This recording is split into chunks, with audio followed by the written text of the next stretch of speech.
Hello. Hi, everyone. Hi. Good evening. It's very late, but I'm here. Hello. Hello, Halligan and Harmless and Camilla and Mr. Taco. Welcome. Welcome to the start of episode 6. I finished the poll.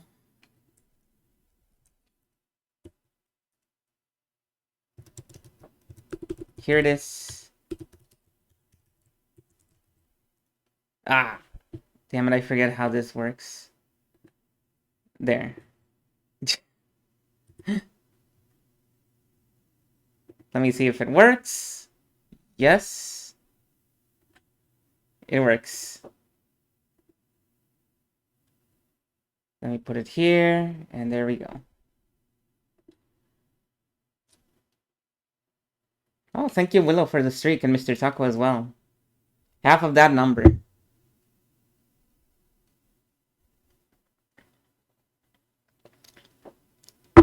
No worries.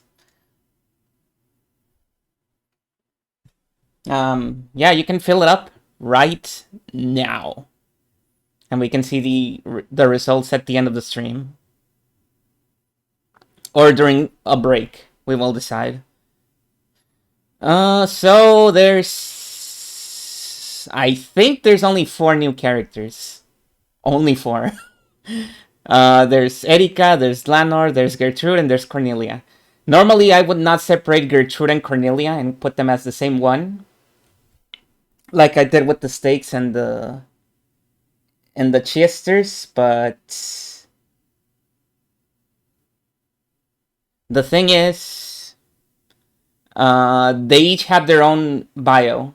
So, since they both have their own bespoke bio, I have to separate them in the poll.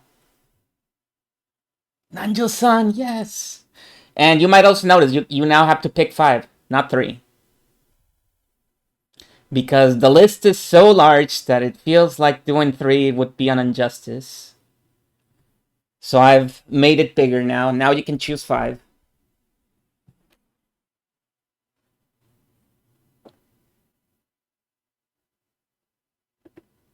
I might pass you the stream, maybe, but you'll definitely overtake me afterwards, because, I mean, you have a whole week to catch up after that. And then get a good head start, even. You could only read like 1 hour a day for a week, and you would still overtake me.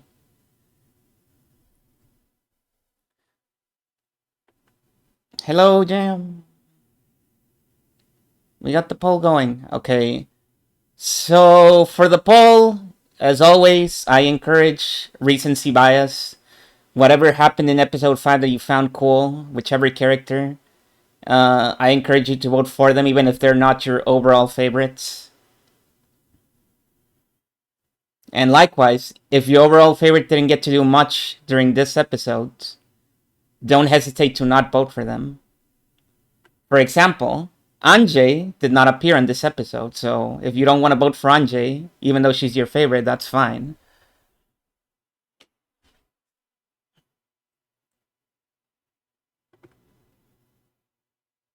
You're just trying to get us to vote for Erika.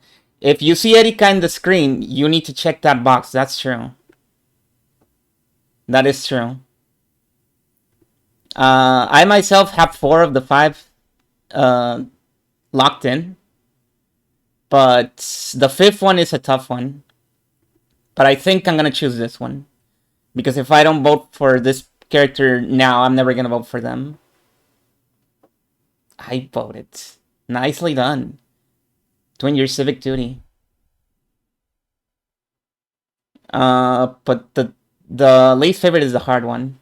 Also, I put this on the screen, the title for this, the title card for this episode, because, well, it's not the title card, it's just an image I made for this episode, because I was gonna be answering the poll as well, since I was planning to pre-vote for it, but, you know, with all the cleaning and stuff, I didn't have time. I literally just updated the poll. The cat flop is very good. That's what I fear people saying every day, that they enjoy seeing me flop. Now who do I vote for here?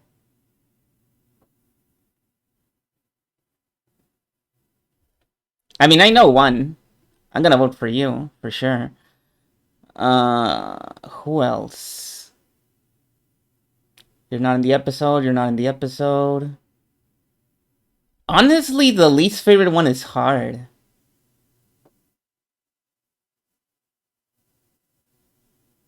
Uh, Probably harder than the favorite one in this one.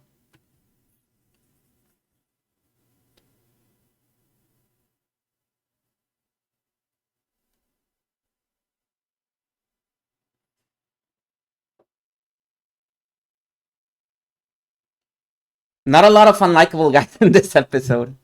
Everyone's awesome. They made everyone epic.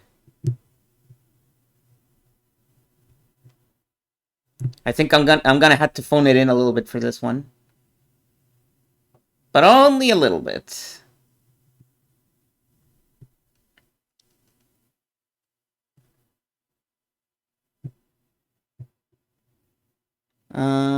We got this one. We got this one.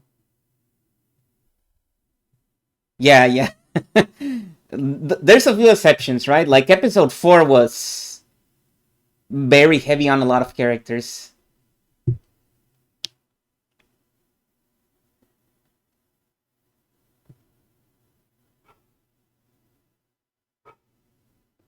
I guess you.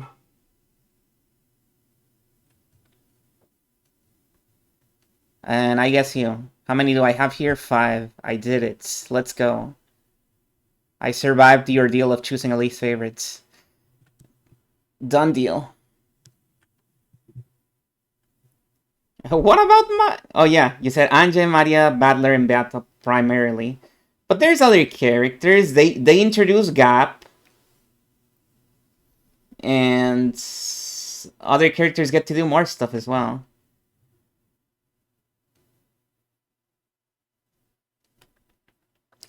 There's Samaxa. There's Kumazawa-san. There's George. True. Jessica also gets to do some stuff.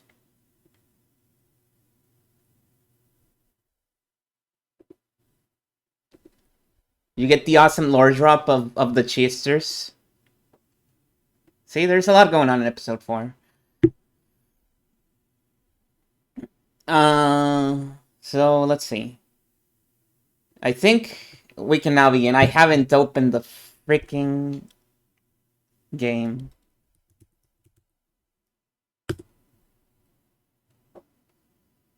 I haven't opened the game. I've opened the game. Can you hear it? Yes. Probably yes. You can hear the wind. Here it is. Are you ready?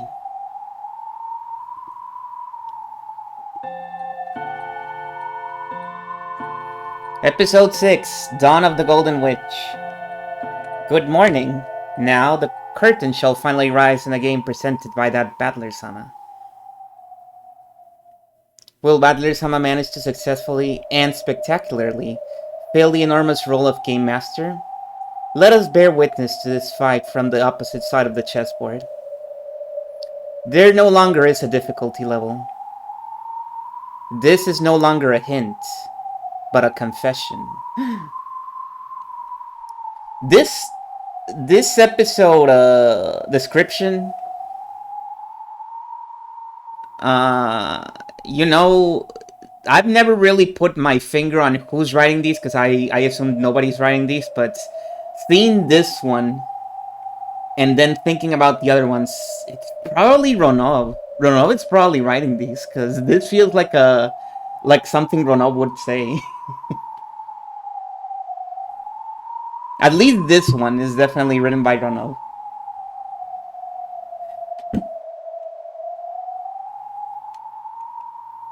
Because it's got that little like very polite, rudeness to it.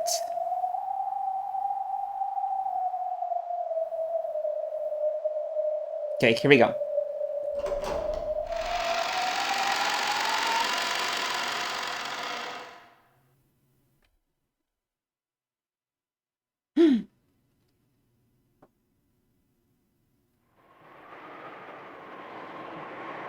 Oh wait, I forgot to change the name. I'll do it right now.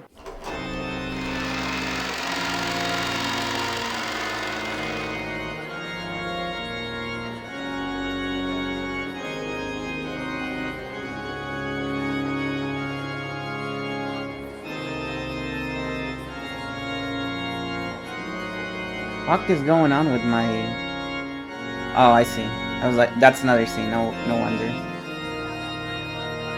Here we are.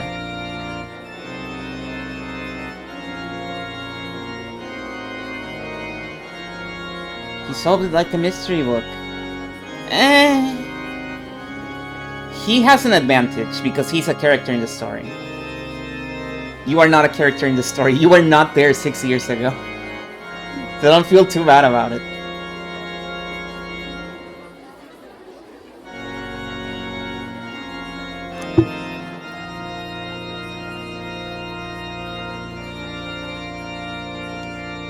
A beautiful glow shone in from the skylight over the grand cathedral. The place was somehow different from the way it had been during the witch's trial.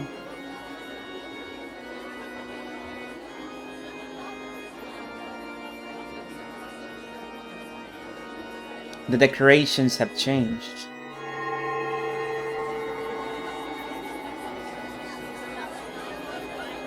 The several pleasantly sparkling white ribbons that adorned it were thin like razors, but they trailed beautifully in the air. Flowers were arranged all over in a way that would make any place look cheerful. It was like how a single drop of impure water can spoil an entire cask of wine.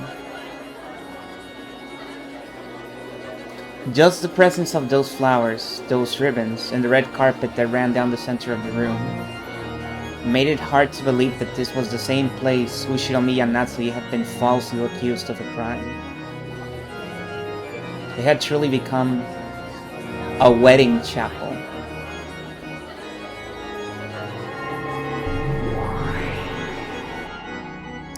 Love is generous. Love is merciful. Love does not envy. It does not boast. These words, spoken by two demons who seemed to be in charge of this gathering, were part of a ceremony for making an oath of love before the eyes of God. Of course, in this wedding celebrated by demons, there was no priest in sight. Instead, there stood the witch who controls miracles.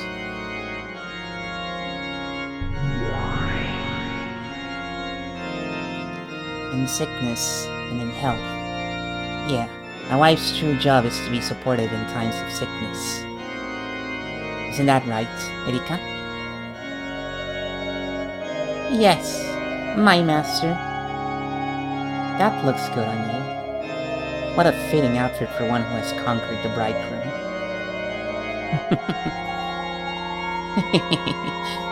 I'm honored, my master.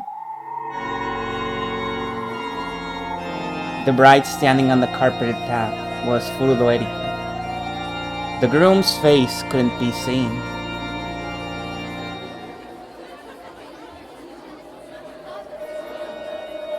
The bride's outfit certainly was a pure white wedding dress.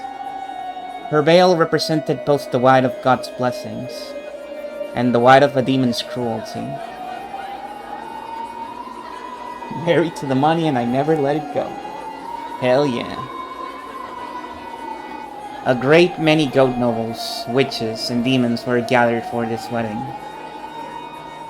If only their heads hadn't been those of goats, it would probably have seemed a very refined crowd worthy of this great cathedral. Goats can be refined. I expect no less of you, Byrne. The stuff you manage to think up is always so twisted. A wife supporting her ailing husband. Isn't that a lovely story? It suits you well, Erika. And congratulations to you too, Mr. Groom. At that point, Brinkastel stared straight into the groom's eyes.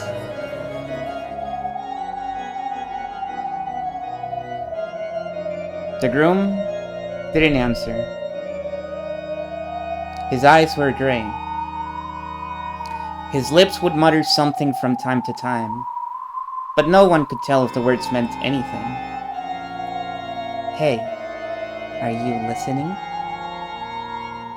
You people. She spoke to the groom in the plural.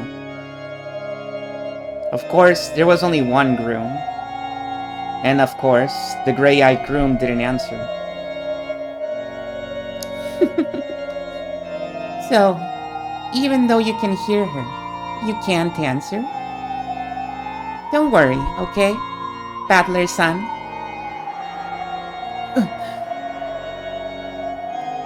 It's okay. I'll just take everything you are and trample it into the ground. The Witch of Miracles sneered with an evil smile that even a demon would shudder to look at. Even that sneer provoked no response from Battler's dim eyes. People live for the sake of love. Therefore, today, you have fulfilled the purpose of your lives. Oh, how great is the power to live! The power of love! I pray that the brightness of this day blesses these two for all time. Just give it a rest already, you demons. What comes next?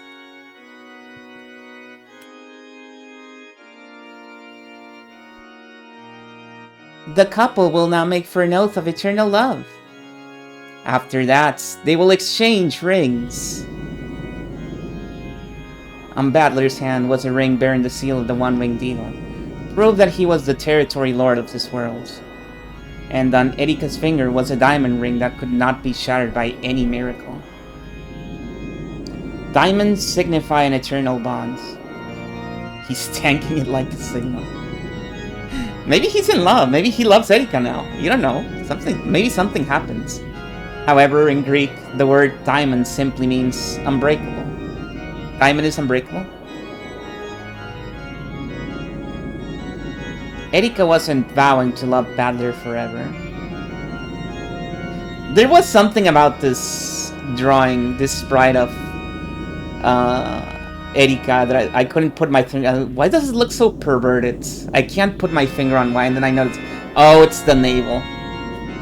It's got a navel in there. Nicely done. She just wanted to rule over him as her eternal property. This wedding was being performed for the sole purpose of defiling Battler.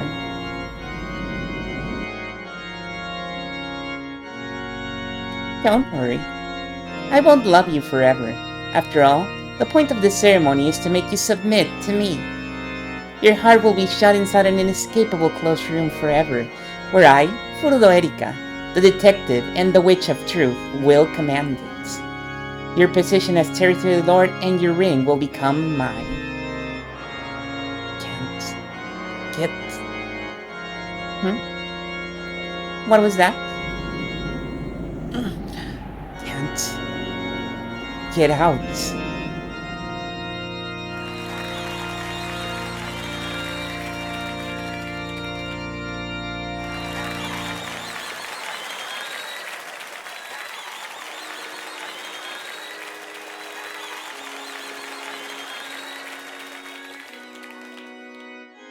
Everyone's here. Yes. All our friends. Yeah, I'll bet you can't get out of that closed room. After all, you made it yourself. You'll suffer in that room for all eternity, and I'll remain by your side as your wife forever, getting to enjoy that look of anguish on your face all by myself. I'll defile you forever. Ushiromiya Battler!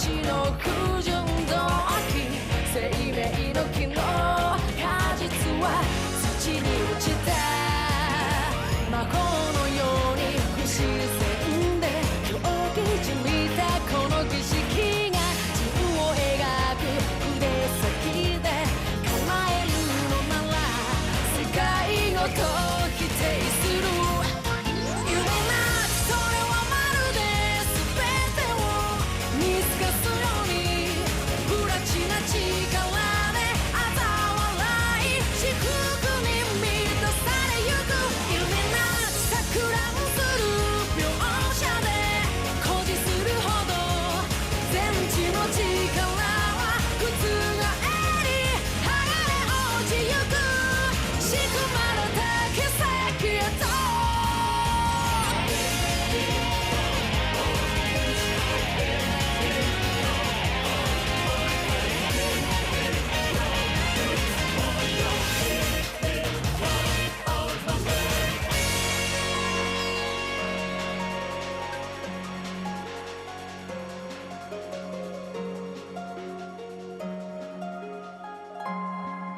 I like that the opening still has like a spoiler-free vibe to it, because it's like, yeah, sure, it's still this story is still about battler versus battle, and nothing else is going on.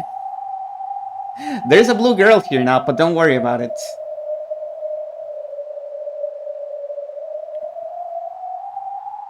All that could be heard was the sound of the wind. I turned off my fan for this scene because I really like hearing this scene. Sound of misfortune, bringing sadness and unease to all who heard it.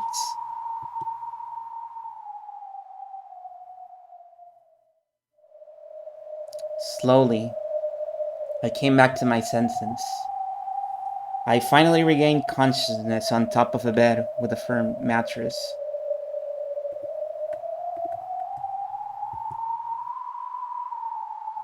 Where was this again?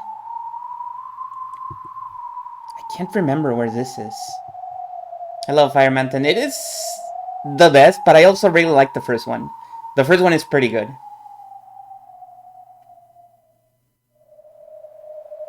I can't remember where this is, but I can vaguely recall that I must not remain here.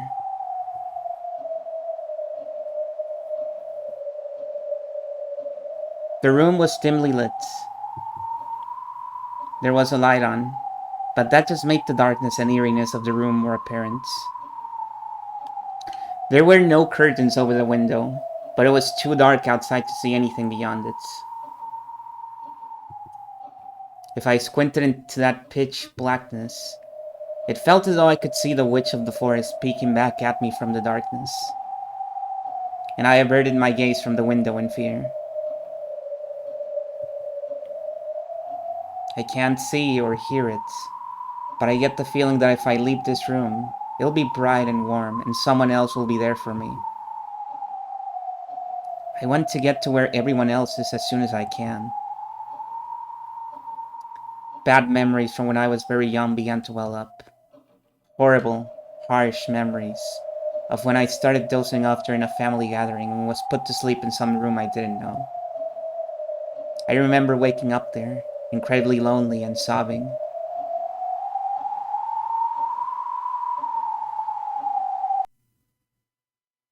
I must not remain in this room. I just want to get out of here quickly.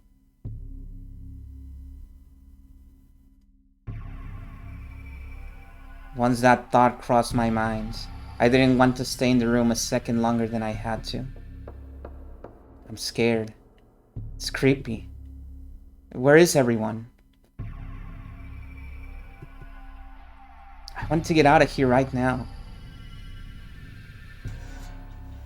I opened the door, trying to leave the room. A pleasant glow snuck in through the crack of the door. As I thought, the corridor was filled with a comforting lights. I couldn't actually hear them, but I could sense that far away, people were enjoying themselves.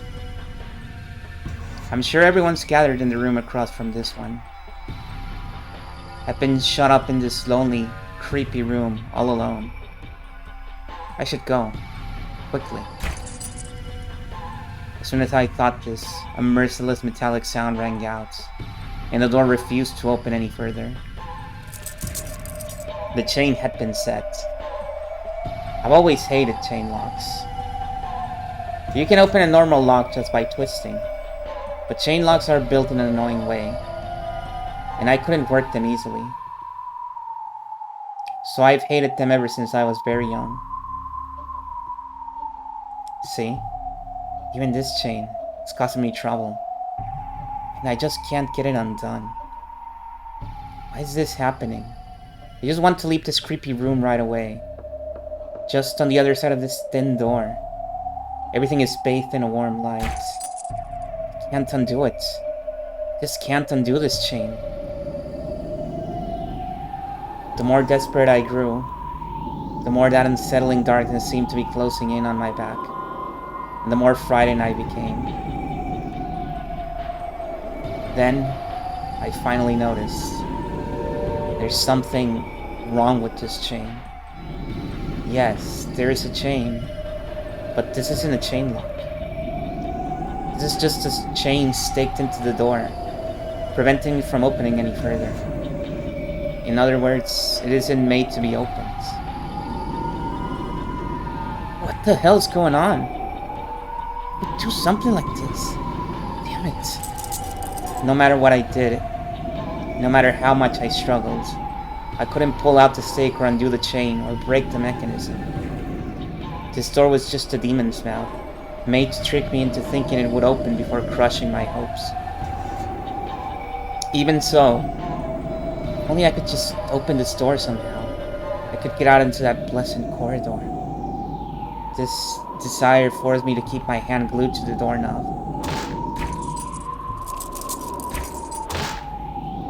But it was useless.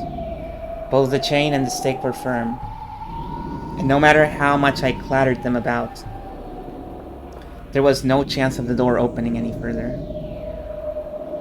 Even though I could see the pleasant hallway through the crack, I had no chance of opening the door any further. Maybe someone will come if I yell. Maybe the door can be opened easily from the outside. When I thought this, I tried to call out to someone, but I couldn't make the words come out.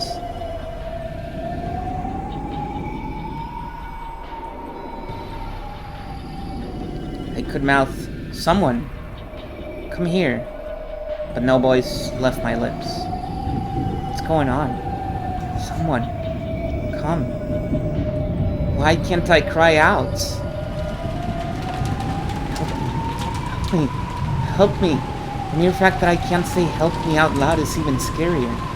If I turn around, the witch gazing into the room from the darkness outside, I'd be inside the room this time, standing right behind me. Frightened. Scared, I'm scared. Someone help me. Someone help me. I can't get out. Get me out. This room. Help me. I'm scared. Let me out. Help me.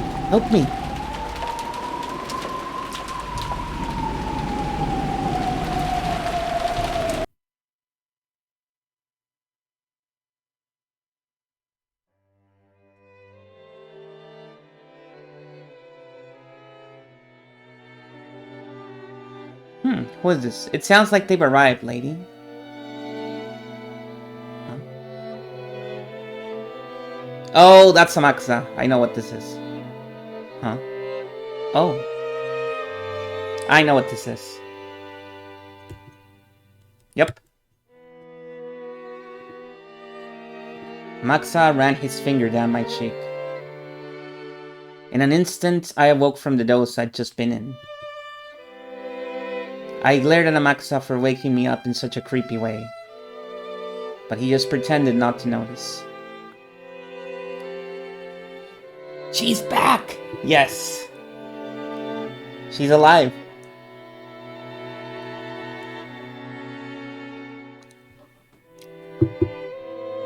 Where is this? It feels like a parlor in some dignified person's house. But I no memory of this place at all. Where is this? And why am I... You still have a sleep, lady? Yeah, sorry. Where are we? Huh? Apparently he hadn't expected me to forget something like that just because I wasn't fully awake yet. For once, I agreed with him. Why am I in some parlor that I don't recognize? The sound of the footsteps from the they Amaxa had mentioned had come right up to the opposite side of the door. It's Anjay! And Amaxa. I could hear conversing voices. Is that a woman? Judging by the coffee and snacks laid in front of me, I was the guest here. In that case, I'd better remember why I came here. Or at least who it was I came to visit. Who am I? Ushiromiya Anjay. Who's the man standing behind me? Amaxa Jusa. The man who used to be my guard long ago. He's now the bodyguard Okonogi assigned to me. Oh, Anjay. She's like reintroducing herself because she's worried people forgot about her for one episode. It's fine, Anjay. We would never forget you.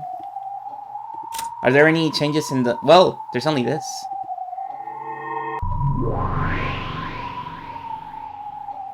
And this.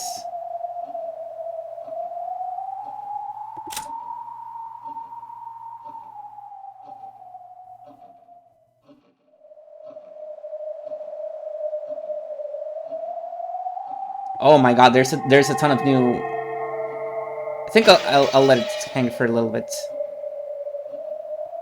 Let's read the current ones, okay? The ones that are here. Anjay and Amaxa. The final descendant of Yoshinomiya family 12 years in the future. During her journey to reach Rokenjima while evading pursuers from the Sumadera family, she becomes overwhelmed by a world of an impossible memory. She reached several truths in the previous games and possesses the power to act as an observer. It seems that witches who hope for the worst for her are great in number, as are those who wish to become her master. Oh. A former guard of Evas. He's fundamentally a thrill seeker, willing to take on dangerous jobs for very little pay. At one point, he did work as a guard for Anjay, but after repeatedly violating Eva's strict orders not to speak to her, Eva grew to dislike him and fired him. Anjay seemed not to mind having him around, as he would often chat with her. This man, who has traveled between Japan's self-defense force, the Foreign Legion, and non-government military companies, has skill in counter-sniping and protecting VIPs. He has skill in counter-sniping and protecting VIPs. Okay. Interesting information here. In that case, is this Santuranteva's death? When I've thrown off my pursuers on that journey to find out what happened 12 years ago? Is that how it went? Do I really have a memory like this?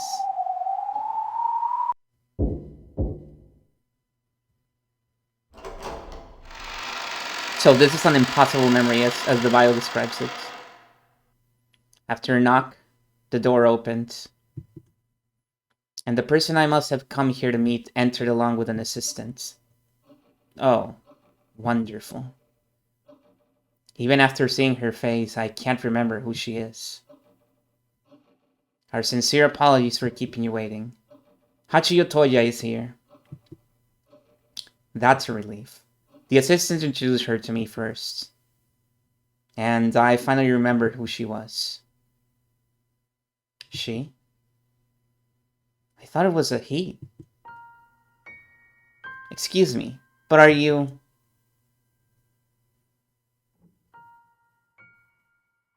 That's right. I am Hachiyo Toya. The magazines were all talking about your book signing event. Supposedly a mysterious male author showed up wearing sunglasses and a mask. Never thought you'd be a woman. What's the deal? That's just a double arranged by the editing department. I was the helper standing behind him at the book signing. Now there's a shock. I haven't read your works, but I'll bet you're even more mysterious than your books. Readers only pretend to read books. They read them based merely on the name of the author and the brand and think that they've actually read them. No matter what I write in my books, they don't truly read anything. They just pretend to read so they can look smart and knowledgeable and keep up with the current fad. Why on earth should I expose myself to these people? Why indulge this trash? I see. Looks like you're Madame Hachiyo. This person really is eccentric. This song kinda loud? It is a pretty loud song, yes.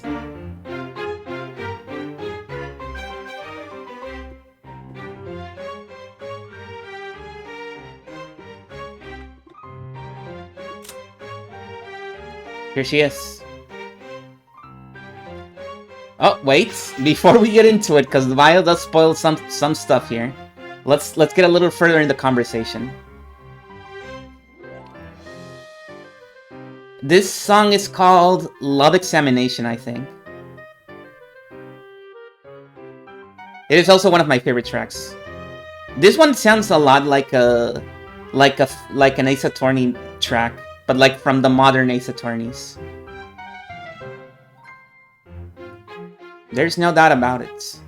This is Hachiyo Toya herself.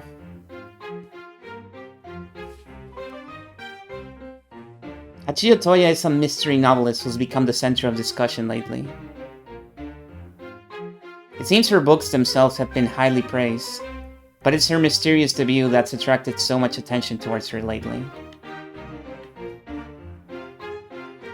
Last year, she managed to win several different awards for exceptional mystery novels offered by multiple large publishing companies, submitting each of her works under a different pen name. And after that, several highly regarded anonymous works were discovered, one after another, to have been stories she had written in the past under false names. And her popularity soared as she herself became more mysterious than her books. Despite all of this, the author herself never appeared in public, and everything about her was wrapped in a veil of secrecy. However, just a few days ago, this author finally made a public appearance for a book signing, showing up with a mask that covered his face and drawing even more public attention. And yet, apparently even that had been a fake.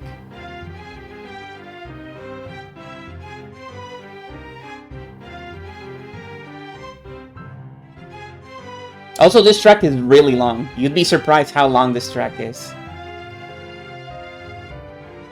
Given this person's radically unconventional track record, it was hardly a surprise to hear her casually insult her fans like this. I know quite a lot about you too, Shiromi-chan, Jae-san. The talk shows have been saying all sorts of things. I'm sure you've heard nothing good. Yes, nothing good at all. Apparently, you employ and fire people on a whim, trying to solve everything with money, and care nothing for the loss as long as you get your way. Yup, sounds about right. However, I happen to like intelligent people like you. Is that why you agreed to meet with me? Exactly. You're the only person who's managed to spot that Itoi Kukuro Reigonamu is another pen name used by me, Hachiyo Toya. That's actually quite impressive. Itoi Kukuro Reigonamu. It was a pretty strange pen name. However, if you match the Japanese syllables to numbers, you can read it as 1101996056, which is 11,019,960,576. This massive number is equal to 18 to the 8th power. 18 to the 8th. In Japanese, Toya no Hachijo. Or in other words, Hachiyo Toya. Well done. I was quite impressed. In fact, I was so impressed, I decided to let you meet me in person. Welcome to my mansion, child of man. Her manner of speaking was extremely condescending, but perhaps because of her elegant manner, it didn't feel particularly irritating. This person had a sort of majestic grandeur about her which made that style of speech seem almost natural. At least, that's how it felt to me.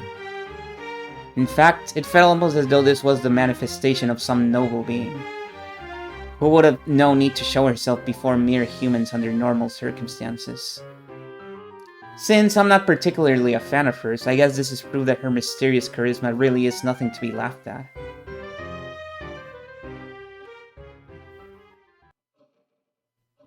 However, I didn't come here to talk to Hachiyo Toya, the mystery novelist.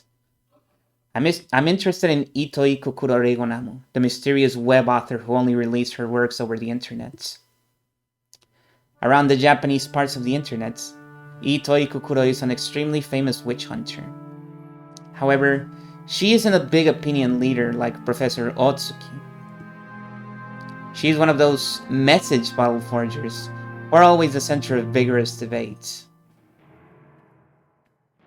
Message bottle forgers are, as the name suggests, people who forge and post the contents of what purports to be mysterious message bottles detailing the events of the Rokkenjima incident. They claim to have discovered a new message bottle, and post either a very similar counterfeit story, or a new theory with their own interpretation of the truth. All of which are supposedly written by Ushinomiya Maria.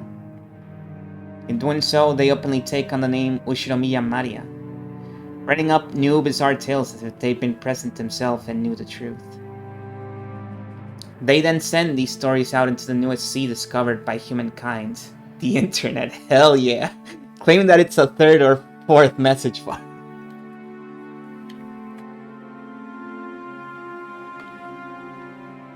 All of the first forgers were either simple pranksters or crooks trying to swindle collectors.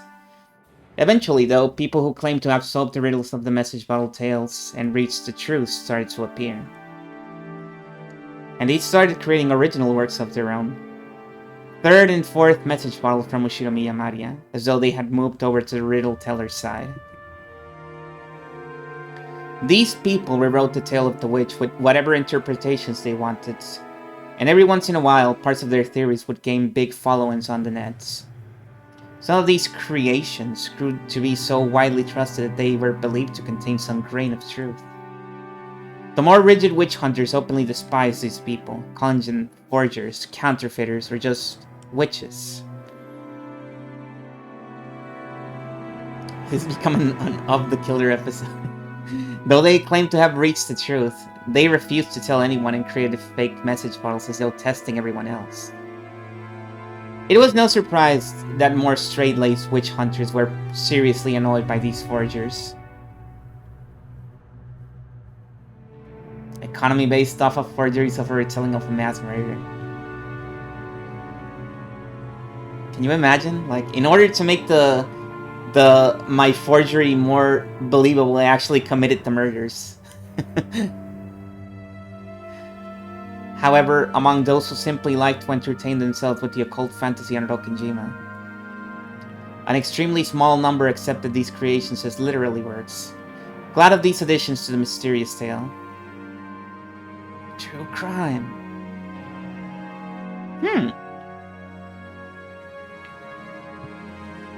Itoi Kukura was the most highly regarded of these forgers. End of the Golden Witch. I read that one. That's one hell of a hobby you got there. Killing off other people's families however you like. Did you come all the way here just to say that? I think not. Final descendant of the Ushinomiya family. In her latest forgery, End, she killed off 7 members of my family. At least during the actual story. No, if you count Alliance and Banquet. The other forgeries she's made before now. Holy fucking shit, guys. This lady wrote the last 3 episodes. All of them.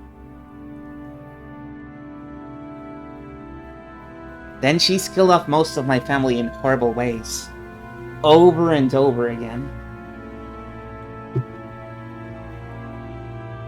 Of course, I want to complain.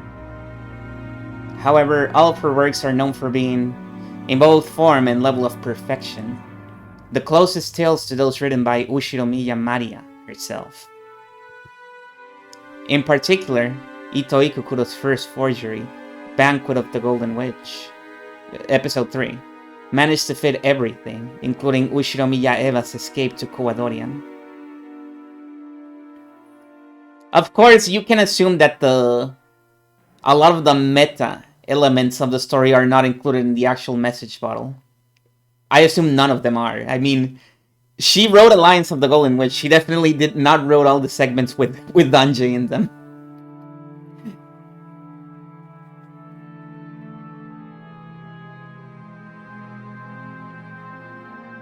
People wonder whether this might be the true story of Rokkenjima, and it even made it into the talk shows. So far, all of these tales have been nothing more than electronic text on the web. However, people will eventually realize that Ito Ikukuro is actually Hachiyo Toya.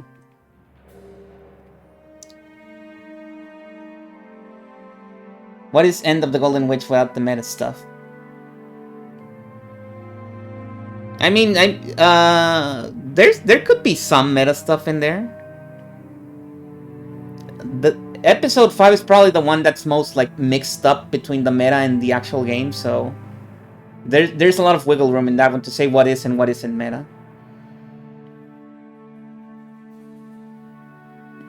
Yeah, it just ends there.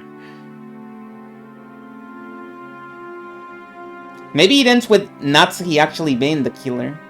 And maybe she does include Erika in the story.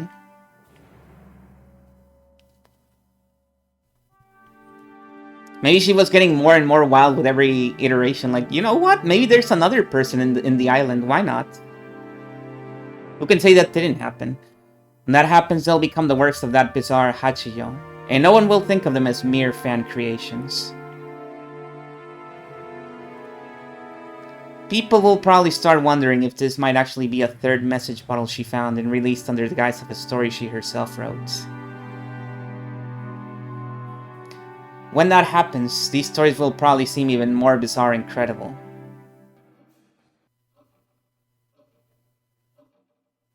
You're pretty cunning, aren't you? Why do you say that? You're doing this to make your forgery seem more mysterious and more credible. And what do you mean by credible? Once you've gained credibility, your forgeries will rise to the level of truth. Let's read the bio now. I feel like we've seen enough now that we will get no spoilers here. A message bottle forger. She's a mysterious novel writer, and her person is surrounded by even more mysteries than those found in her novels. She claims to have found the truth of Rokkenjima and posts new tales she has written on the web, as though giving out extra hints. However, I have no memory of meeting with her before my trip to Nijima. And yet, here you are. So what's going on? Rise to the level of truth? How foolish. Such a thing is unnecessary for my works. Are you saying that because your works are truth and not mere forgeries? Correct. They are truth, so there's no need for them to rise into anything. You aren't Maria One-chan, and you definitely weren't on Rokkenjima on that day. So how can you be so absurd as to call this the truth? Hey, don't lose your cool, lady. Shut up. What makes you think I'm losing my cool? Anjay half realized that she'd let her emotions get the better of her. She let out a sigh and shrugged. Your reason for coming here. It wasn't to yell at me for killing your family several times with my forgeries, correct? Hachiyo had been smiling at Anjay kindly, but in a condescending manner, or else like a mother might watch over a very small child. Anjay realized this and wasn't able to suppress her irritation. Apparently, Amakusa could tell that Anjay was getting worked up. He joked around with her for a bit, so that they could start the conversation over again from the beginning.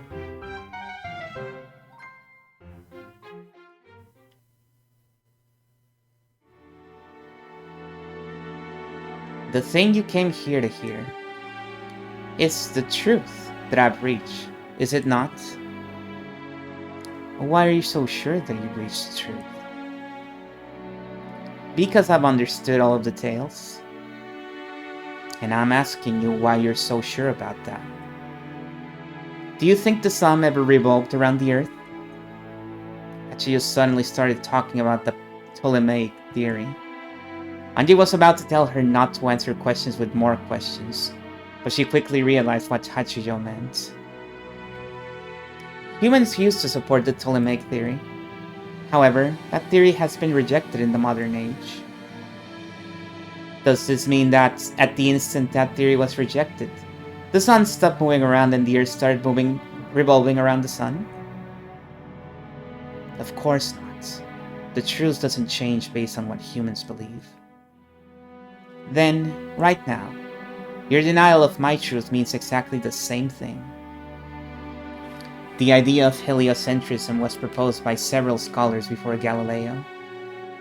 However, it was hard to objectively prove that theory using the scientific techniques available at the time. Even so, that didn't change what the truth was. And yet, it moves. So, you're saying the truth is still the truth whether you can prove it or not? Correct. In the future, when the full truth finally becomes known, people will look back and realize that I had already discovered it. Apparently, Anji just couldn't stand Hachiyo's attitude. She kept getting irritated, and every time, Amakusa would joke around until she settled down again. However, there could be no mistake that Hachiyo was a genius, and had used her extraordinary intuition to form a most interesting outlook on the events that occurred on that island. That was why Anjay had wanted to contact Ito Ikukura and hear her views. Still, this meeting truly had been fortunate for Anjay. She hadn't been absolutely sure that Ito Ikukura was Hachiyo Toya. She hadn't thought that the publishing company would really contact the author. And, moreover, she hadn't dreamed that the mysterious masked author would grant her an interview under such short notice. The more she thought about it, the more she realized that the sum of the events leading to this meeting made for nothing short of a miracle. Yes, a miracle. After all, in almost all cases, I'd never be contacted by the publishing company, and would leave for Nijima the next day.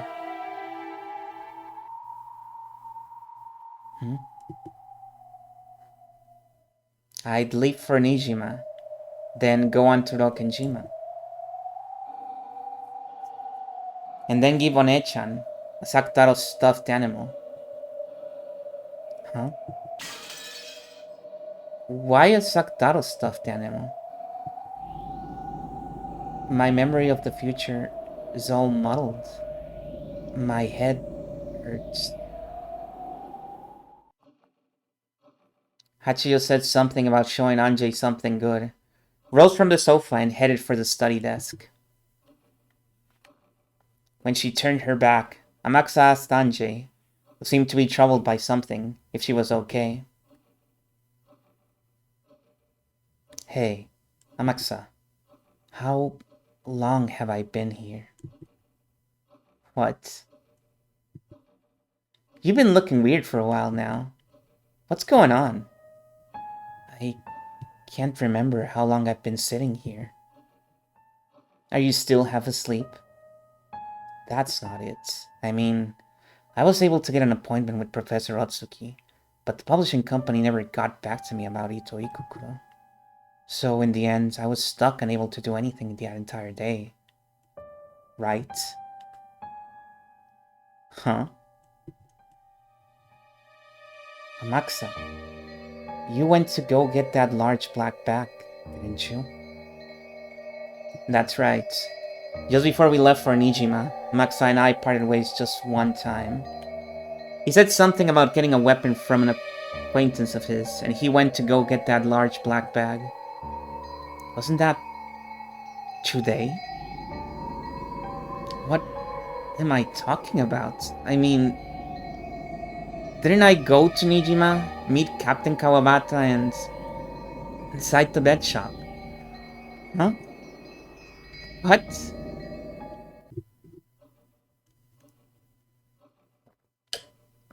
Something wrong? Did my confusion and uncertainty make me sigh out loud? Even though Hajiyo's back was to me, she slowly turned around and smiled as though she had peered into my heart. No, it's nothing. Strange memories, ones that even I can't understand. I tried to hide my confusion, but for some reason, Hachiyo had a strange glint in her eyes, as though she could read my mind. I have revived and killed your family several times within various forgeries, almost like a witch might. Reviving and killing them whenever you like. Endlessly. Sounds almost like Batoriche, doesn't it? Yes, it does. So please follow the lead of all those people on the web, and consider the possibility that I might be a witch. She took a thickly packed brown envelope out of a locked drawer. It appeared to be filled to the brim with printer paper. Perhaps this was a manuscript for one of her works. The neat letters written with a fountain pen on the envelope spelled out the word Dawn. Dawn. There was no forgery by the name of Dawn. Which must mean Anjay could tell. This was a new one. Hachiyo's newest unreleased forgery. Dawn of the Golden Witch. For one such as I, who knows everything, everything is boring. However, I don't dislike letting the ignorant read my works to see what kind of reactions they have. And so, I want you to read it. I would love if Twitch existed already. I can't wait for it to exist. I would watch that shit every day all the time. You want me to read your newest work, which you've created as a new Endless Witch? Correct, childless man. Whether you resent it or admire it, you can help me forget my illness for a time. Her illness.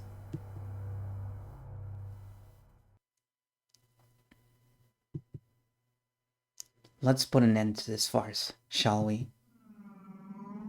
Who are you? I don't remember ever meeting you like this. Yes, I did try to contact Hachiyo Toya, but in the end, I never got a chance to meet her. In other words, all of this is a falsehood. Whose piece am I this time? Sorry, but if you think you can tame Ushiromiya Anjay so easily, you're making a big mistake. Yes, I'd hope you'd be this interesting. She finally couldn't hold it back and burst out laughing. Gradually, the space around them seemed to be filled with a strange purple mist. The room itself seemed to twist and bend.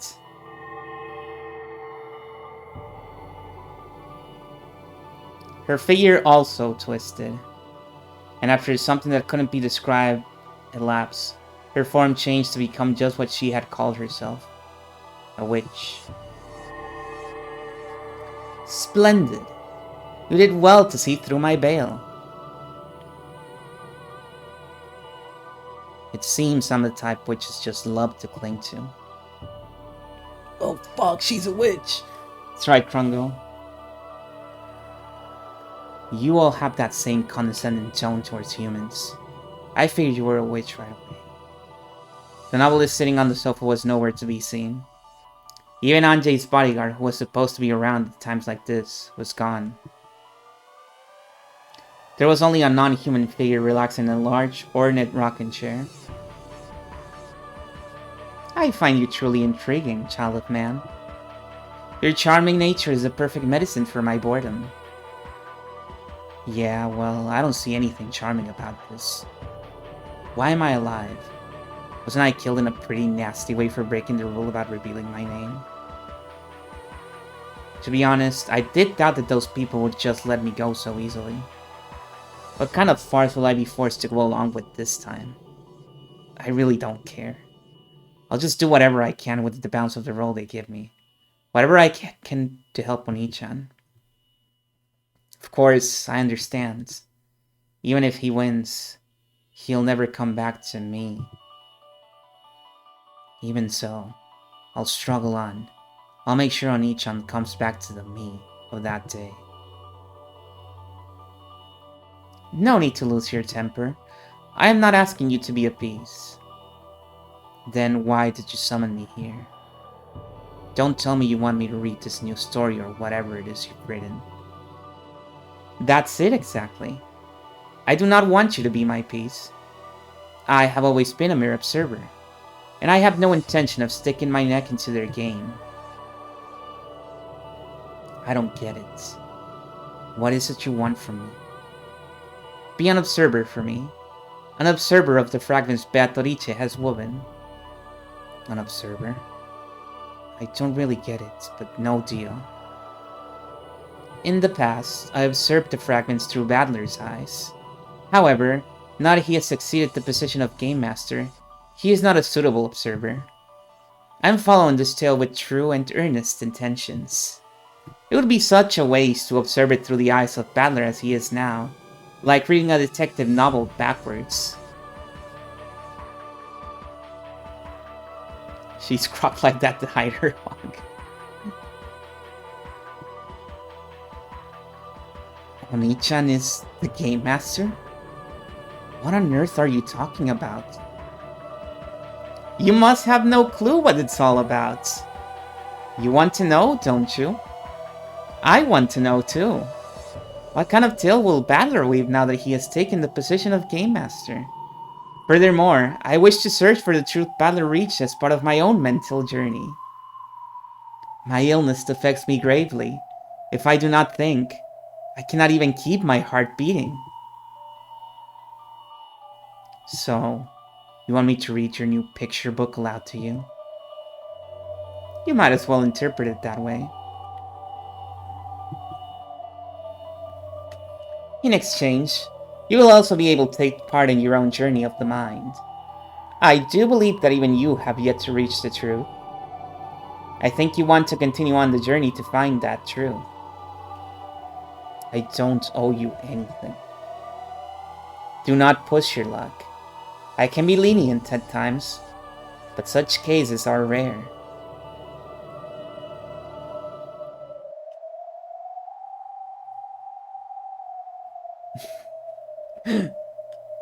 I have to solve mystery. I have to get my stories. I am restless without my stories. Anjay hadn't yet reached the truth either. Though she knew that the game was little more than a toy for the amusement of those witches. She wanted it to resume, so that she could follow the tale and close in on the king called Truth. I might explore the tale to find the truth for myself, but I have no obligation to read it aloud until the end for your sake. Understand? Anji was willing to read the story aloud, but she could quit at any time if this witch made her mad. She was, in effect, warning the witch not to annoy her. Of course. You call it a picture book, but to me, it is the only medicine for a fatal illness. I cannot take that medicine without you to assist me. In other words, it is a mutually beneficial arrangement. So, you're telling me to read you a book until you fall asleep. And in exchange, you let me read it too. Is that right? Precisely. If you're willing to accept, I shall ask that you become my reader for a time. Well, it's nice to get my own title. But all you really want to do is read books, right? Becoming my readers means the same as becoming my familiar. In other words, what is done against you will be done against me. I will not permit anyone to disrupt my only interest, that being to read the rest of Beatrice's tale. I will not let Brinkestel, Lambda Delta, or even Beatrice force anything upon you. This witch, who seemed to have an almost divine quality to her, spoke both quietly and forcefully. There was no threat in her words. However, even so, it was clear that she was on a different level than Brinkestel and the other witches, and not at all to be taken lightly. So, you'll offer me protection if I agree to read your book. Of course. What I want for you is to read aloud to me. I will not spare any who attempt to stand in the way of that. If my attitude seems arrogant to you, allow me to apologize, child of man. I may not seem so, but I am speaking to you the truth with the utmost respect. Yeah, probably. Even that witch-like style of speech feels like it's got to be the most respectful thing you said in the last few hundred years. When you're reading a book, do you tell it, "Thank you very much," before flipping through the pages? I guess it is like that. I understand. Just by agreeing to have a conversation with Anjay, she was showing an incredible amount of respect and willingness to compromise. Anjay shrugged, but she also nodded to show her consent. Sure, I'll be your reader. I get that you showed a ton of respect just by asking for my consent first. You understand well, child of man. My name's Sanjay. Not child of man, whatever. Very well. As proof of my respect for you, I will acknowledge your name. For her, acknowledging human names was like acknowledging the names of all the leaves scattered across the grounds. So, her acknowledging Anjay's name was a miracle. No, it was immensely good fortune. From this point forth, Ushinomiya Anjay will serve as reader, and Miko to the witch of theater going, Federine Augustus Aurora. Until you finish reading, I shall bring calamity to all who attempt to hinder your task. When the witch of theater going, Federine, spoke this, Anjay was wrapped in a bright light. Oh, let's see. Federine Augustus Aurora. The majestic witch. The third word is like my fucking kryptonite when speaking. I have so much trouble saying the word Aurora. It sounds weird whenever I say it. The majestic witch of theater going, drama, and spectating. She gets tired of life after 1,000 years and constantly repeats the cycle of life and death.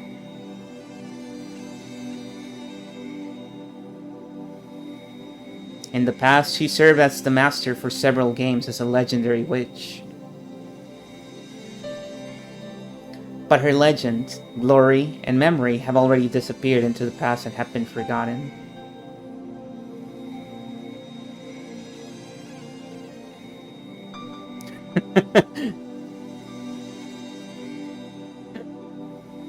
Oh, okay. I can see it. Only the solemn metal she wears on her chest contains those memories. The horseshoe-shaped object floating around her head is a memory aid device. It records her name, appearance, and other aspects of her personality. She is so old that she would not be able to preserve her own individuality without this. The crazy lore.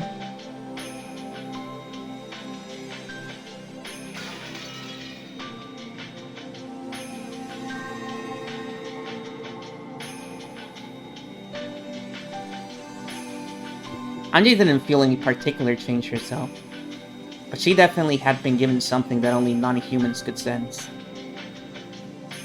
It signified that from this point forward, Anji would be the Witch of Theater-going subjects. That didn't mean that Anji would gain some sort of special power. But at the very least, it probably meant that anyone wanting to cause her harm would first have to take on Federina herself. Your name is pretty long.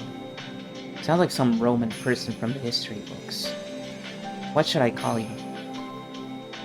Those not familiar with me call me Augustus, Aurora. After all the respect you've shown me, it's only fitting that I respond in kind. I'll call you Federine. Any problems? Not at all. For an alien witch such as myself, even being called by my first name will be an experience to be treasured and pondered over, child of man. I have a name. It's Anji. Even conversations like this are pleasant every once in a while. Anji, my Miko. Anji accepted her role. She would observe this story with the Witch of Theater going. The curtain was rising on the sixth tale. Yay! First chapter.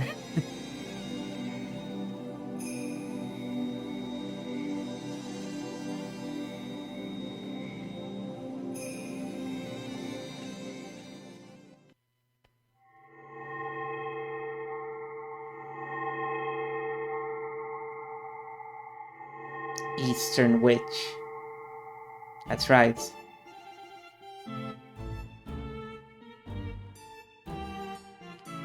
The Wild East meets the Wild West. At one time, only Bato and her fellow witches had gathered in the smoking room to chat. Now, however, an unusually large number of people were present. I wonder what kind of game Battler's gonna show us. I don't care what it is, as long as it's fun enough to relieve my boredom as I crush it. Leave everything to me, my master. I will perform to my fullest and give you the results you desire. Yeah, you better. I kept making strange faces all last game thanks to you. I hope you don't start getting wrinkled from all that. I don't start getting wrinkled from that. There's no need to worry. The beauty of my master's face is without peer, no matter how wrinkly it may get.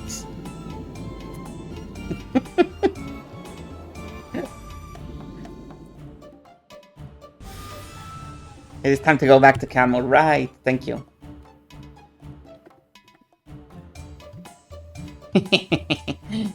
It's rare to see Bern in such high spirits. Yato's game board really is something else, and he hasn't even started. How sad is it that the master of this game board is no longer with us? A tiger dies and leaves behind its hide. It looks like Beata died and left behind her game.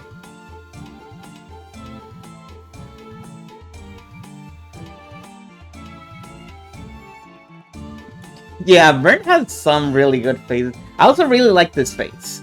I like her smug expression a lot. Even though chess still exists, no one knows the name of the person who invented it. Oh, you're right! Poor game inventors. Come to think of it, Battlerson really has kept us waiting, hasn't he? Is he still setting up the 6th game? Gertrude.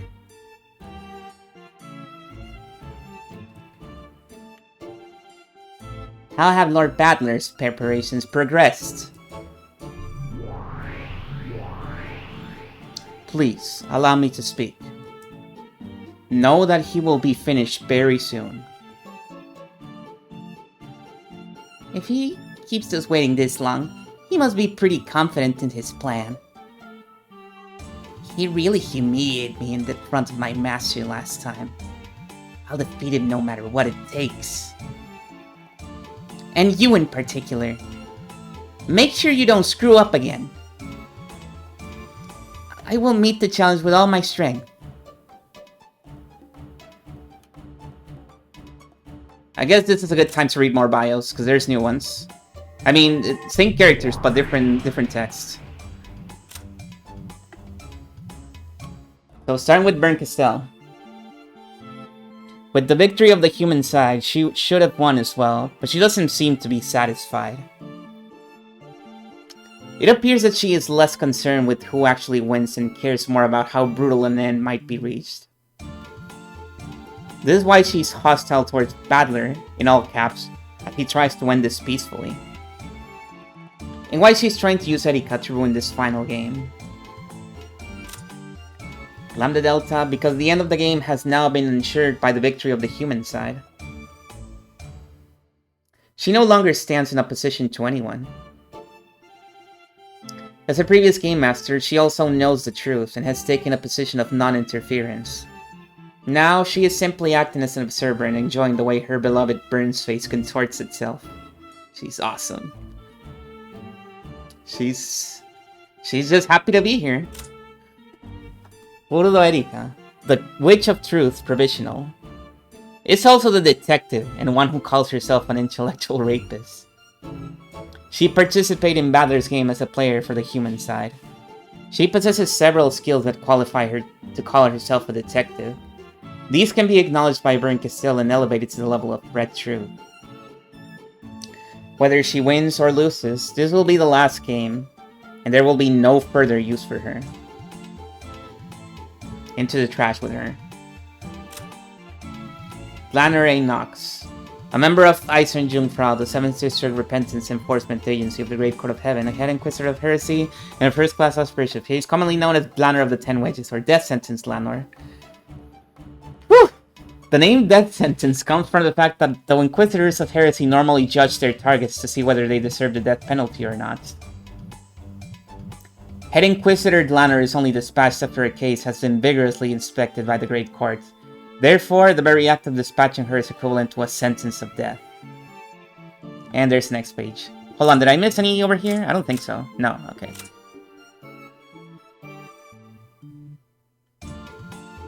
It's been the last game for like 3 games now. True! Her father was, you know, it's like when you're playing with your friends and you go, okay, one more. And then you have a lot of fun and you go, okay, one more.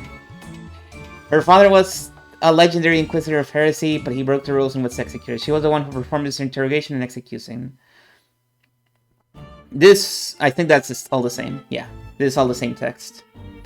Also, I was wrong about Gertrude and Cornelia. I fooled you all. Well, not really, because I was wrong. Gertrude and Cornelia do not have separate bios.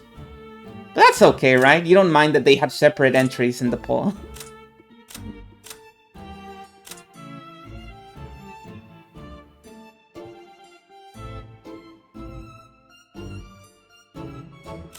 Yeah, I think this is all the same text.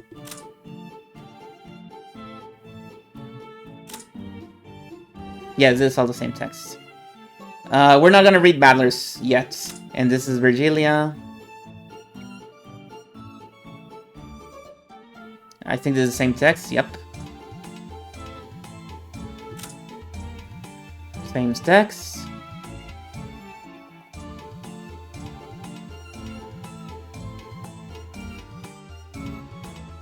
So upset that I opened a fresh bag of Doritos.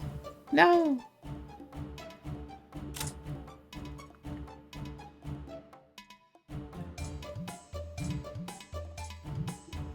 Okay.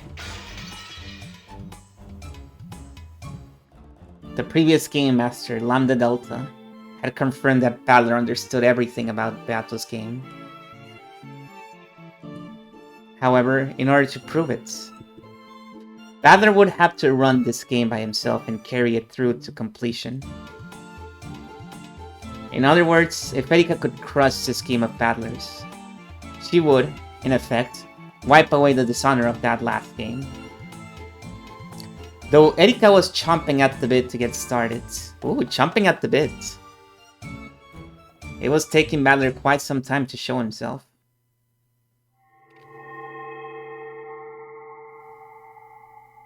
At that time, a swarm of gold butterflies popped into existence and took human form. From the shape of that familiar dress, everyone immediately realized who it was.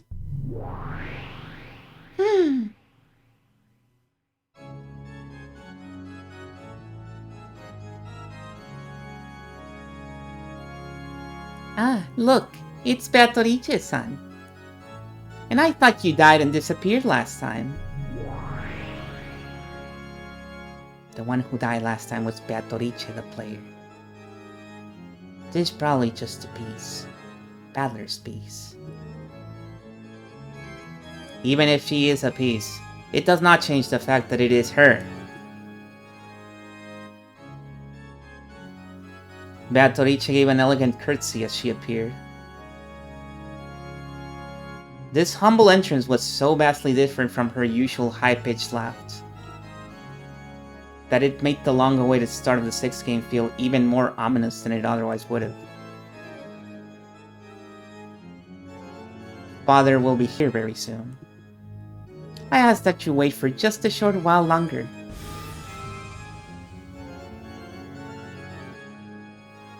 Aha. Father? The heck? Is that the new spin this time? Not only had Beata started talking in an unusually polite manner, she had also used the word father, presumably referring to Battler. For an instant, everyone was stunned into silence. But they quickly realized that it was setting up some kind of theme, and they grinned. Beata wasn't the type who could keep up this kind of act for long.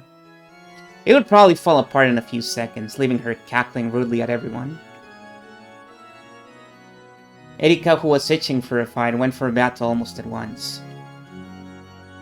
I can't believe that incompetent Battler-san reached the truth of your game. I'm sure Father understands it quite deeply. He really is good at that sort of thing.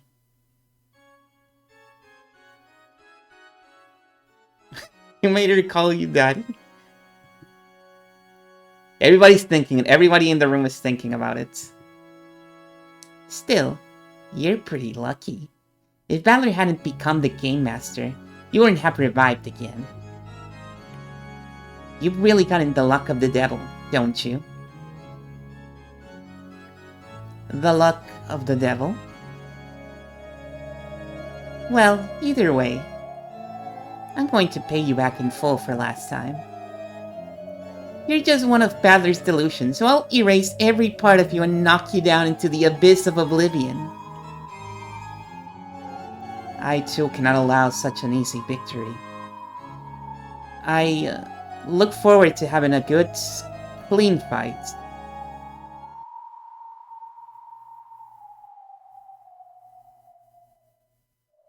Hello, Val.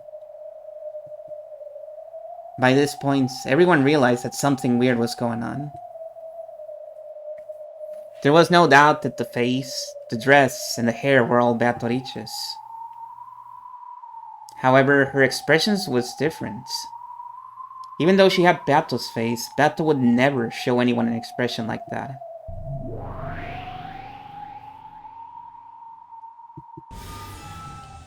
Who are you? There was a heavy silence. Lambda Delta spoke for everyone there. At first, Bato had worn a smiling yet blank expression. However, when she realized that the mood had gone suddenly stiff, her expression finally darkened and she hung her head. Who are you? You appear to be Lady Bertorice, but are you not? Even Blanner was forced to ask, despite the rudeness of the question. That was how much this woman, who appeared to be Beato, was not. Am I somehow different from the Beatrice everyone was expecting? What are you talking about? Wait a second. Don't tell me you have amnesia or something. I was only born recently, so I have no memories at all. However, I will study hard in order to become that Beatrice you all expect. Beato, I thought I told you to stay in your room. Mother's voice came out of nowhere. His tone was very slightly cold. Beato's expression looked like that of a young girl being scolded.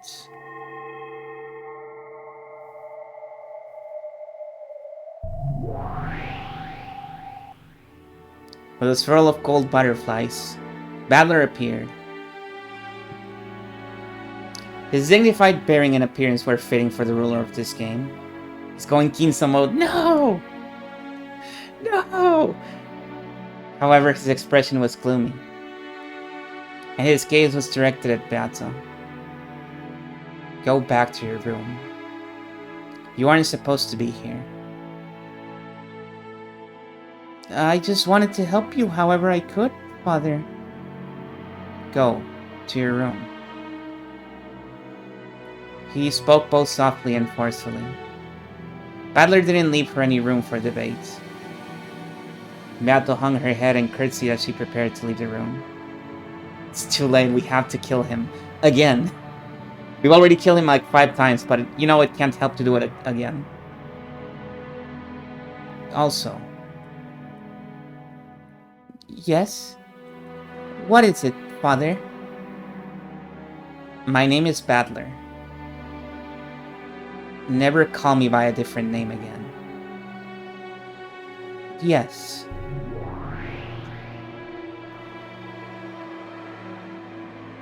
At least he's being like, no, we're not doing the daddy thing. We are not doing that. Beato melted into a cloud of gold butterflies and disappeared.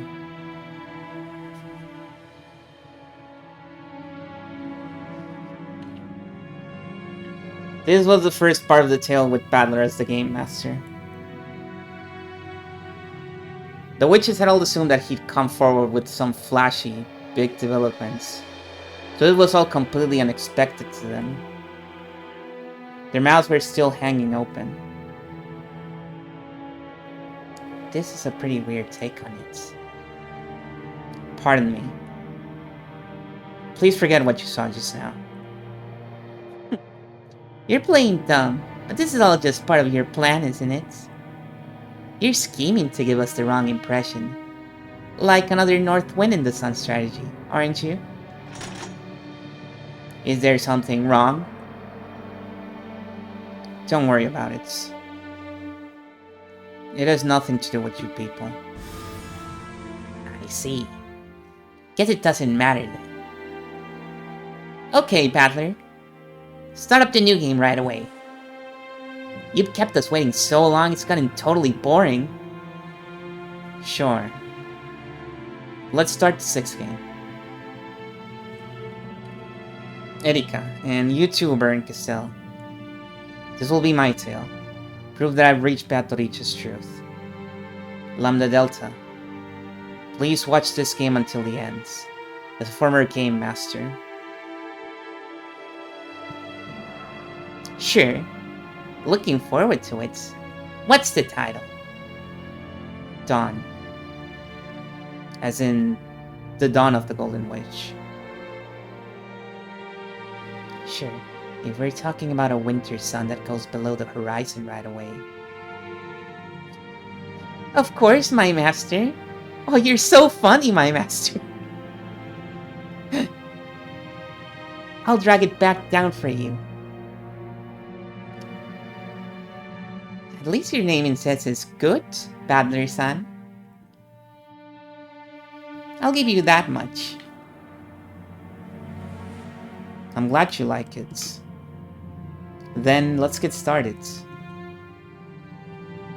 The 6th game will now begin. Badler suddenly announced the start of the game. Compared to his fired-up attitude at the end of the previous game, where he and Erika had sworn to settle everything next time, he was extremely quiet now.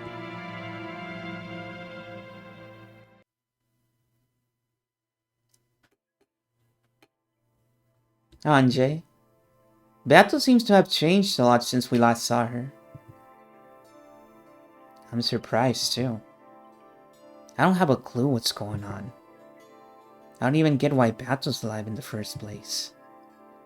I just finished reading it a second ago, but at the end of the previous tale. Didn't she die just before Badler reached the truth? Oh, that's funny. She read episode 5 off screen just now. So this is like 15 hours later.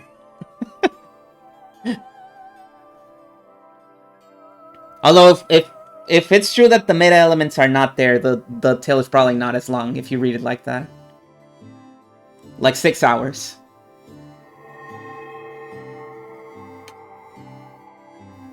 There are two kinds of death in this world. One of them is when a piece is taken from the game board. Such a death only exists within the bounds of the game, and these lives can revive over and over again each time a new game begins. That's why witches are so merciless when it comes to taking those lives. To the witch players, the lives of those characters who appear on the game board are no different from pieces on a chessboard that takes other pieces and get taken. After all, these pieces will be set up again when the next game starts. Maria Sakutaro is a prime example of these.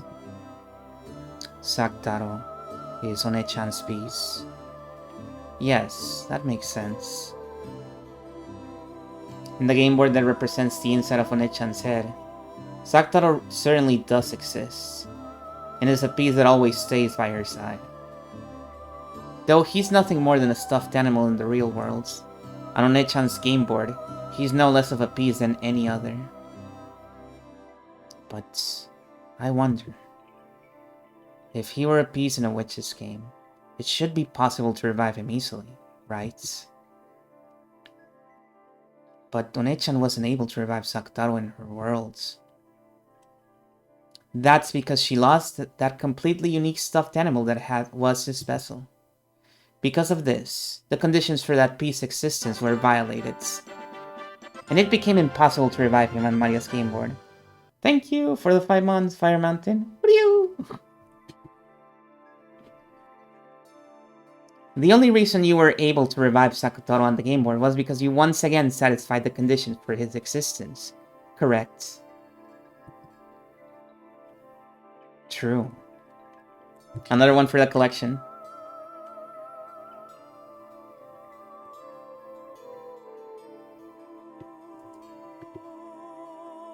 Maria One-chan was only unable to revive him because she had lost the stuffed animal that was his vessel.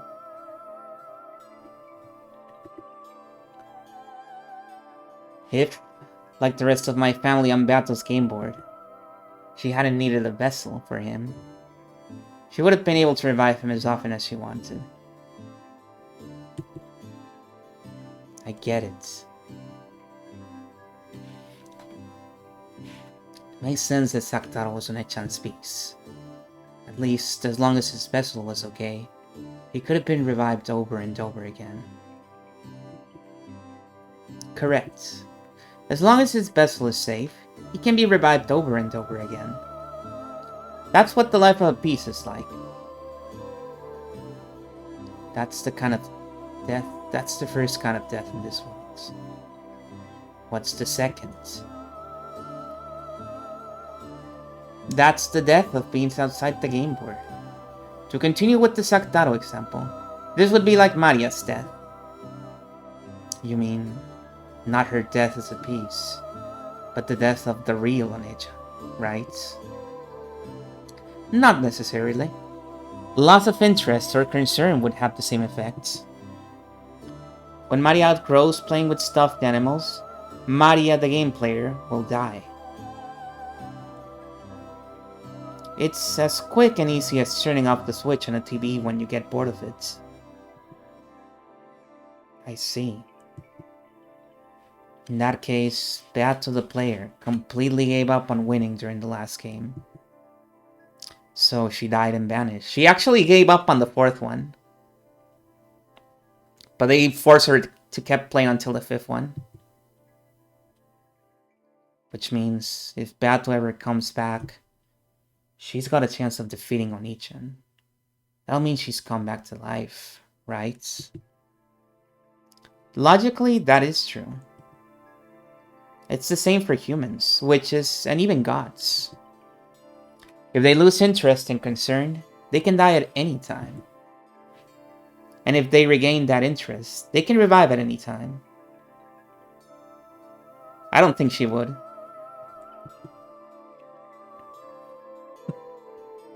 As long as her mother is alive, that will never happen. I will say that much.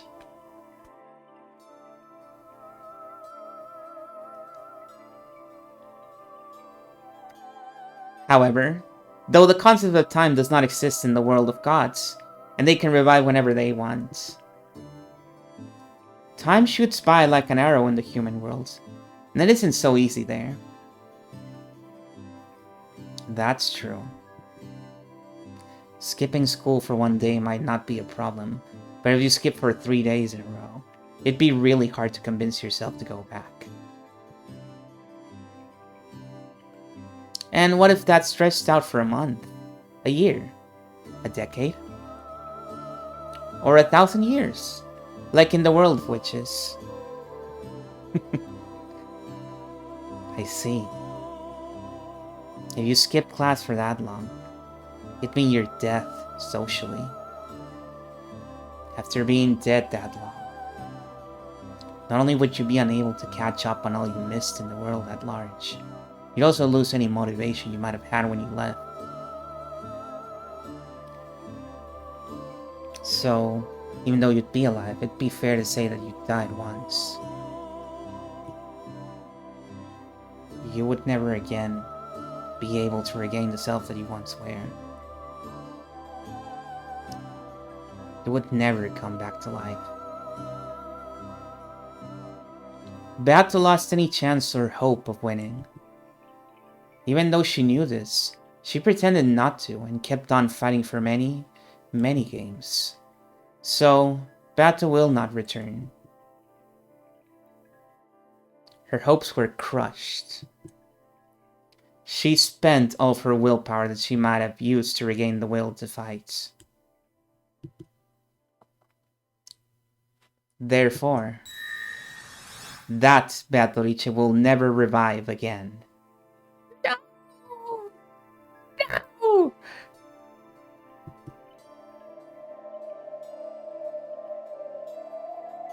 That Beato who just sat around the whole time with empty eyes in the fifth game.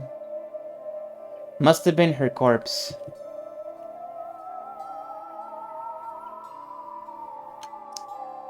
She managed to remain on the game board despite it all. But then even that corpse was wiped away. Oh right, I'm doggy. I forgot. It's been so long, guys. Episode 5 made me forget how to do this.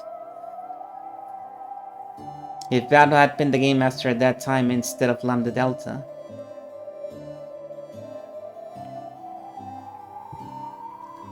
the game board itself would have vanished at that moment, and everything would have ended.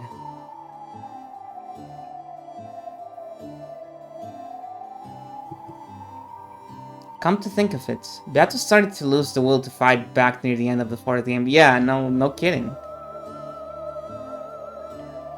When Beato loses her will to fight, the world of this game disappears.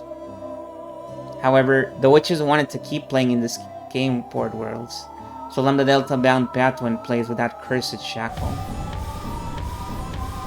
The web! She used that shackle to fix the game board in place and prevent it from disappearing. Even if Beato did lose the will to fight. In chess, this would be the equivalent of removing the set time limit for each turn, making it endless. However, Simply having the game endlessly paused on Beato's turn would cause the witches to die from their illness of boredom. That's why Lambda Delta took the position of Game Master. Starting then, Beato's existence was no longer one of the conditions necessary for the game's existence. That's probably why the shackles binding her to the game board were released.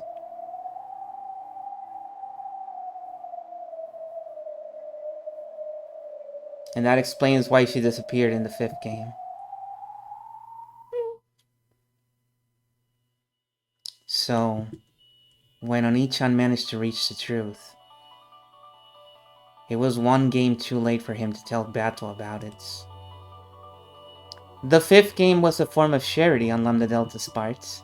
She merely showed Battler some mercy as the Witch of Certainty, acknowledging his strong desire to reach the truth no matter what. That's true. They do mention in her description that the Witch of Certainty loves people who work hard.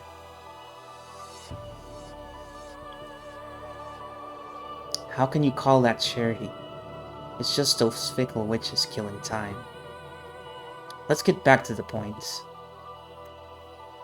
So that means this weird battle isn't the player battle. She's just a piece battle.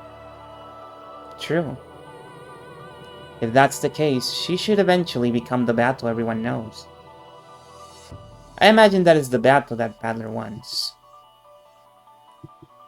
You mean he wasn't satisfied with just a doll? When playing with dolls, one can project the personality they most desire onto the doll. However, since you are acting out their parts, nothing unexpected can ever happen. You cannot hope for any unanticipated happiness. In the human world, there is nothing so boring as a pre-established harmony. I guess. I mean, for me, yes, that is true, but for a lot of people it isn't. That's why though a doll can become a person's best friend in the world. People eventually get bored and outgrow them. Oni-chan only wants the real Beato. He couldn't bear having a doll that only acted like Beato.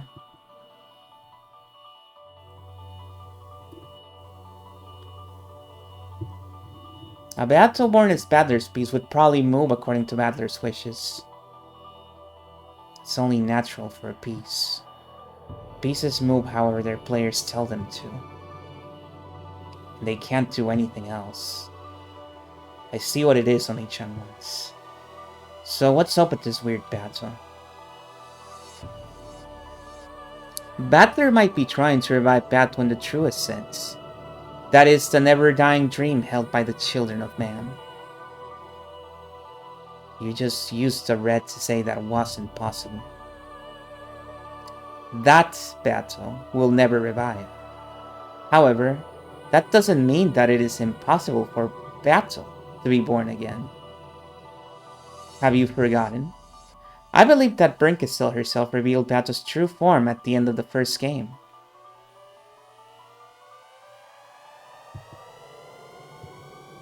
Now I remember.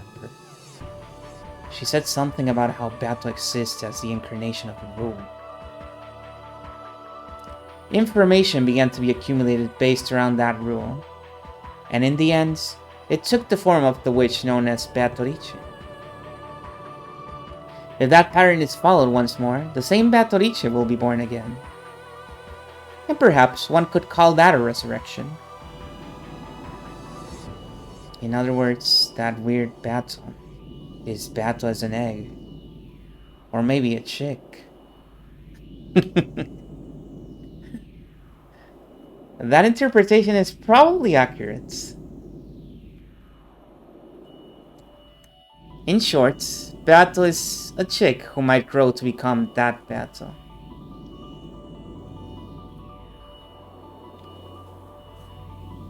And that means this pure and lovable kid will eventually grow into that screwed up, crazy witch.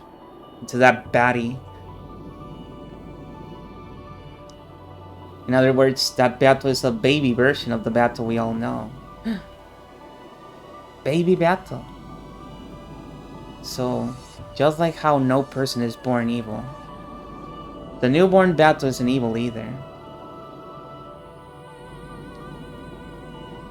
Even though she really is a different person, if you measure her by her roots, or perhaps her soul, then maybe you really could call this a resurrection. However, this reality can't possibly be easy to accept. Though she may technically be Beato herself, she is also, without a doubt, a different person. And that way she acts would make anyone feel as though something's out of place.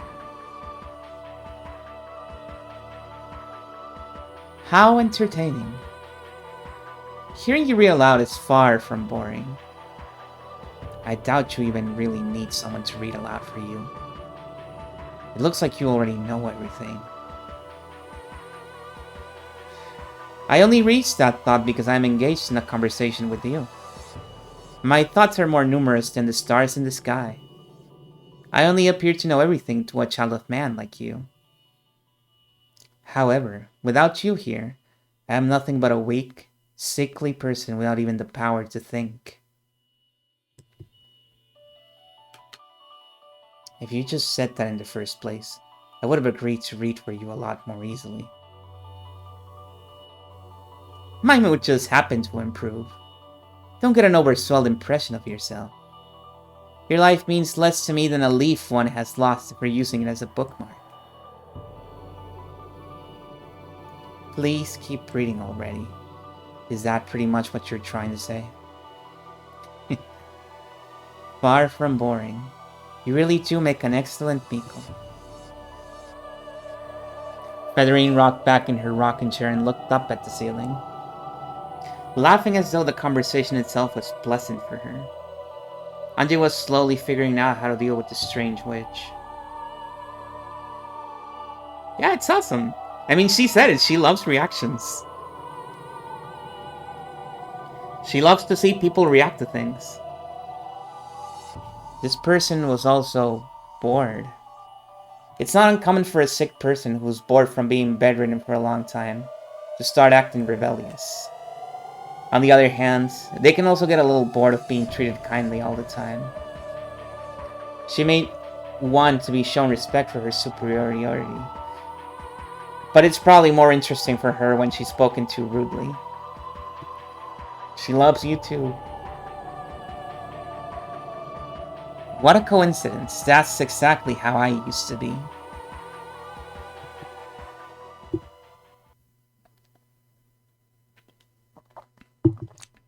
Anyway, from what we learned in the fourth game, there's no doubt that there's been some kind of antagonism between Baton and Ichan in the past. Learning about this battle might give us a key to finding the truth. It does seem so. It has caught my interest as well. Let's read her tale too. Oh, sure, as you wish, my master. When Anjay raised her hands like a conductor, the bookshelves in this bizarre study responded. Once again, several books floated out and began to swirl around Anjay. She must be like, what the fuck?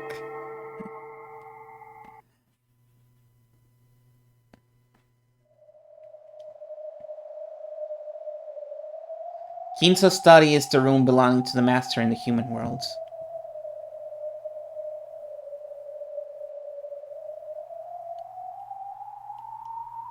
Like, their discussion does imply that the main elements are in the forgeries too. They might be.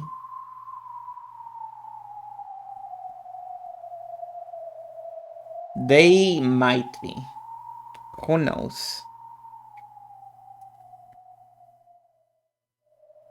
So, the study in the world of non-humans belonged to the master of the game board,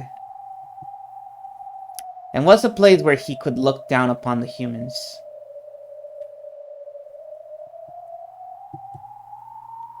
Therefore, one could hardly be blamed for mistaking the imposing, berobed man in the center of the study for Kinso, if only for a second. But it wasn't Kinzo. This was Battler, the one who had taken up the position of Game Master, becoming the new territory lord of this world. Around Battler was a swirl of glowing fragments, sparkling like the night sky, and on the floor was what appeared to be a red magic circle. To an outsider, it would seem to be nothing more than an incomprehensible geometric shape. But to Battler, who stood at its center, it was the outline for a new tale. A new line grew across the magic circle, following Battler's gaze. Nice cape, dork. Then, at the instant it connected with a complicated symbol. The entire magic circle flashed brightly.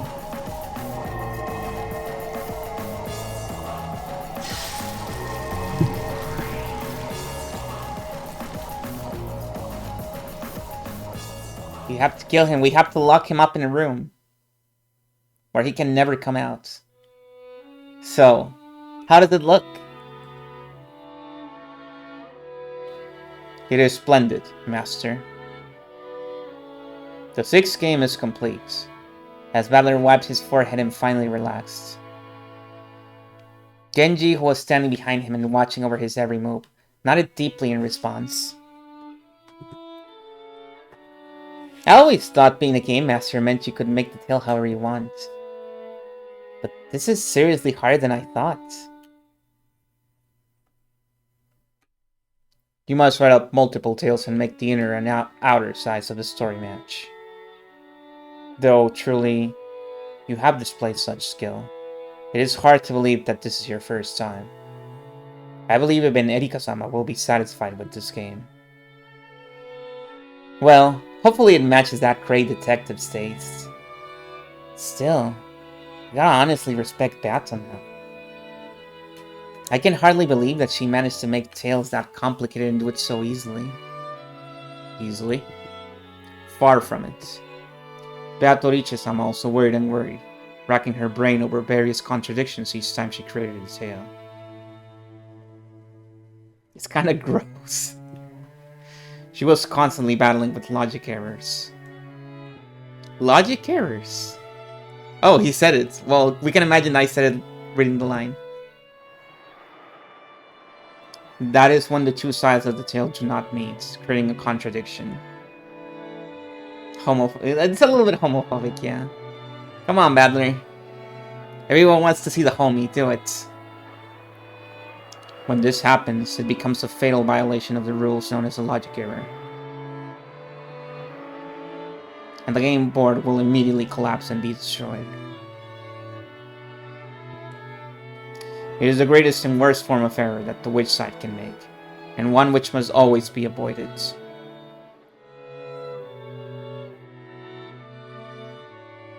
This is why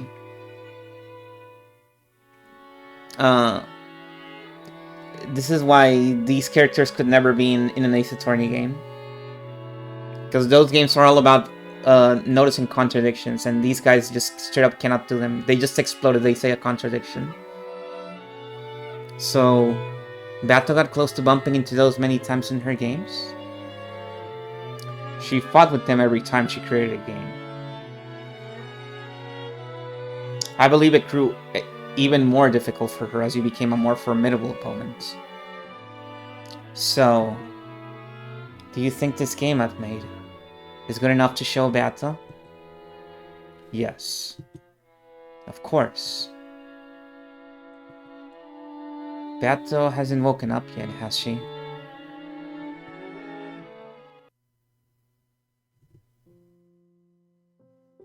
Battler only figured out people lie sometimes last game. Yeah.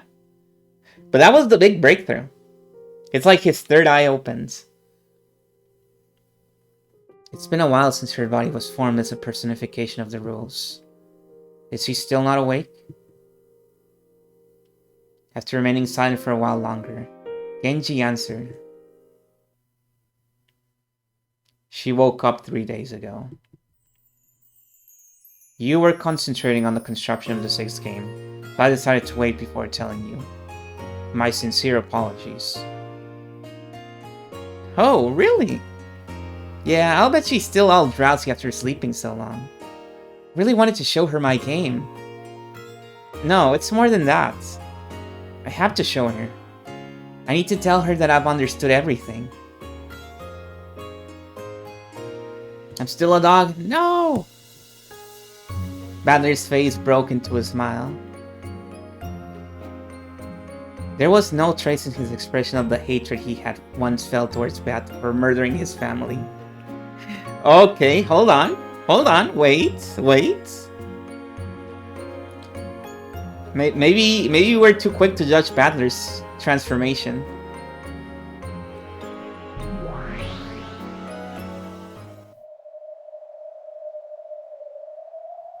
In a way, that was the final riddle of the 5th game.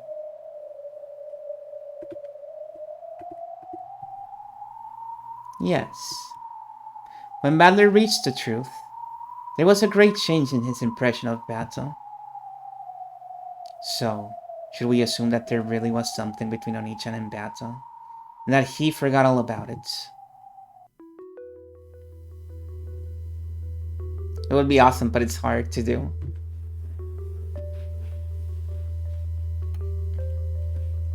I don't know how to do anything on OBS. I don't even know if OBS can handle it, at least the version that I have. However, Badler suspected this in the 4th game, and that's bad. This version doesn't even support any audio aside from desktop audio. I can't separate audio between programs. According to the tale, this was denied by the Red Truth.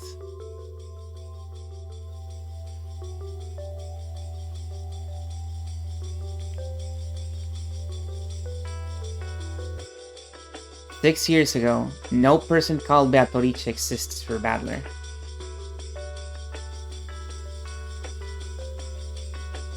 We can read this as saying that Bato did not exist 6 years ago. Or it could simply mean that she had no connection to Badler at that time. However, either way, Badler did not visit Rokkenjima at all for the next 6 years.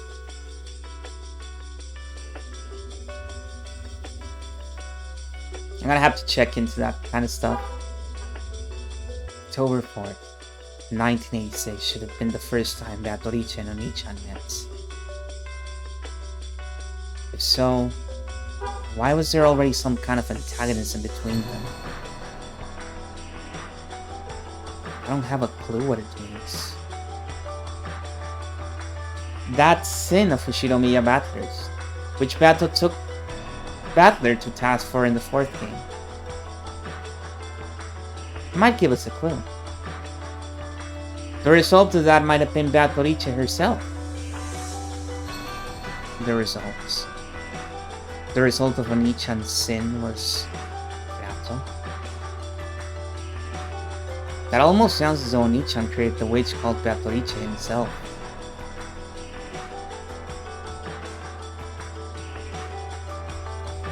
Everybody's writing this down, I bet.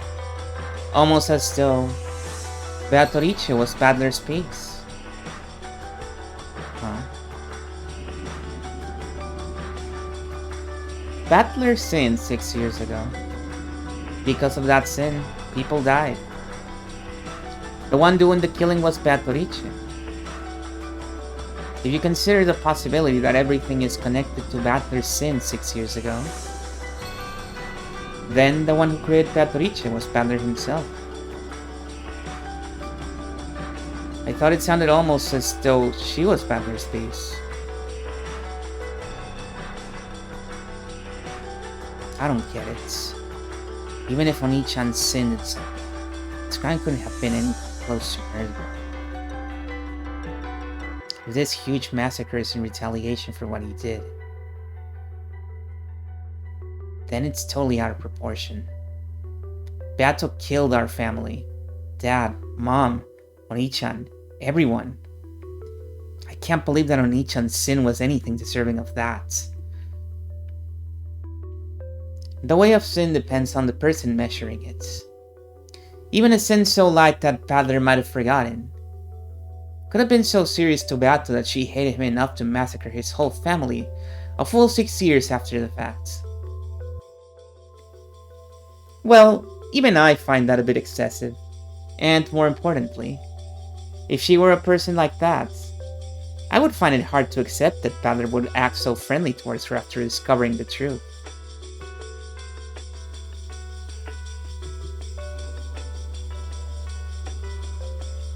Federine's observation was an interesting one. In a past game, Beato clearly said that Onichan's sin 6 years ago was the cause of this 2-day tragedy. I still don't know what kind of sin that was. However, he figured out what it was at the end of the 5th game. And he even apologized to Beato. Even though she was the witch who had massacred his entire family in retaliation for his sin of 6 years previous. Badler apologized to her. Of course, it was the player Badler who apologized, not the piece Badler whose family had been murdered over and over again. But even so, Badler must have remembered something at the end of the last game that made him feel like apologizing. Does that mean sin from 6 years ago is hidden somewhere in the tales we've seen so far? I have already formed a certain theory on that matter. Oh. Let's hear it. I cannot tell you yet. I want to enjoy being the only one who knows the answer for a little while longer. Well, I guess I'm done reading for you. Well, we can't have that, can't we? Have some patience and read a bit further. My theory is still nothing more than a guess. Once I'm certain of it, I'll tell you. Okay, Master. Okay, I can imagine that sounds better in Japanese where she goes, hi. Like going aye. I actually do want to hear what comes next after all.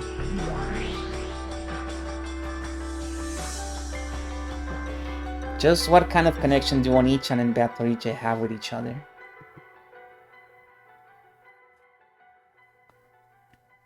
Understanding that will probably give me a massive clue towards finding the truth of this world. After all, because he remembered that, he was able to reach the truth.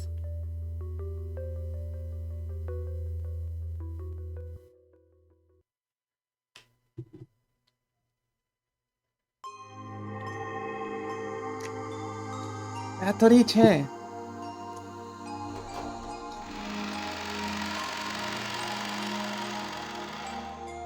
Welcome, Master. Beatrice-sama is waiting for you. This way, please. This place was a villa set aside for Beatrice's use. Now this is surprising. You would think he would be cool with Virgilia. Considering how long he interacted with Virgilia. It was a sacred site for her only, built so that she could spend her days without being affected by the outside world. My heart began to race.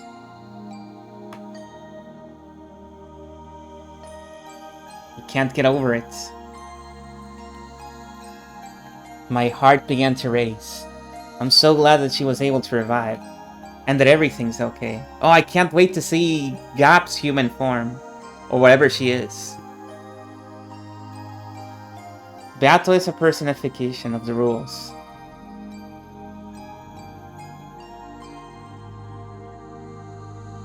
Oh, okay, yeah, that makes sense. He understands now. Like, wow, rather awesome.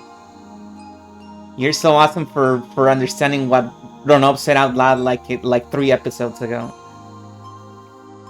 No, it was 2 episodes ago. Let's be kind. So even though she was destroyed once, it's possible for her to be reborn again. Badr had quickly succeeded in reviving Bato's body, but he'd had trouble summoning her soul back.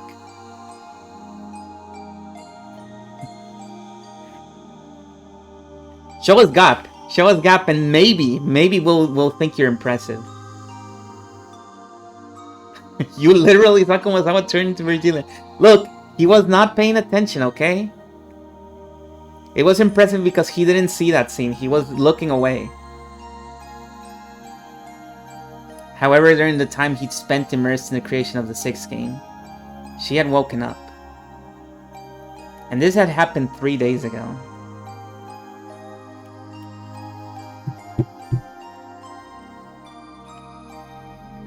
Badler let himself be led into the dining hall. The dining hall had been set up for his and Beato's use.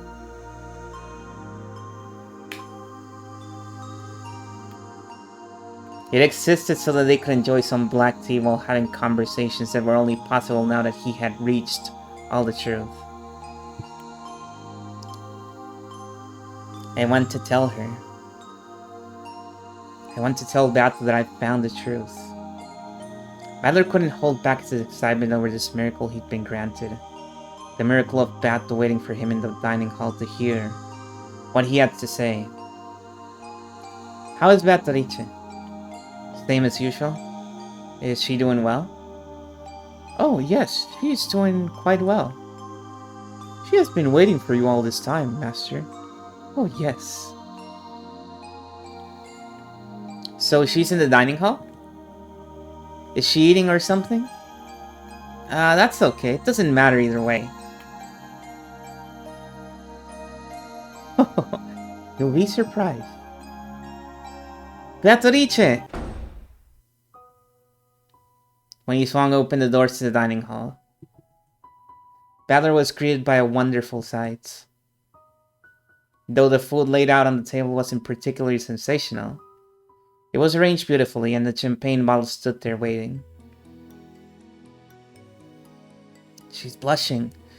Then the person clad in that familiar dress with that beautiful golden hair bowed deeply in greeting. Beatrice, you have my sincerest gratitude for giving me this form. Come on, don't worry about that. I'm so glad. Beato. Badler rushed up to Beato and hugged her tightly, just to make sure her body wasn't just mist or an illusion. I solved your riddle for you, but then, before I could tell you about it, you went and disappeared. I am right here. I will not disappear. It's okay. You can stop talking like that. I'm not going to ask you for anything in return. Anyway, I want to apologize. And I want to talk with you. I don't even know where I should start. You have done nothing that you need to apologize for, Father. I'm glad just to be of service to you. Beato? Beatrice was born for your sake, Father. Please, let me support you. And, Father, congratulations on completing the 6th game. I told you, stop talking like that. You're creeping me out. Do you find this style of speech displeasing? Please forgive my rudeness. Well, I don't find it displeasing, but it's not like you. I guess I like the way you usually talk best.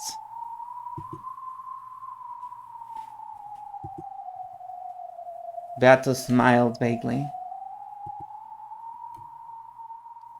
To Adler, it probably looked as though they were both smiling at the unusual way she was talking. However, Bato's smile literally was vague and uncertain. After all, she didn't know how she was supposed to talk.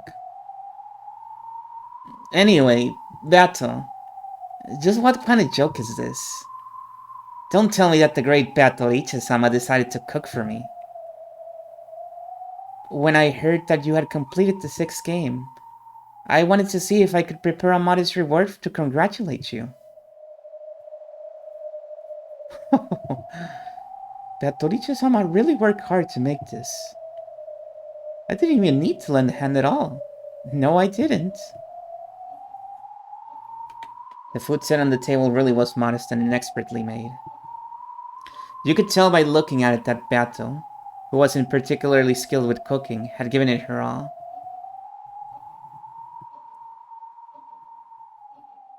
The real Bato wouldn't do shit for me.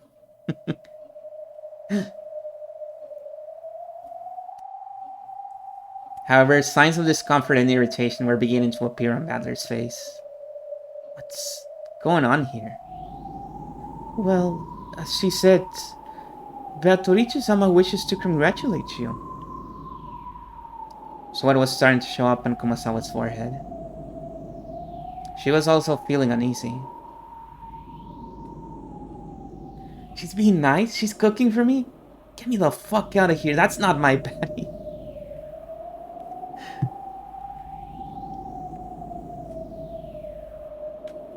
I didn't come here to be the dumb. Come on, man. When he noticed, Badler realized that it was just his imagination. Bato turned her back to Badler and stuck a corkscrew into the champagne bottle. Then she showed it to Badler. Father, congratulations on the completion of the 6th game. In the hopes that you will prove victorious over your longtime rival, Furudo Erika. Pop. When presented with a champagne bottle and a sound like that, anyone would think that the cord had been pulled out. However, it wasn't the cork. It was the bottom of the bottle. The high-quality champagne that Bato had procured splashed out all over the floor in her dress. Then, the same sound repeated several more times. Each time, one of the plates of food on the table was knocked into the air. Father, did you find the food displeasing? Who are you? I am Beatrice. I was born for your sake, Father. That's not right. Huh? Who is this? This isn't Bato. And anyway, don't call me father. What's going on here? What is this? Didn't I revive Bato? Genji, what's this all about? My apologies. But that is indeed Bato Ichi-sama. Are you kidding me? How's this supposed to be Bato?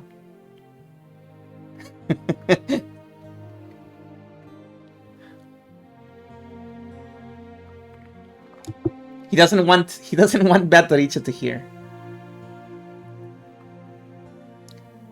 She's totally wrong, a fake. No, this is Beatrice-sama. This is, without a doubt, Beatrice-sama, who was born in accordance with the rules of the game board. No, this isn't anything like Bato. Bato would always talk in that weird way and laugh rudely and... No, this is most certainly Beatrice-sama herself. Then why is she talking like that? Why is she calling me father? Beatrice-sama was only born a short while ago. It would be far too cruel to expect her to act as she once did so soon. Are you saying that her memory hasn't returned yet? Master.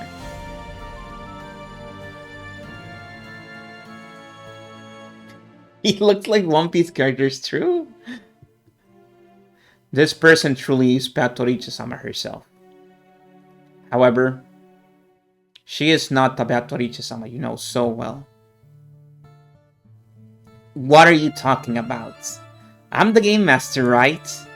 Why can't I revive Battle? Batoricha-sama has revived. However, the old Batoricha-sama lived for 1,000 years. This is Batoricha-sama, on the other hand, was only born a short while ago. If she appears to be a different person, well, it just can't be helped. Then, how can I revive that Battle? You gotta marinate her for 1,000 years.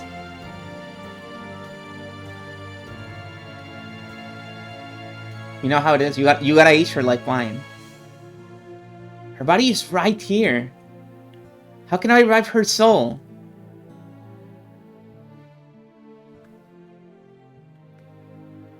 If she lives the same 1,000-year life again, she should become the same Batoricha-sama she was before. Are you telling me to wait 1,000 years? I mean, she waited for you.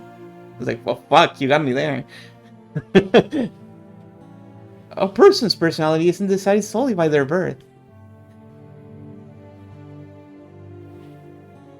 It can change drastically based on how they live and what they experience.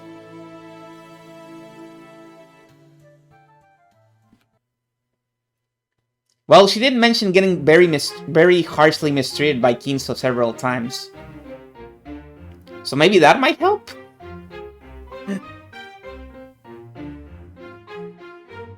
Nature versus nurture ass game.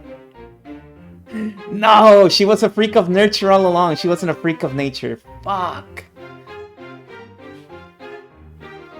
Do you understand? Even though she is the same, I didn't forget this time. Battle, she is not the same.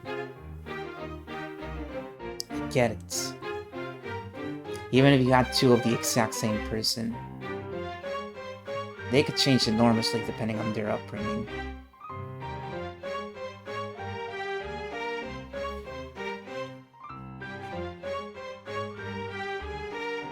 Even though they might both be the same human to start with, their upbringing could change them so much that they've effectively become two completely different people. Usually, we use the term person to refer to a person, not their personality. However, since humans recognize a person by their personality, those two might as well be different people from a human perspective. That's so true. This guy's so funny. If that tragedy 12 years ago hadn't happened, this lady of ours might also be a cute girl. Good smile without looking weird. Also, why is he here? Oh, I guess they're not in the meta layer right now. They're like in the real world layer. As you can see by Federine's outfit. She is currently Hachiyo Toya. That's rude. I'm plenty cute as it is. I understand. If a personality is what makes a person in our eyes, you could probably say that a second personality represents a different person entirely, even if it inhabits the same flesh body.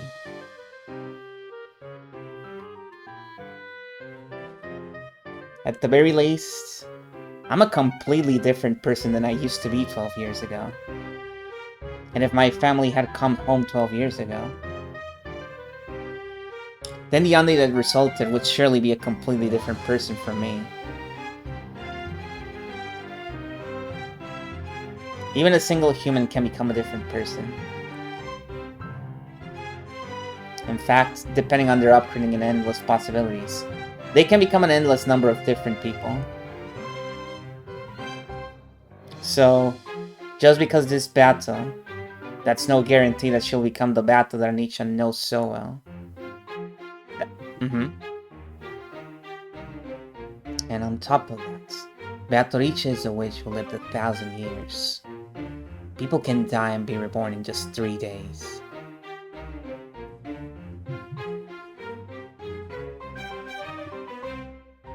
A 1,000 years is such a huge amount of time. It seems you're quite a skilled reader. For most of my readers, it would be necessary to spend several hundred pages to explain how a single person can become different people, depending on their upbringing and time. This is why I put this fucking guy called Duncan Idaho in every single one of my fucking books, said Frank Herbert. I'm sorry. I don't know why this made me lash out. Don't underestimate your readers. We aren't just reading. We read and we think.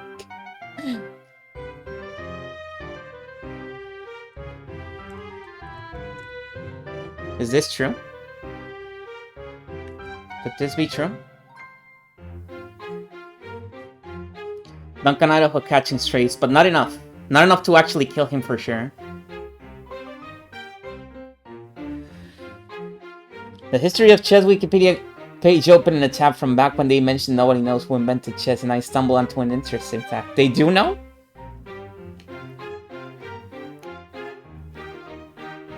If I make 100 people read it, about 90 will be able to. However, only 50 will actually understand what it means.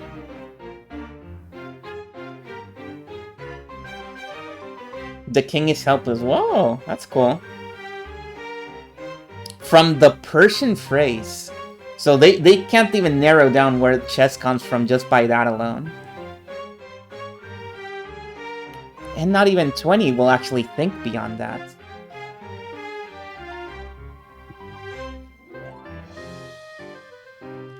And all I ask is that they think it over a bit. Nothing more than that.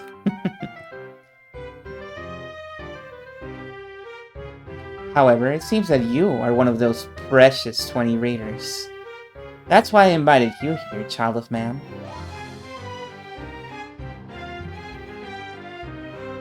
Your king isn't king. Yeah. Language is mysterious. Polar bear means bear bear. Look it up.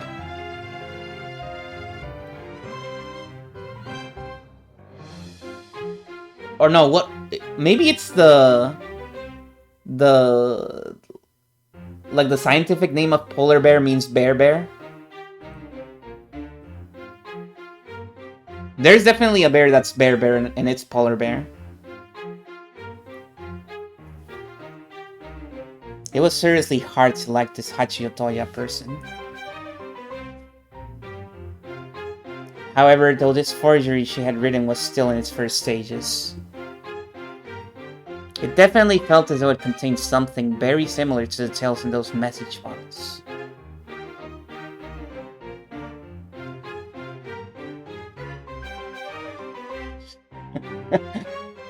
Some British guy heard, yeah. And then went, yeah, I invented that shit. That was me. Speaking metaphorically, one might call it a scent. An indescribably unique and stern atmosphere, like a stuffy library.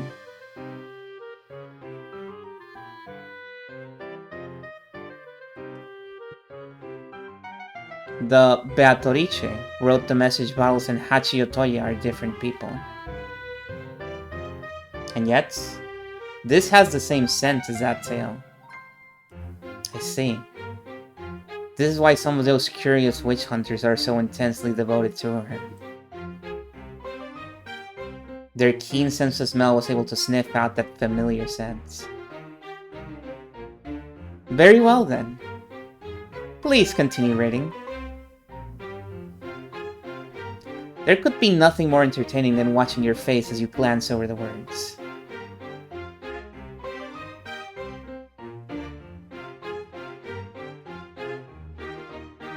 What the fuck, man?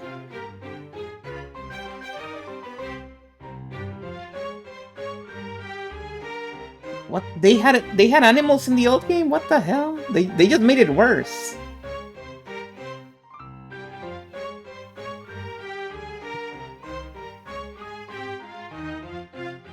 Childhood goose trauma. Well, we can change it to a different animal. It's fine.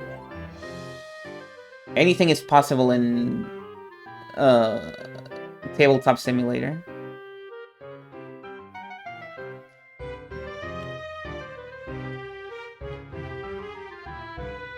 I am not. I am not asking what the goose trauma is, unless it is bait. In which case, I'm biting the bait immediately. But otherwise, I would not force you to bring it up.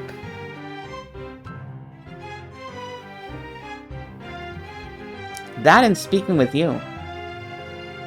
I guess it's true that readers are always starving for opinions on their works.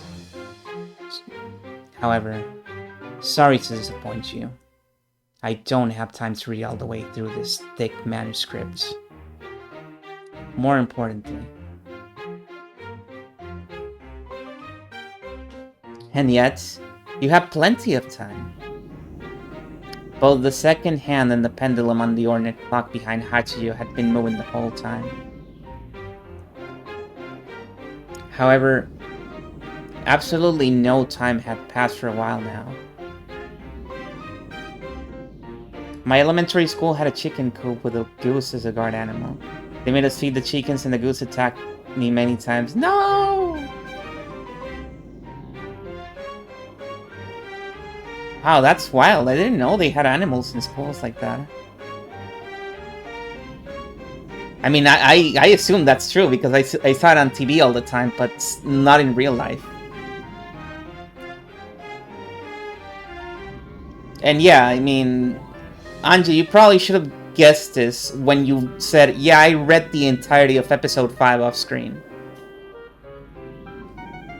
Because that shit's like 20 hours long.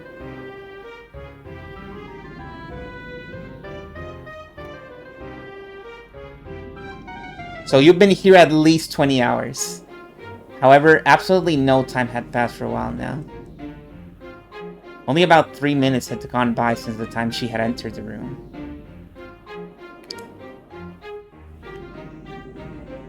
See? Time isn't one of your problems. No sort of time will chase you away until you finish reading.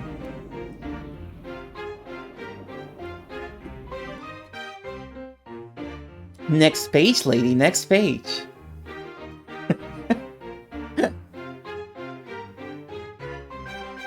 They're bred for aggression, much like many dog breeds. That's true. Amakusa badgered me to turn the page, so I returned to the world of the tale once more.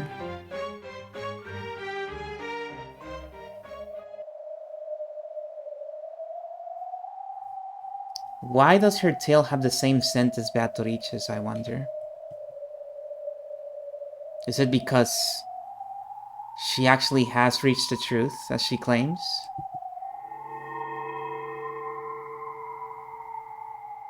Does this mean that anyone who knows the truth could create an endless number of message bottles?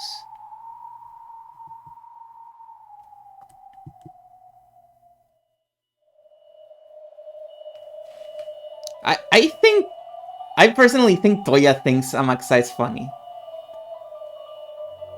Is that how the Catbox world works?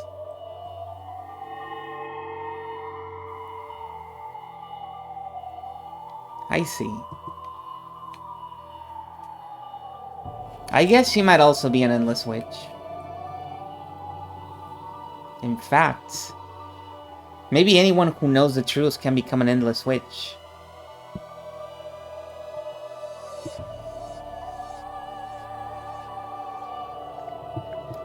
An endless tale created by the endless witches, repeated endlessly. The 2 days starting on October 4th, 1986, where my family is being toyed with endlessly. I have to end it. Hello, Laha! Welcome to spoilers once again, Laha. I have to find a hint of the truth from within this story, and end this endless tale. That's not possible. That's why it's endless.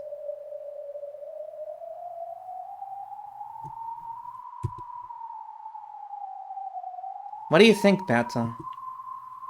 How's this 6th game I've made?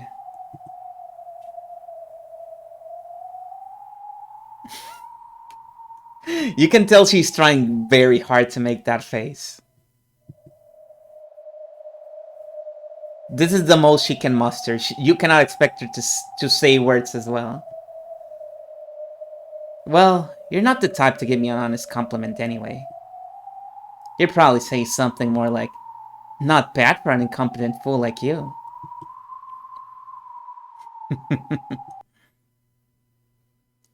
Not bad for an incompetent fool like you.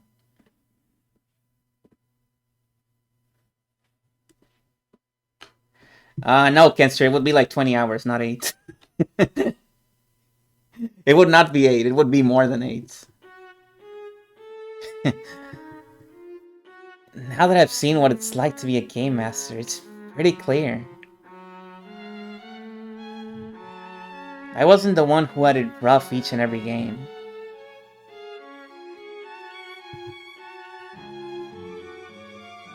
Creating a game is far from easy. I certainly never expect us to recognize each other's efforts like this. Creating a game is far from easy. I certainly never expected us to recognize each other's efforts like this.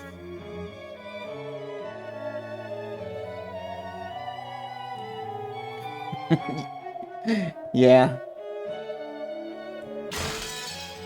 All wrong. This isn't battle. Battler slammed hard on the desk, but the piece battle showed no reaction.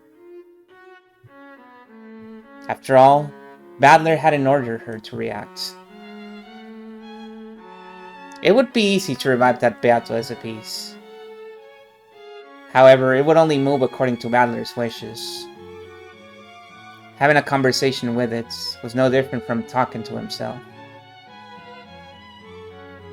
The Game Master could summon any kind of piece. He could move those pieces in any way he wanted, reigning as an absolute god. However, for that very reason, they were just pieces. That made it unbelievably lonely and sad.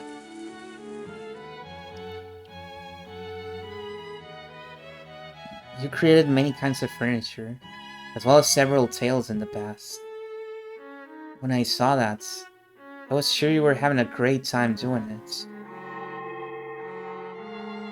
But that's all wrong. You were unbelievably lonely.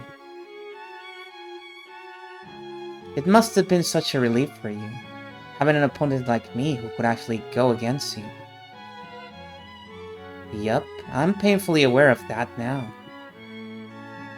That weird, polite battle really was you, wasn't she? The way you were 1,000 years ago. And yet, she's a different person. The way she looks just like you is what I really can't get over. Can't stand it. However, she isn't a piece, so she can't go against my will. That Beato is much more alive than a piece like you. I get that. But it's all wrong. That isn't you. She's a completely separate person. Like a long-lost little sister or something. That's why I just can't accept her. This has given me Shadowbringers flashbacks.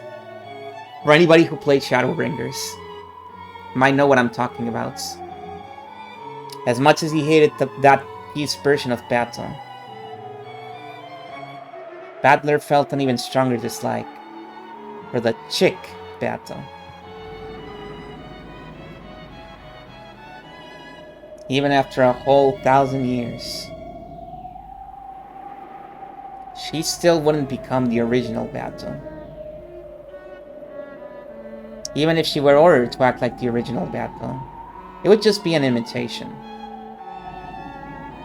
This was a very similar but separate person, and definitely not Bato herself. So, in the previous game, Bato really did disappear for all eternity. The thing they do with quote-unquote Minphilia. Even after becoming the Game Master, there was no way to revive her. Laugh. Laugh at how pathetic I am.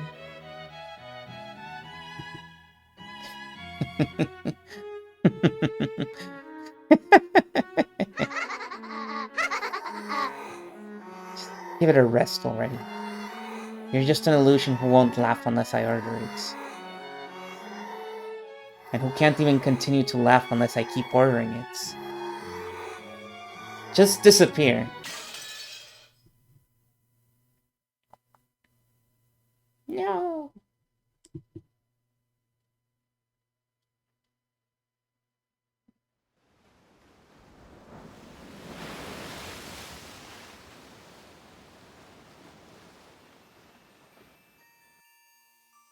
Oh my god, it's Hope! When was the last time we heard Hope? On Rokkenjima, this day, or rather, this round, was the same as any other. The typhoon would be coming very soon. The sky was still overcast, but the clouds were moving quickly.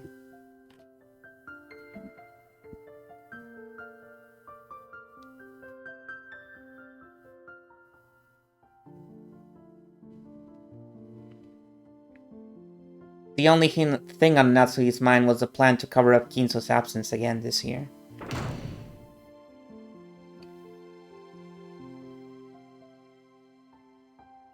Krause appeared to have suffered a stomachache from the stress and was sleeping in his room.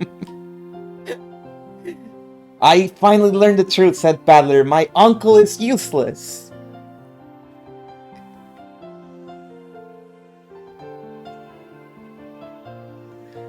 Jessica and Kumasawa had left in a boat to go shopping and greet the incoming relatives on Nijima.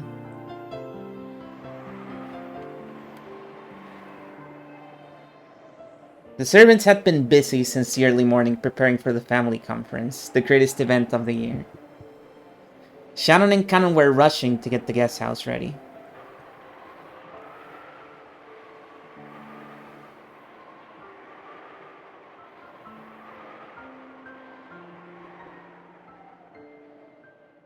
I forget if I read the bio for Battler. Maybe I forgot. Let me see. Yeah, I don't think I read it. Battler, the Endless Sorcerer and the final Game Master. He is a ruler of the game board and the territory lord. To prove that he has won Bato's game, he must stack the part of the Game Master. By succeeding in this, his victory will be acknowledged, and Bato's game will reach its end. Because he knows all the truth, the plane on which he exists is higher than those of all others. Oh, her bio is different as well. Her sprites. The new witch who was revived from the rules. She has not lived 1,000 years, and her behavior is vastly different from how it once was. She's a witch who doesn't even know how to use magic. However, she has no fear of magic circles or of spiderweb. It's almost as though she's just a human. She's attached to Battler and makes it her goal to do whatever she can for him. That's it. Oh, I finally get your joke. Instead of the head.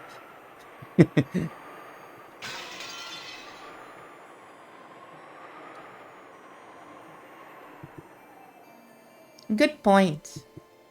It's a pain to clean up this place too, after all.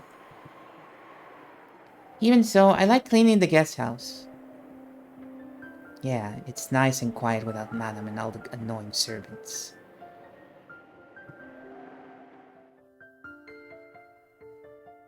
Shannon smiled wryly as she performed a detailed examination of the guest room.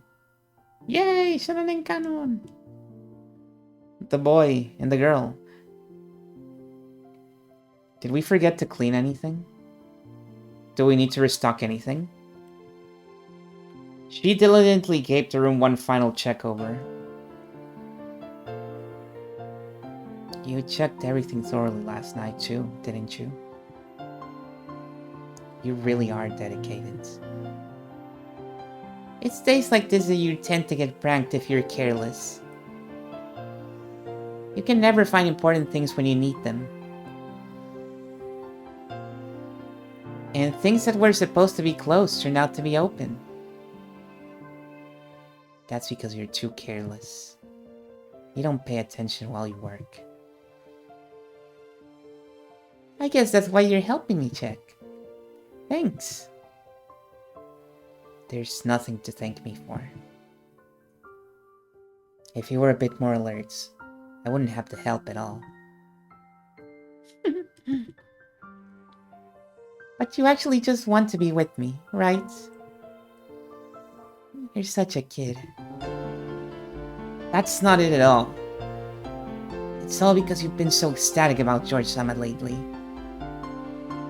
You're messing up so much, I can't let you out of my sight. Kanon-kun, let's chat a bit. I can't do that now, we're working. You keep making fun of me and George-sama. But how's it going between you and Jessica-sama? Nothing's going on in particular. If you have time to talk about that, let's just finish this. Kanon had very obviously been trying to change the subject. What? Shannon had then snuck up behind him and pushed him down onto the bed.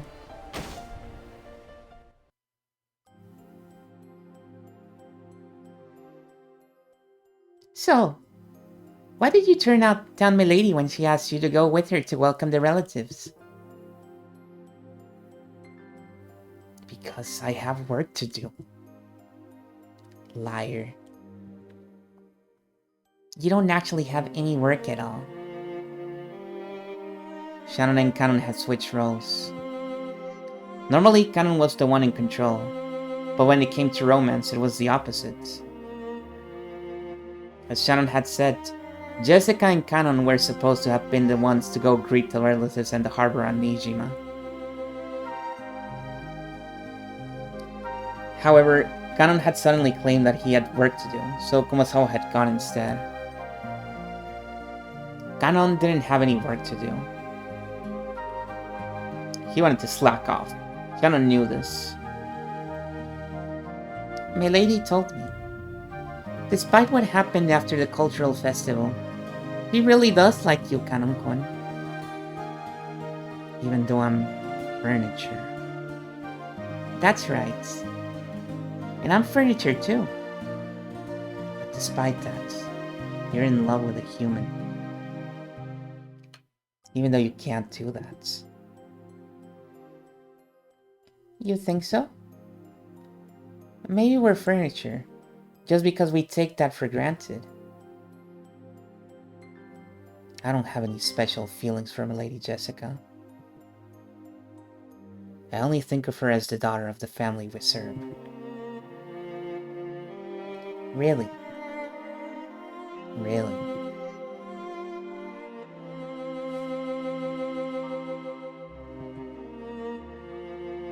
What? You know, there is a chance that George-sama will propose to me tonight. Shannon wore an incredibly peaceful smile on her face. But Kanon could tell that there was no way she'd let him change the subject. Kanon realized that she must have made him help out here in the guest house in order to talk to him about this, and he clicked his tongue softly. You really think you can marry a human, even though you're furniture? I think I can. It won't work. Why not? That dream future that George-sama has imagined for you two is something you can never give him. Well, we aren't humans. We're furniture, inferior to them. George-sama only thinks that you're human. Well, that is true, but...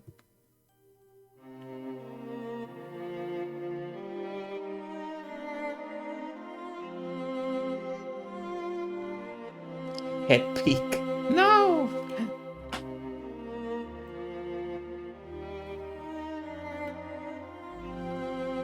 I'm impressed that you've managed to keep him fooled this long. Do you really think you can keep tricking him like that forever? Even though you still haven't been able to tell him that you're furniture? Being furniture or being human has nothing to do with this. I believe that George-sama will accept everything about me. And yet you don't have the courage to check and make sure.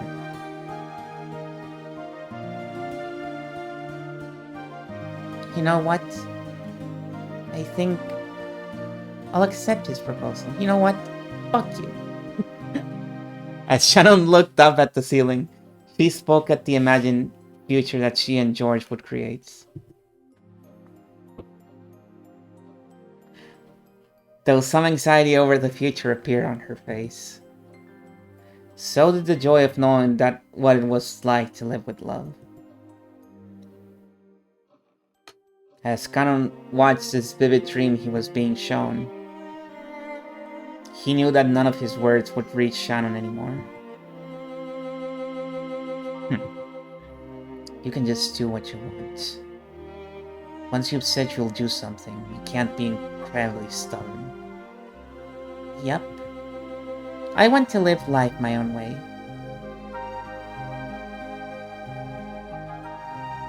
I mean, Shannon, no, that's even worse. Oh no, it's not that bad because Jessica would just say no.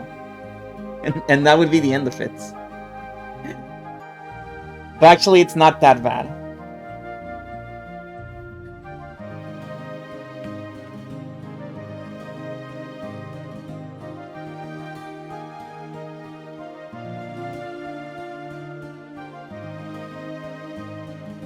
I'd like to stop being afraid of over who's furniture and who's a human.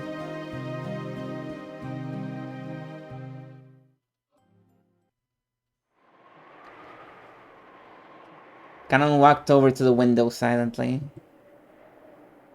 He saw the rose garden filled with boring, gray flowers in bloom. Oh, Kanon. He realized that Shannon was acting above her place.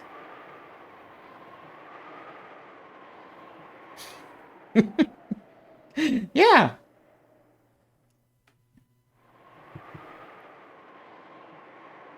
And then Eva would never find out.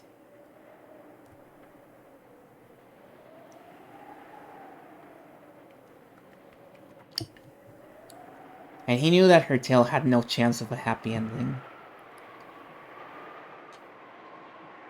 However, he also knew that no words of his could change her mind now that she had made her decision.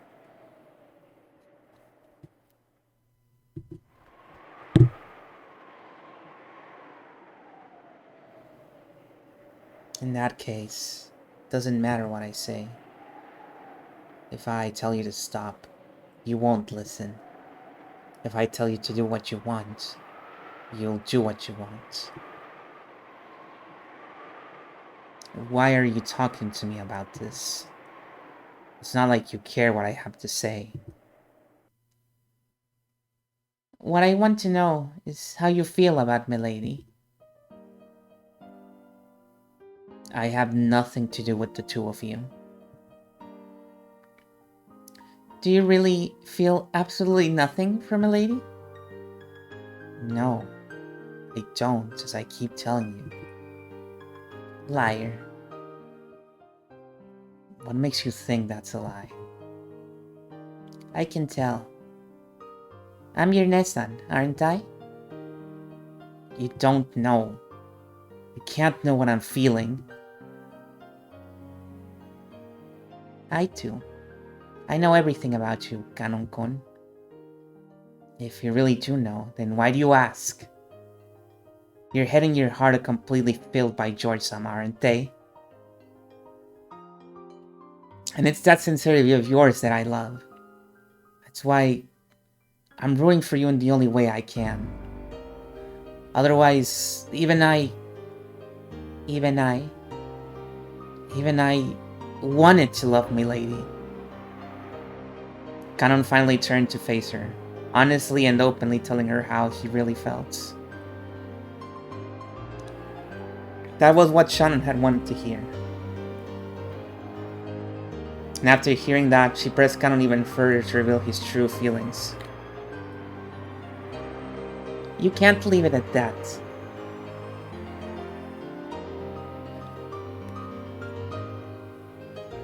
I don't give a fuck. Oh yeah, then what's this I found behind on your bottommost drawer? No. This is a fuck, isn't it? No, it's not. Where'd you get that? It's not mine.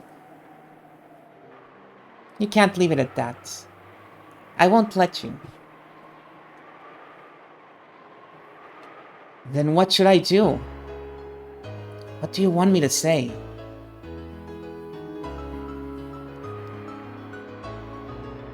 Don't try to dodge by saying I wanted to love her.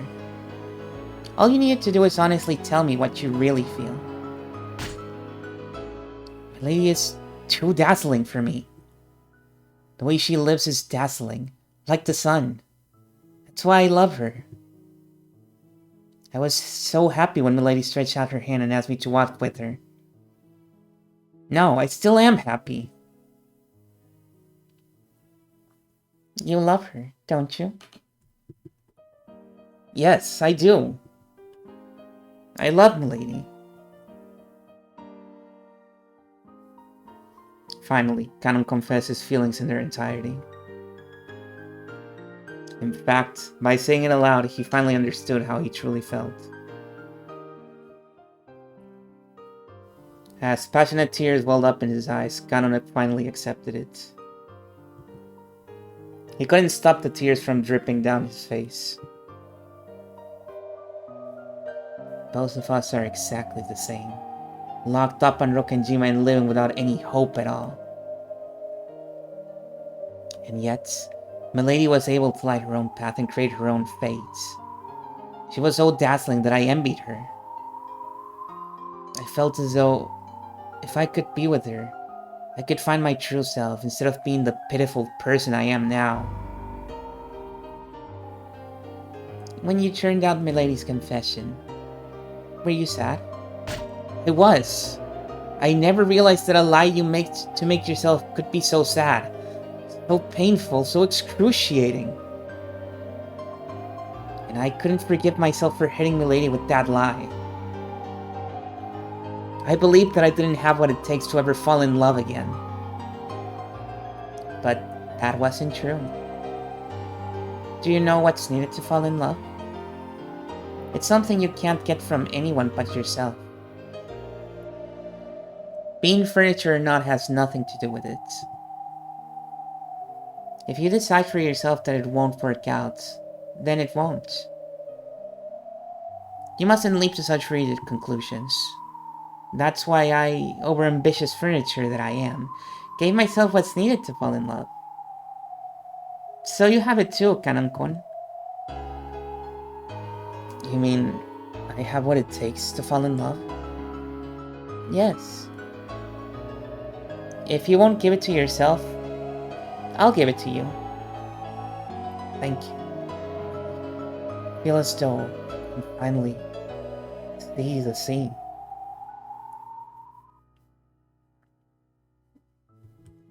I'm certain of it. George-sama will propose to me tonight.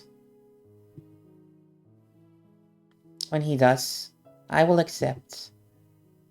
I intend to leave this island and start a new life in our new world. If that's the path you've chosen, then I have no say in the matter. I'll leave this island, and after that, I'll never return again. I'll have to say farewell to you, Kanon-kun. You're right. We won't see each other again, will we?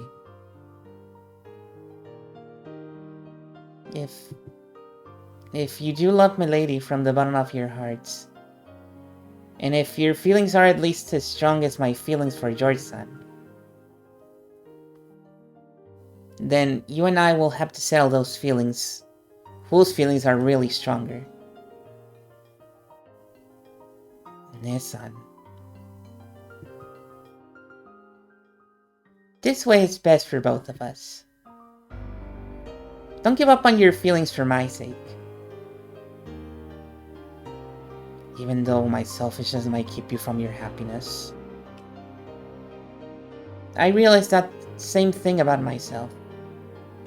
I know that my happiness will bring you pain.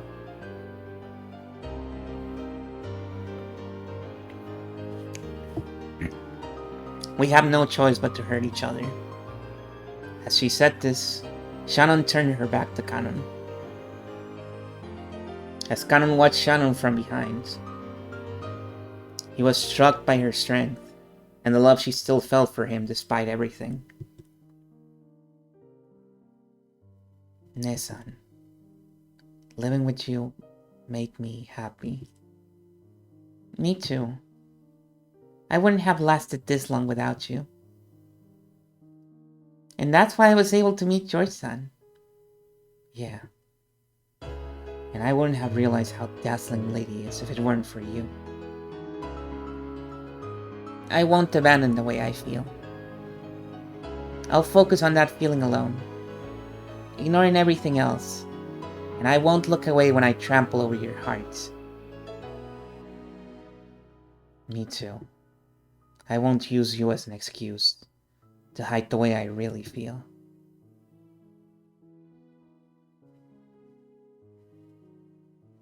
Yeah. Whether my love bears fruits, or yours does, we'll both support the victor. Yes. I promise. And if I win, I will love my lady and treasure you. Thank you. But if I win, I'll forget you on this island and leave this place forever. Yes. Whichever of us wins, that person will pursue their love with all they've got. Even if they know that love will be unrequited. Yes. After all, by now, we are not furniture.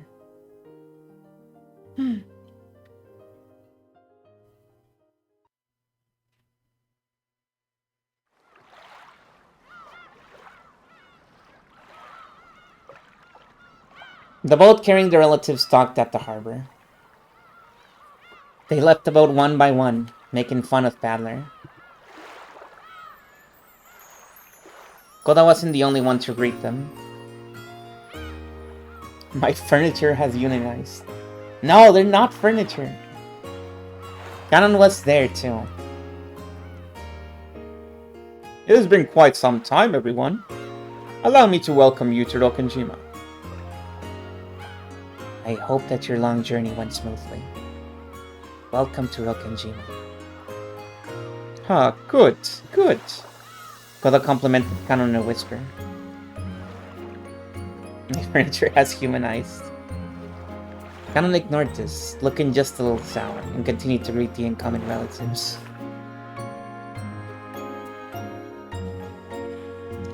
This is your first time meeting Goda-san and Kanon-kun, isn't it, Paddler-kun? Oh, it's my first time meeting Battler too. Goda-san's a great chef. He's the only reason anyone ever want to come to this island. I am most honored. Father-sama, I do hope that you look forward to your meals during your stay. I can't wait. I'm counting on you. Long time no see, Paddler Kanon-kun. You seem to be in high spirits today. That's great.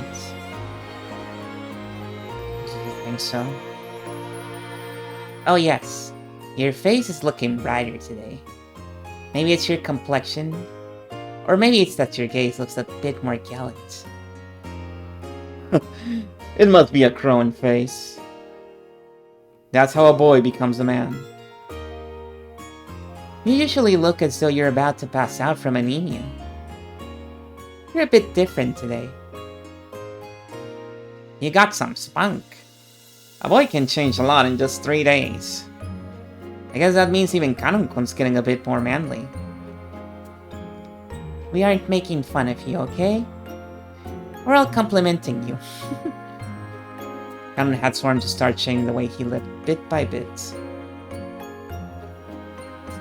However, he only meant to change within himself, and hadn't expected that it would show on the outside. He was a bit shocked to hear that his expression had changed so much. Another Jesus reference. A boy can change from dead to alive, that's true.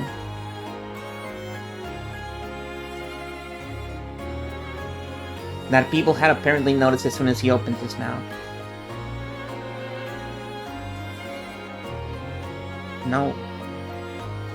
Maybe the real surprise was that his normal expression must have looked so incredibly sullen in comparison.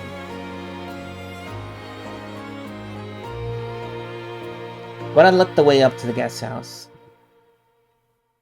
Kanon brought up the rear, helping to carry some of Kumasawa's shopping. Does my face really look that bright today? It looks that way to me as well. Did something good happen? Even Kumasawa was saying it. Kanon, unable to see what his own face looked like, hung his head in embarrassment.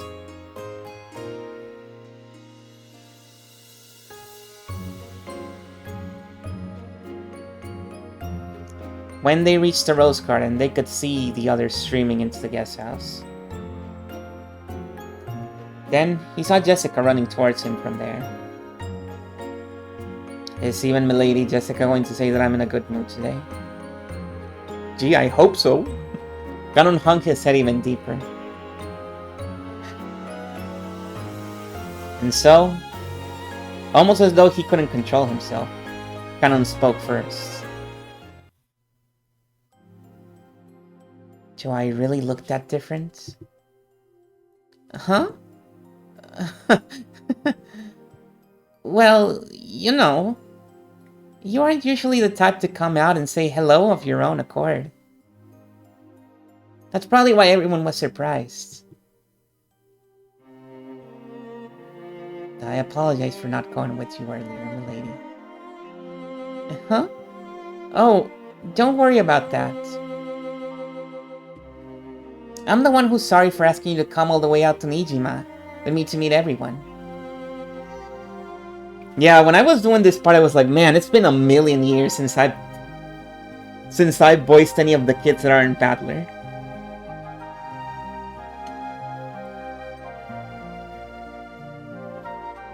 I know how busy you must be today. I didn't have anything particular to do.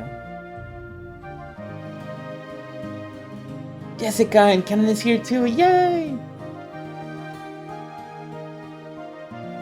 Yeah, they barely show up. It's really sad. You were just so dazzling. So dazzling that I couldn't bear to be with you. I was just weak. Jessica faltered, uncertain what Kanon was talking about.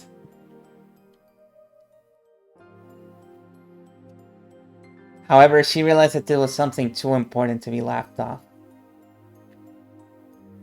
Did something happen, Kanon-kun? Shannon says she's going to get married. I see. So George Nissan is going to propose this time after all.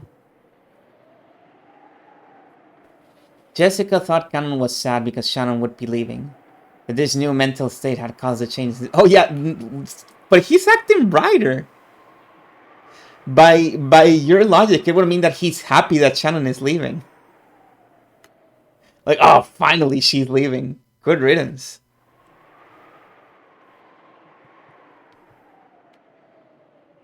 And Canon realized that Jessica was probably thinking this.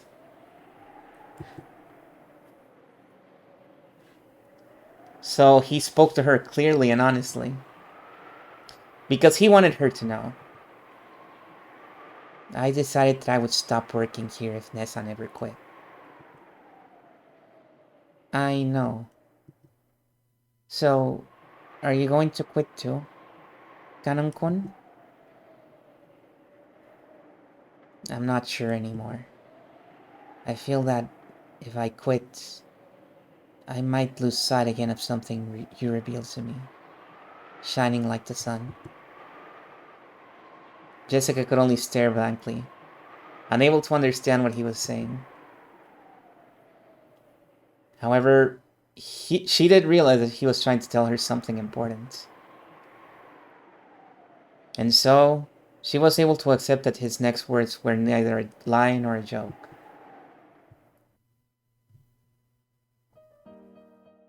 Milady Jessica, I love you.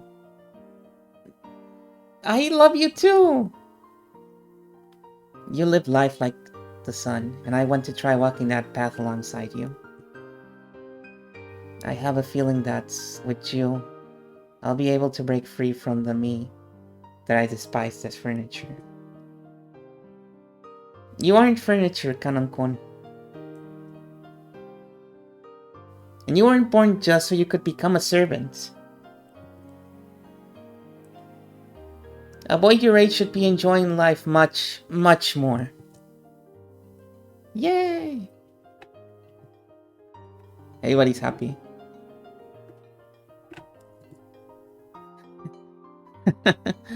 I'm dazzled too. You're so dazzling. I can hardly see. This is how I truly feel. I'm sorry for trying to hide for so long. I apologize for hurting you on that day, in my cowardice. That's okay. Just hearing you say that makes me happy. So, since I want to always be with you, I plan to stop being furniture. I ask that you give me some time to do that. Please forgive this last bit of weakness. There's nothing weak about you. You've shown me. You've shown me that you have the incredible courage to change yourself from the way you used to be. So, I'll support you until the end. And I won't rush you until you're ready. If I'm the sun lighting your path, that's because I wanted to shine more brightly than anyone else, that you look only at me. Without you, there's no way I'd become anything like a sun. So, I'll wait. No matter how long it takes. Thank you, milady. Milady is a bit stiff, don't you think? May I call you by your name? Sure. Oh, but only when we're alone, okay? Otherwise, it might make things tough for you. He's smiling. Good point. Nessa and George-sama are doing the same, it seems.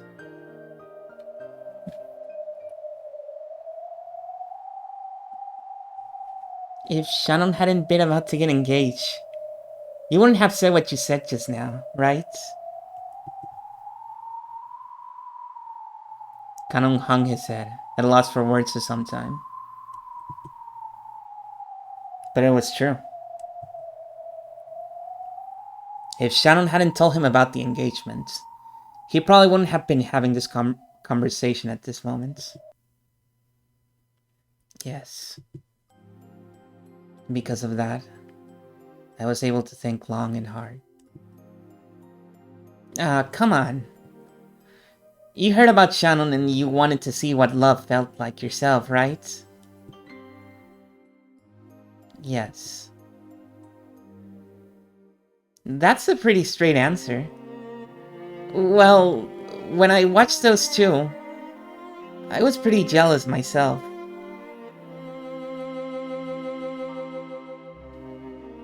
It looks better in case someone contacts Naxi. Look, Bug, he doesn't even need to do that. He's like, I'm quitting right now. You can't do that. If you don't let me quit, and you don't put a good word in for me, I'll tell everybody that Kinso is dead. Fuck.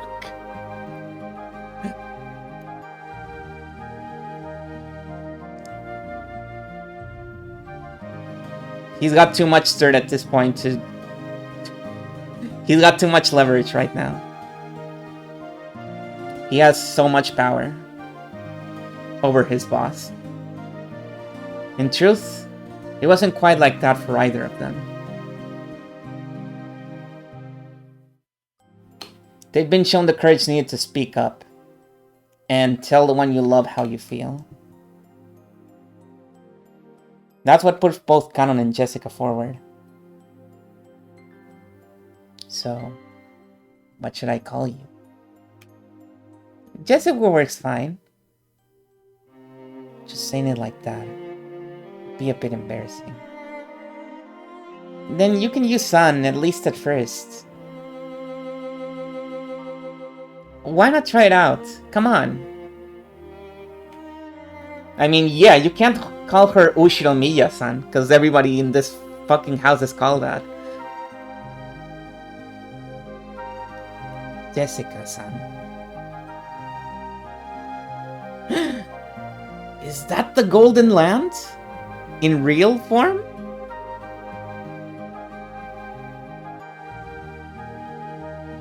Is it mirrored? I think it's mirrored.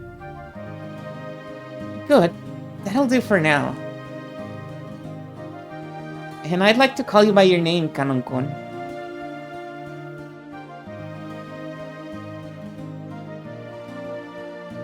You have a real name besides Kanon, don't you?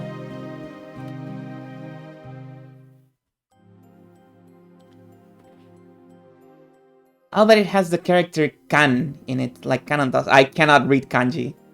I was just using context to know. Sorry. Sorry if I fooled you.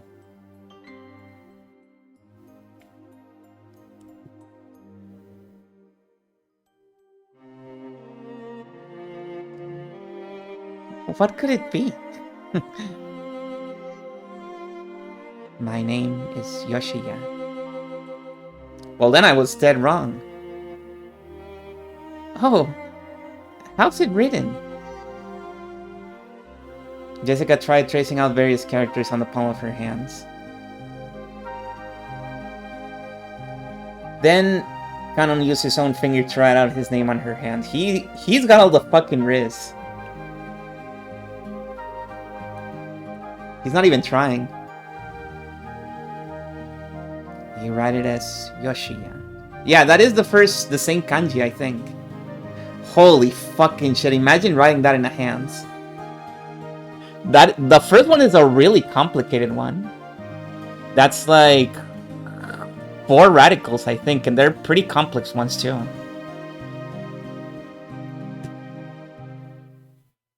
So you're Yoshiya-kun. Yeah, that's a great name.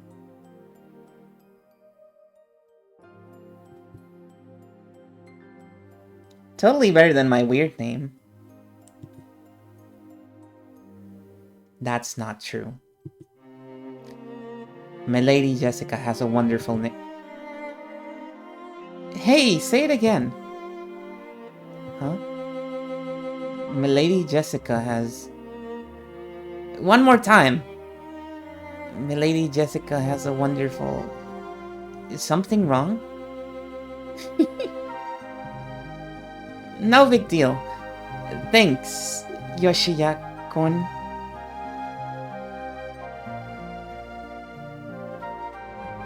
The red flowers in the rose garden seemed to celebrate the two lovers whose feelings had finally connected. I mean, Jessica is a normal name, but the weird thing is about how it's a Japanese name, technically, because it is written in kanji. It is not like a proper Western name written with katakana.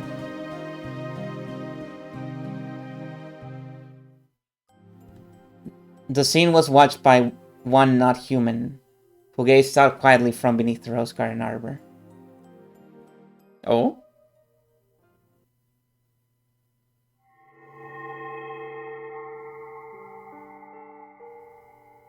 Oh, the bush is gone. So it's probably a different picture. Because this one doesn't have the bush in front.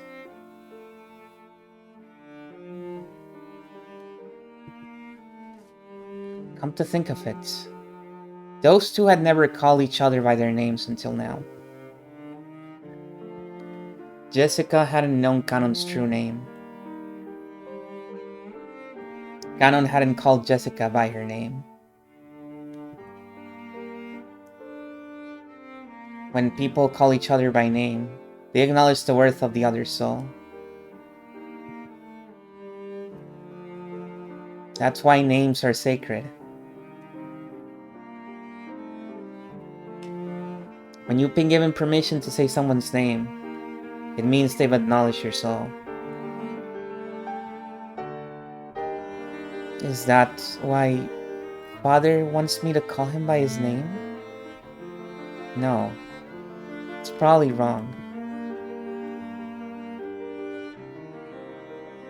When Father sees me, it reminds him of that other me, the past me.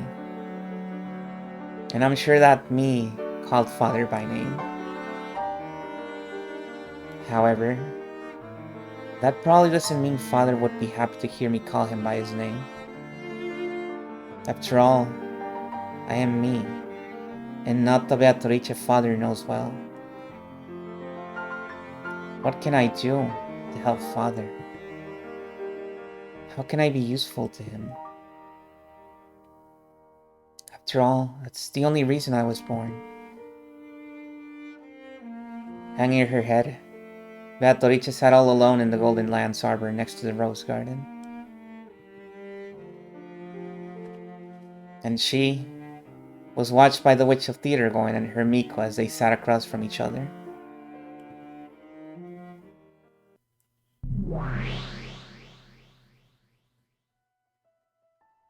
Poor kid. I never thought I'd see you feel compassion for Bato. It'd be too cruel to call this Bato and the former Bato the same person. They're completely different people. It may be that, by the rules, this Bato is the Bato. However, saying that would be horribly unfair to her. Battler must be very depressed to have things end up this way after reviving his former rival. I sort of get on Ichan's despair. But I can understand how this kid feels too. No person can become a replacement for another. Not even a past version of that same person. You know, like how I wasn't able to be a replacement for George, and Eva hated me because of that.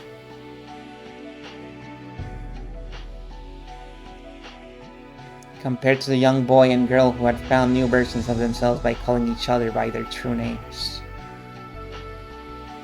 This witch looked very feeble.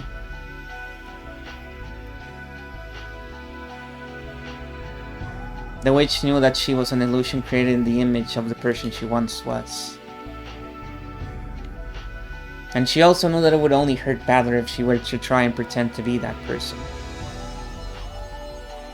And despite all of that, this Battler wants to be useful to Battler. How admirable. Is that the purpose for the witch known as Batorichi? That is what she claims. She says that she was created to be of service to Battler. So, a Battler who was born for Nichan's sake eventually commits a serial murder. And drags Onichan into a bizarre game she calls eternal torture. I don't get it. I believe you'll also understand that one can become a different person over 1,000 years. At the very least, Beatrice was once a pure creature who was born for Badler's sake. It's also very clear that, in her current feeble state, she doesn't possess any of the courage or motivation needed to bring about such fearsome serial murders. That means the sinister witch we all know must have changed during the 1,000 years since her birth. We keep getting this 1,000-year business, but I get the feeling those words are just a metaphor for a really long time in the world of witches. As you get closer to the world of gods, the concept of time becomes increasingly vague. 6 years can become 1,000, and 1,000 years can be nothing more than a quick nap. One can fit an eternity long enough to be deserving of the title 100-year-old witch in a mere 2 weeks.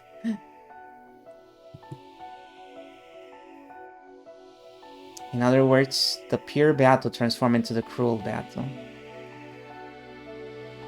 During 6 years, that could be called 1,000. So does that mean that something bad happened during those 6 years that made her hate on Ichan?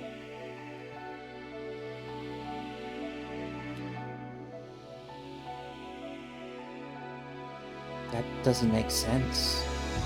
During those 6 years, Oni-chan not only stayed away from Rokkenjima, he even stopped using the Yoshinomiya name. I wanted to make a joke of a game that came out during that year, and Beatrice got it, and Battler asked to borrow it, and the day after he left and never came back. And she was waiting 6 years for him to return the game. But I don't know any. I don't even remember what year it was. So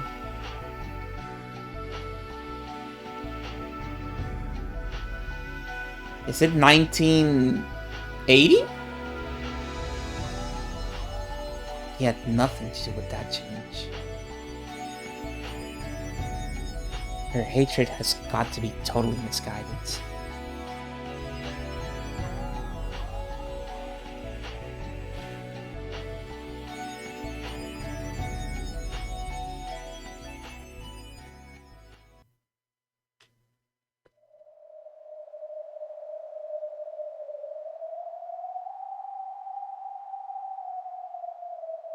Oh, so this is where you were.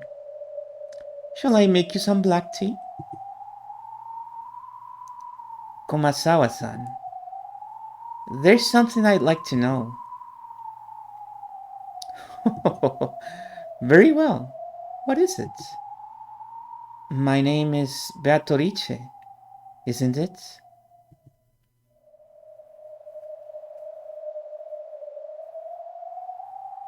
Oh, a Game and Watch. Fuck, man. Imagine losing that.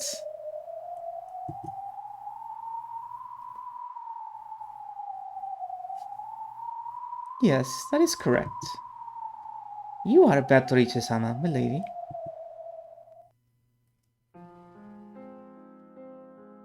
However, the Beatrice that father talks about isn't me.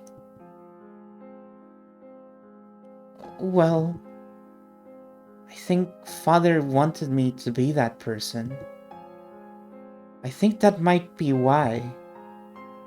He was disappointed because no matter how much I looked like her, I'm a different person. That isn't true. You are you, Beatrice-sama herself. You have merely lost your memory of the past after being newly reborn. Even without your memory, you are still Beatrice-sama. You are the same person whom the Master loves. So then, how can I regain those memories? Well,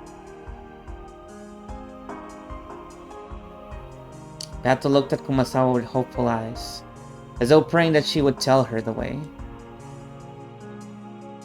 Kumasawa averted her gaze unhelpfully, as though trying to say that she'd like to, if only such a way existed. If I can't regain those memories, can't you at least tell me what kind of person the Beatrice father loved was? That much I can tell you, but I was born for father's sake. So I want to become the golden witch Beatrice's father desires. Beatrice-sama. I cannot use magic. However, if the witch father desires could use it, then I will learn.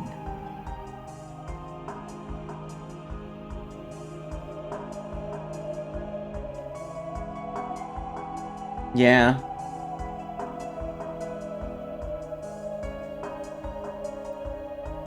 I want to become the witch he desires. That's the only way I can repay Father for creating me.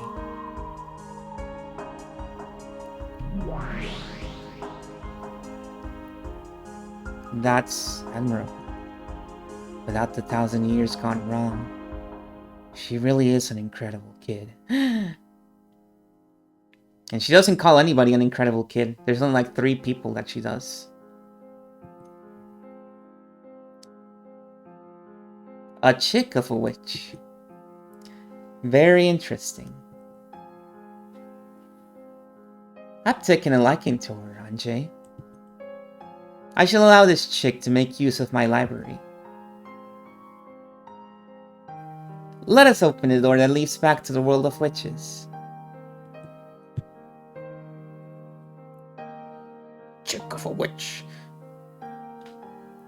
So you're going to make her reel out the stories about her previous self? Yes, I want to know too. The creation story of the Golden Witch, Beatrice.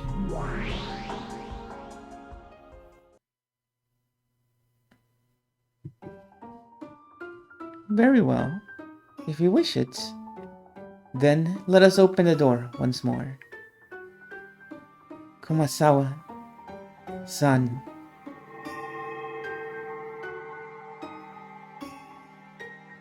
A golden splash welled up around them. It was a cloud of gold butterflies.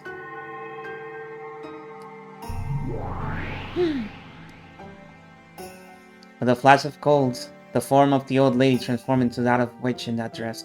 Where did Kumasawa go? She must have summoned Virgilia. You must choose the path that you are to walk down. Let us call it a path of roses. The beautifully blooming roses may encourage you, and the thorns may torment you. But even so, it is a path that you've walked down before. You may pass through the same 1,000 years. You may pass through a different 1,000 years. If you wish, you may even return back the way you came. I'll move on forward. I don't want to spend 1,000 years in this garden drinking tea. I, Beatrice, was born for Father's sake. So I want to live for Father's sake. Please, tell me about the Golden Witch.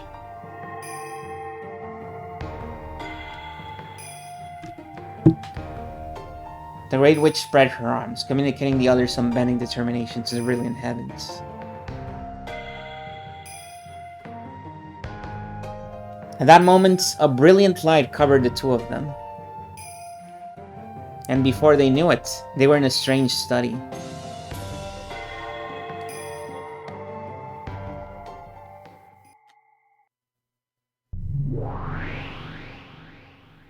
Let's see. Yes. This study is quite strange.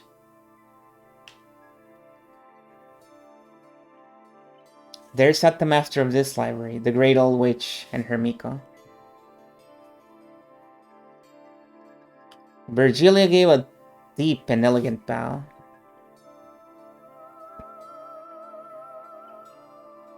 It is the greatest honors to be in your presence. Lady Federina Augustus Aurora, the majestic witch of theater-going, drama, and spectating. Raise your head, child of man. I shall give that child the privilege of using my library however she likes for a time. Anjay, my Miko. You will to see to her needs. Sure, as you wish, my master. You know, you could just say, let me read your story. Miko of the Witch of Theater-going. I leave Beatrice in your care. Pleased to meet you. She really is like a child being left in somebody else's house, like, oh, I don't know, like with a babysitter.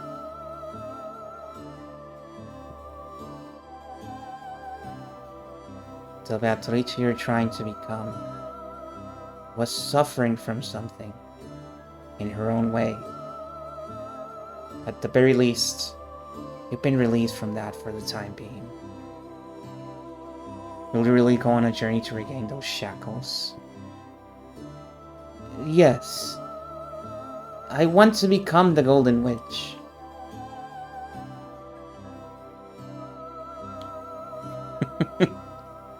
Yeah.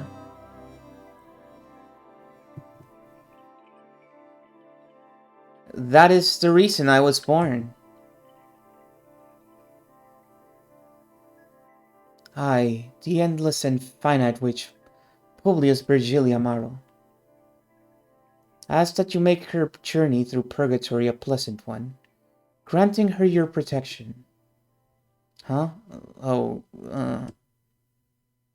let it be known that as the Miko of the Witch of Theater-going, and as the endless witch and apprentice witch of resurrection, I, Anjay Beatrice, do humbly accede to your request or whatever. Featherine snorted. So, you also bear the name of Beatrice? That's right. I know a lot about you. Please, teach me. What kind of person was I? Sure. And I'll want you to teach me. Why did you become the person you were?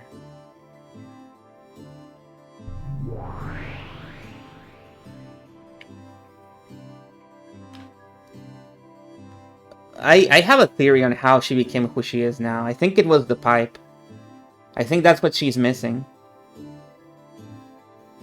She needs that pipe to be herself. In this library, the fragments showing the tales of all your games up until now are stored as books.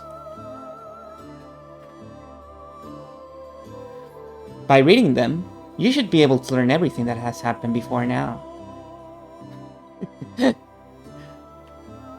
By reading them, can I become a golden witch? To become a golden witch, one must solve the epitaph of the gold. Man, I need that pipe. And this trial cannot be skipped, not even by Beatrice herself. I'll do my best. So please, let me read the books in this library. As admirable as ever. Why are you so set on ending it up like that again? I do not know what it was like then. However, if that me can be of use to Father, I want to become it. Anjay sighed resignedly. No words would stop this girl's feelings of respect. Anjay was the Miko of the Witch of Theater-going. She could do nothing but watch over the stage. That's right. They weren't actually interfering with the play. It was just a bit of directing, to shine the spotlight onto the tale of Beato's past. Even this was nothing more than the witch of theater going watching a play. If you read, you will learn what kind of person the old Beatorice was. However, you must decide what you will take from that experience.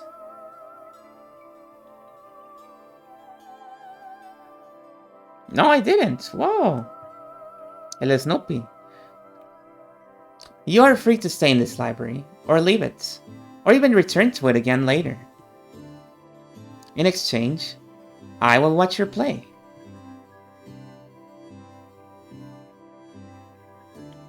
I wonder why. What is he doing? Is he doing like an obscene gesture or what? You'll watch my play.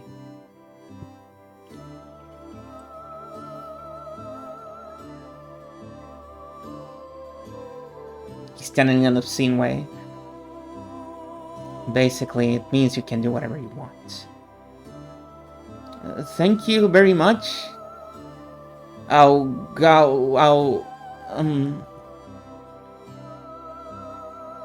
She likes it when you call her Feathering. Thank you very much, Feathering-sama.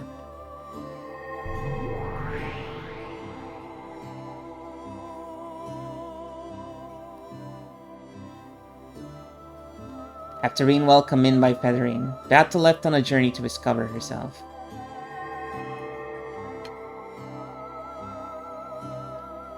That tale connected the old tale with the new one.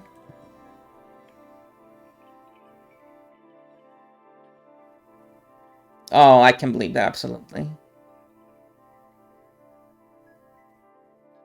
That tale connected the old tale with the new one. It wove them together.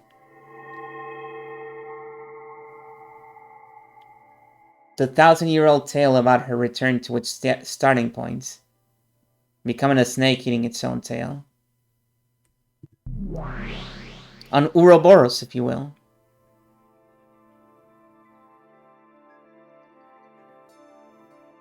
The ring of that snake began slowly, bit by bit, to turn into the shape of a small island floating on the sea. Hang on, I need to take a quick break. I'll be right back.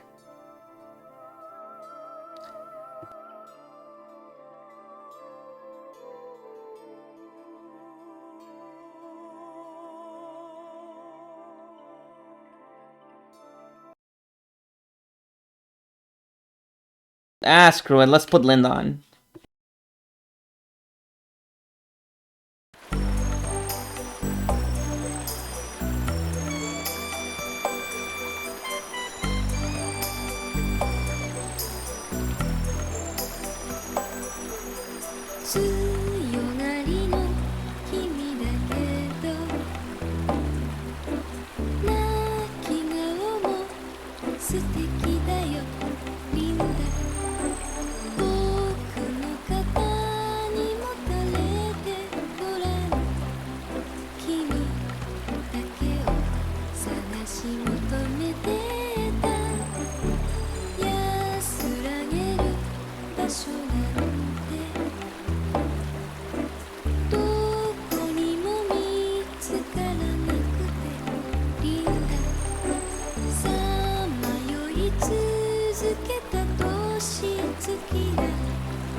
なものがあるよ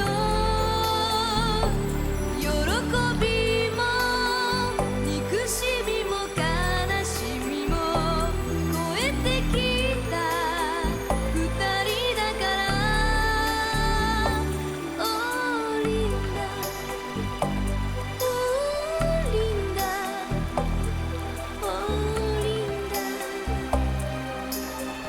リンダ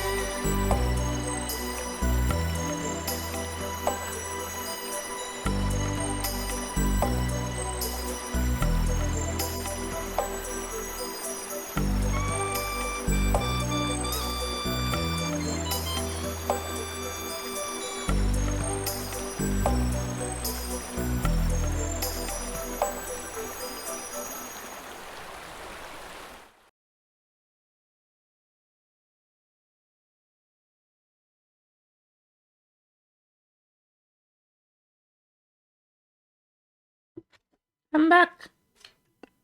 I did it. Hope you enjoyed, Linda.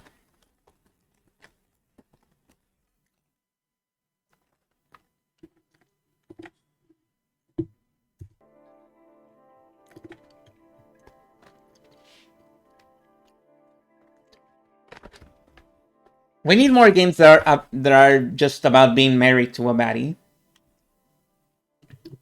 Those are good games.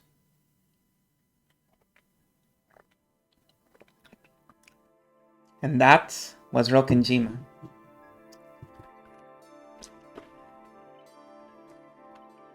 The 1,000 years of the witch born on this island were tied to the islands. Was it 1,000 years? Or just 6? Or did this tale start even further back into the past? We zoom in and there's dinosaurs on the island. Whoa. Beatrice went down on a journey to find herself.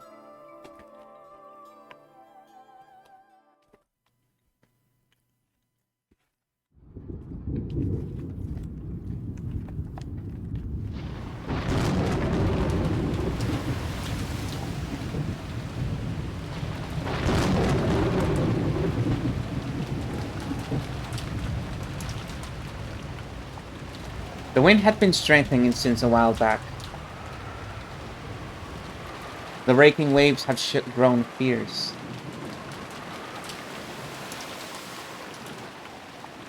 The ferry boats probably wouldn't be coming for a while now.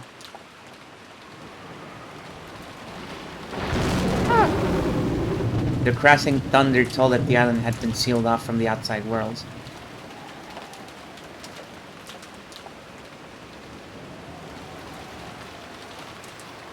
A thick rain poured down, mocking the fools outdoors who had to rush pathetically to find shelter. No longer would anyone be able to leave this island. I think this is not Beatrice's history. I think we're back in the game. And no longer will anyone be able to reach this island.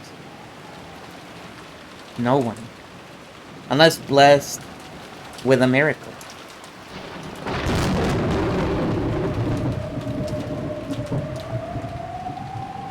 There was another flash of lightning.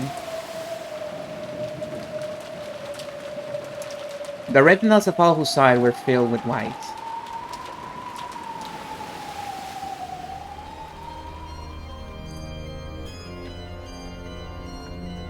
As that white faded away, an eerie shadow pulled itself amidst the raging waters of the beach.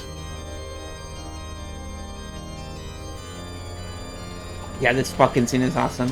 As though suddenly remembering to do so, it coughed violently several times, filthily spitting out the seawater that had filled its stomach. She then tore apart the touch fastener of her life jacket, and threw down the reason she had been able to float here without so much as a thank you.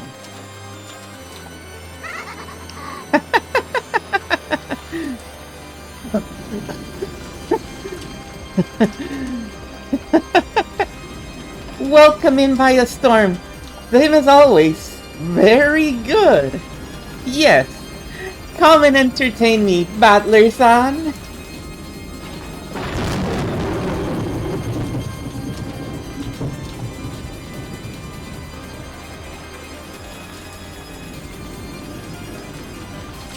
Easy to forget well the narrative's going on.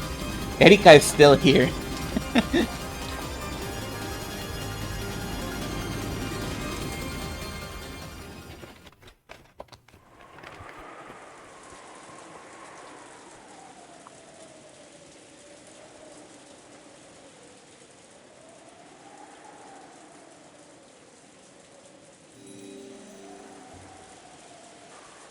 Yeah, I mean, they understand that one of the reasons she's very enjoyable is because she's like a fucking mess half the time. She's a gremlin of a woman.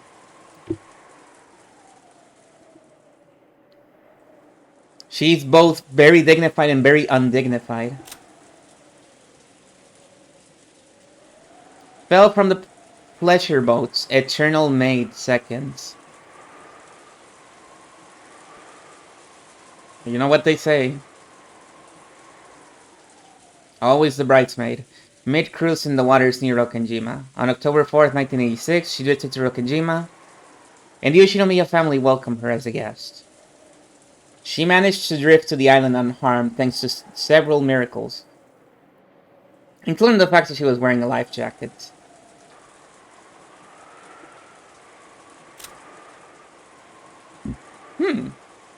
The aged head of the Ushinomiya family, he's already dead, but thanks to Kraus and Natsu's closed room illusion, it is being made to look as though he is alive. Therefore, there is no longer any need to include him in the number of people on the island. Without him, the number of people goes from 18 to 17. However, after welcoming in the guest known as Erika, the number returns to 18. Damn it.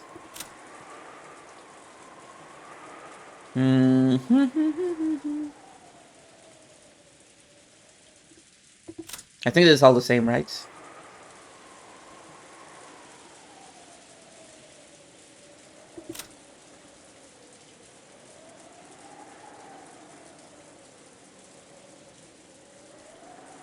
I think this is all the same, yeah.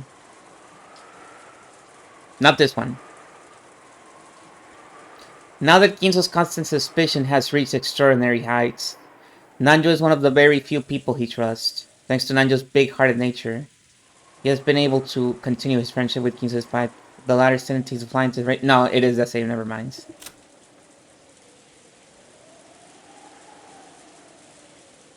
Uh-huh. Yes.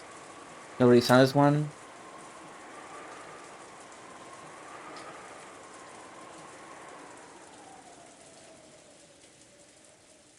Uh-huh.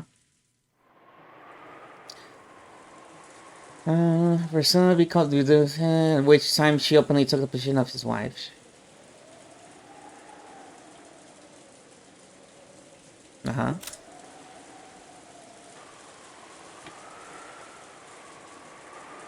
George's Highlander yellow suit. Oh, highlighter. Yeah, that is like a very weird color, right?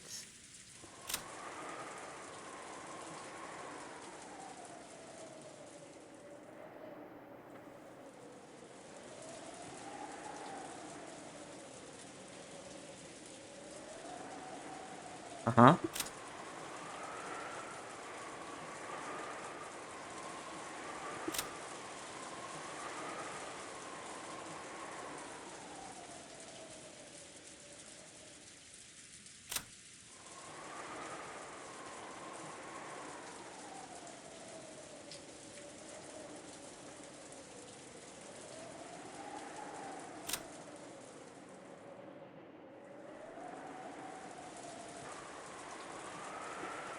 Not her real name.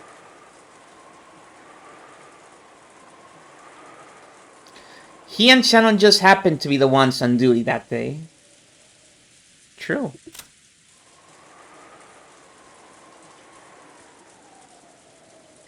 Put her back in the water.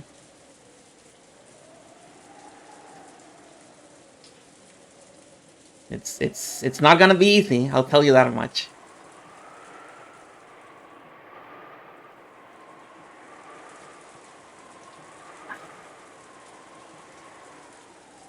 Yep. Her father's identity is unknown.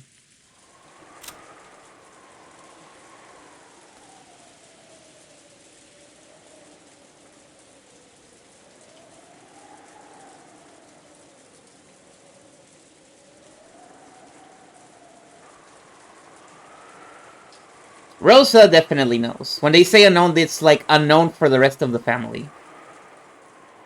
But not for Rosa. Rosa absolutely knows. There's no way she does not know. Or, you know what? Maybe she doesn't know. Because if she did know, she probably would have done something about it, you know? At the very least, gotten some money from it.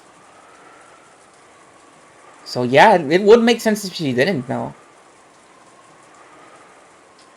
She might have suspicions, but maybe she doesn't know for sure. Or maybe she does know and the father really just did disappear. He just ran off.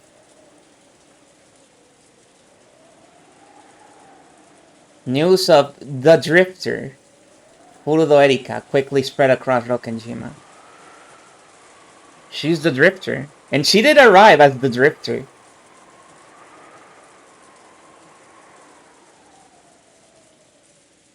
That's what I was thinking, the Drifter. Erika had been welcomed in politely, and it was decided that she would be treated as a guest until the typhoon passed. I think it's more reasonable that the guy ran away. And she has no way of tracking him.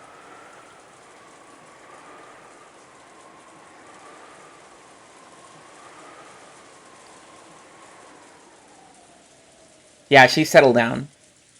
Forever.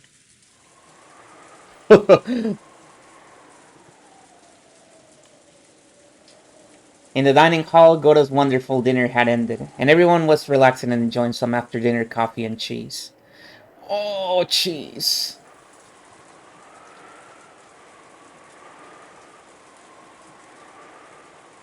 Maybe she was fucking like crazy, we don't know. Apparently, Badr was a bit relieved that Erika had come and turned into a good scapegoat. That won't last long, Battler. Remember when people were happy that Erika was here? It drove away some of the attention he'd been getting piled on him for finally coming back after 6 years. In fact, she turned out to be very talkative. When the conversation turned to a sophisticated discussion of the mystery genre, even the adults were drawn in. She was apparently so well versed that even Nanjo, who had vast knowledge on the subject, was impressed. Good point. A strange family in a western mansion on an isolated island during a storm. And now that we have a detective stopping by to take shelter from the rain, we got all the major factors lined up. Have no fear.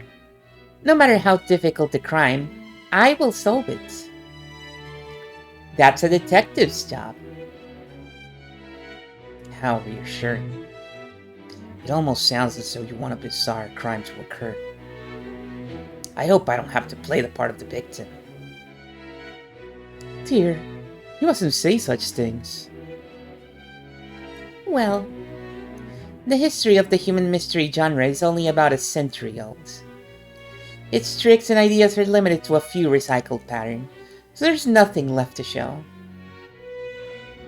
Oh, she's one of those people, huh? Mystery as a genre has already been solved.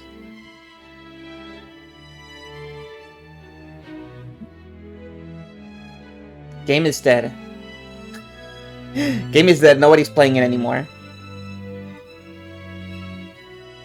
No matter what kind of impossible crimes or close-room murders might occur, it'll be nothing more than one of the same class of tricks dressed up to look like something new. It would be awesome. The only reason mysteries still make for popular books today is because self-proclaimed fans, those who work off piece together knowledge and who have hardly read any of the classics, mistakenly think that a classic trick they didn't know about, through lack of proper study, is actually something new and surprising. I don't know. I don't know if he is in Golden Fantasia. I don't even know if all of the moms are playable. I only know that Rosa is. Everyone couldn't help but gape at this imposing claim. If an age critic had said it, that would have been one thing. But to think that a young person like this could say it so boldly. Mystery is a genre that ended half a century ago. At least as far as I'm concerned. However, thanks to countless ignorant fools, I get to play my part as a detective.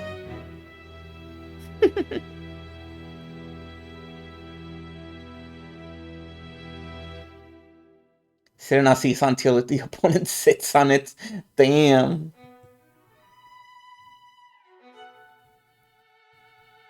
By that argument. It's funny that she's doing this again. Because, like, she already got owned last time because it turns out Battler reads 100 books a year. By that argument, wouldn't it mean that romance was perfected back in Shakespeare's time? So everything after that isn't worth reading? Exactly. So if you just read Romeo and Juliet, it's the same as having understood all of romance. That's true.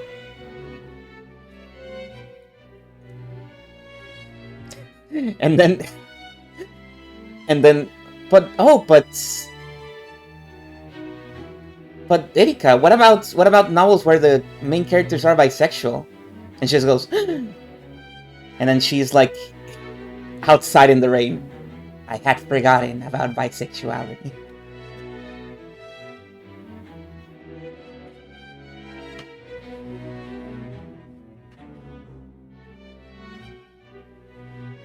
It's honestly so funny that Battler... Well, remember, the pieces cannot do things that the actual character wouldn't do. So she can't just make shit up about the character. Like, for example, she couldn't have, like, any piece do that. That's ridiculous.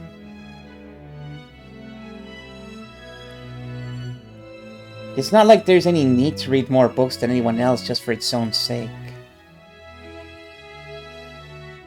But on the other hand, you can't be so satisfied with just a few stories like that.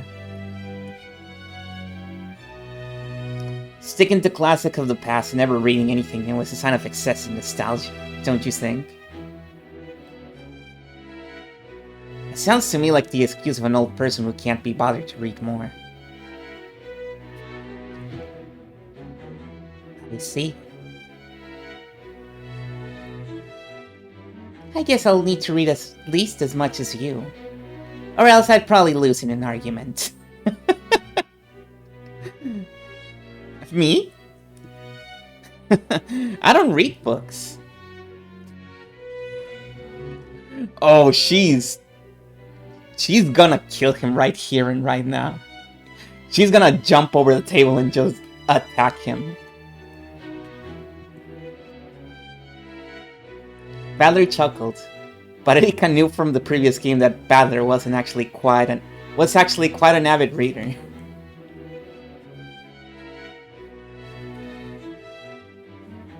So his words felt like more of a challenge.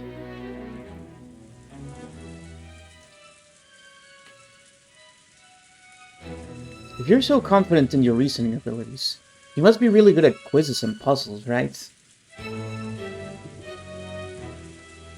Like, the thing I like about making Battler very like well versed in books and other such things, in trivia in general, is that it shows that just because you read a lot of stuff uh, and are very knowledgeable, doesn't mean you have what it takes to solve a mystery. You can't just be stupid there. There are many ways of being an idiot. You can be a very smart idiot.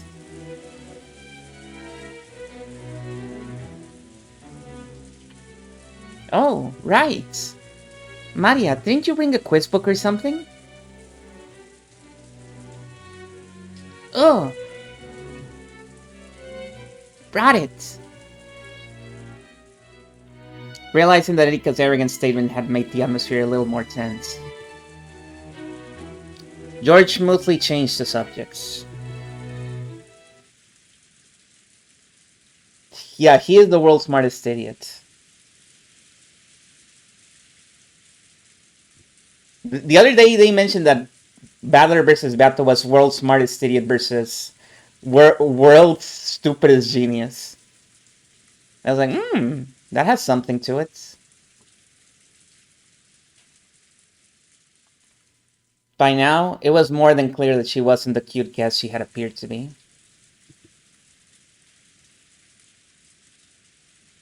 Maria pulled a book out of her bag that had quizzes and puzzles written on it and started reading them to everyone. It looked like it might turn into a peaceful quiz party. But of course, that isn't what happens.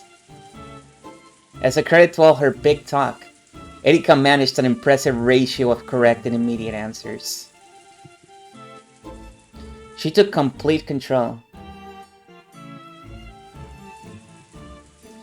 And her bragging began to escalate more and more. George slightly regretted the choice he'd made when changing the subject. Oh.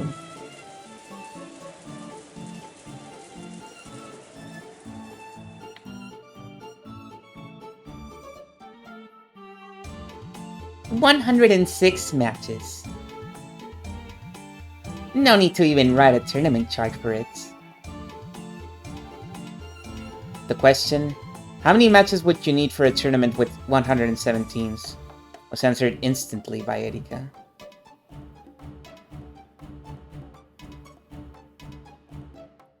This is less of a puzzle than it is a test of knowledge. She is awesome. I've never not thought that she's awesome. There's a formula which shows that the number of matches is always the number of teams minus 1. Well, if you just look at the example showing 3 matches for 4 teams, and 7 matches for 8 teams, it should be easy to figure out the pattern. Oh! Erika, that's awesome! Erika One-chan, right? Say it. Oh, Erika One-chan, that's awesome.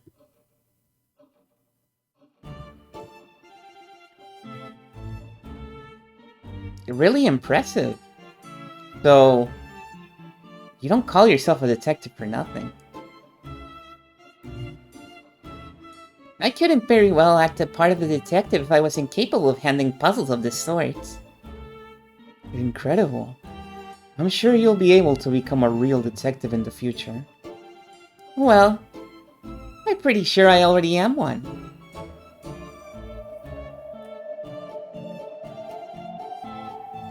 The cousins all thought about answers to the questions, but Erika always answered first. Rosa thought it was a bit rude for Erika to say the answers out loud while people were still thinking, instead of keeping them to herself. Wow, Rosa thinking somebody was rude? But since Erika was a guest, she decided against mentioning it. In truth, Erika was perfectly aware of this when she answered the questions instantly.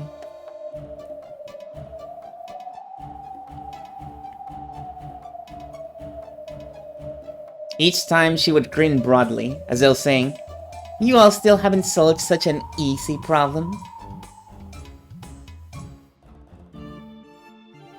A great detective like you shouldn't really need to take these too seriously, right?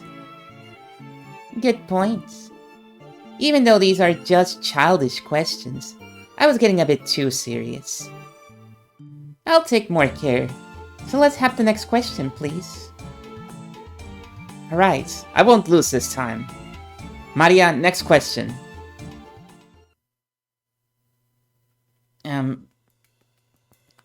You have one large piece of cheese. Let's go! A single slice with a knife can split it into 2 parts. So, what is the lowest number of slices you can make to cut it into 8 parts?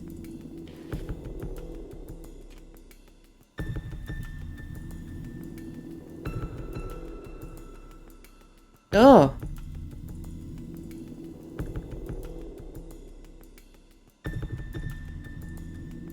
Oh, I know this one. So I guess I'll stay quiet this time. What do you guys think is the answer? George, acting like the adult he was, set up a mood that would prevent people from answering right away.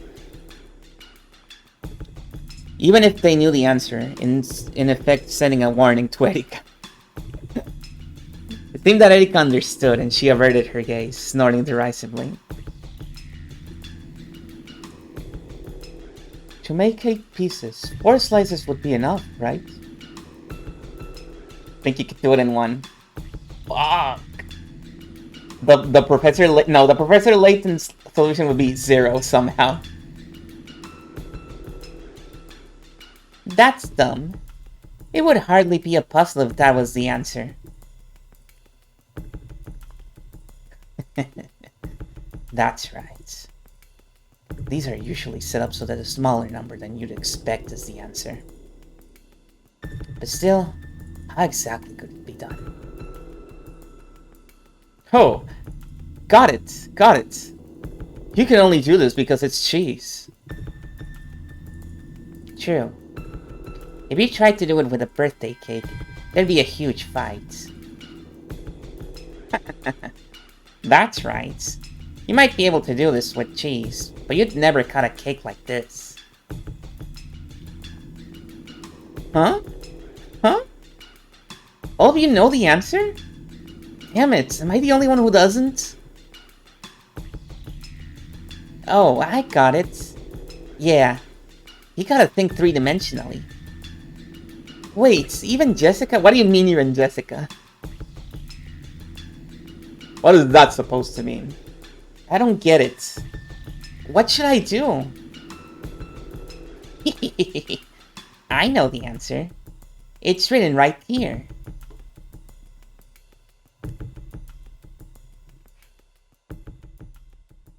That's right. The humble battler.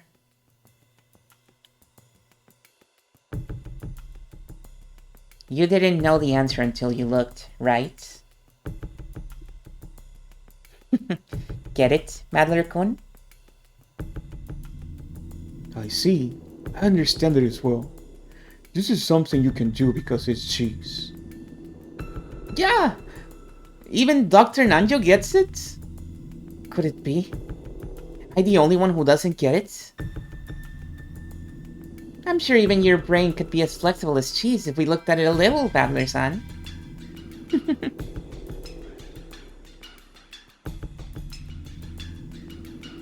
It isn't something like use cereal slices with the knife and break it apart with your hands, right? You figured it out. Of course not.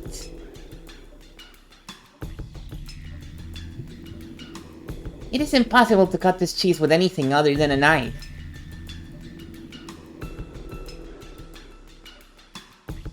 Even, damn, who knows nothing of anything. He knows a lot of things. Things that you'd rather not know. He knows a lot of things he'd rather not know. Think of the cheese in 3 dimensions. Oh, I see. Well, you don't see Goda saying that he gets it. Well, he's probably not in the room. That would be too much. If that's hard, it might help to draw a picture on a paper napkin.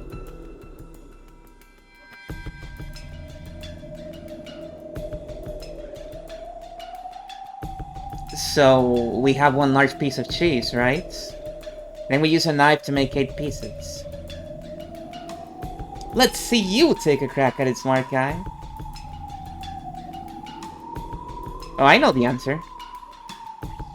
Can the knife only cut in a straight line? Yes, that's right. The knife only cuts in straight lines. Oh, but here's a hint. You can only cut in a straight line, but you're free to cut it wherever you want.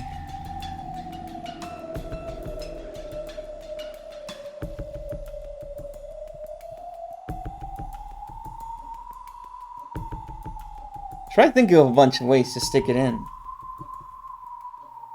Not something I want to hear Rudolph say. You should probably try to think of the box a bit. Out of the box. Show us what you got, Badlercorn.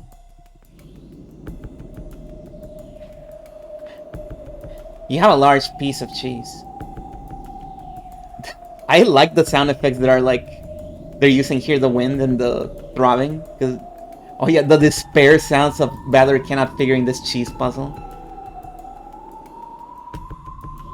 How many times must you cut it with a knife to make 8 pieces?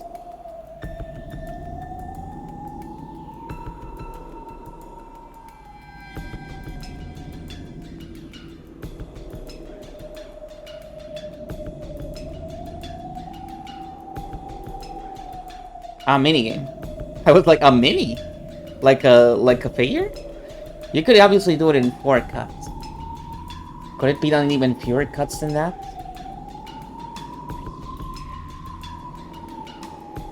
Our hints so far point to it being possible specifically because it's cheese. If it was a birthday cake, you really wouldn't be allowed to do this. So I understand what they're going for. That is not how I solved it. Actually, awesome. Hello, Momo. Cheese. Cheese. It's so good, true.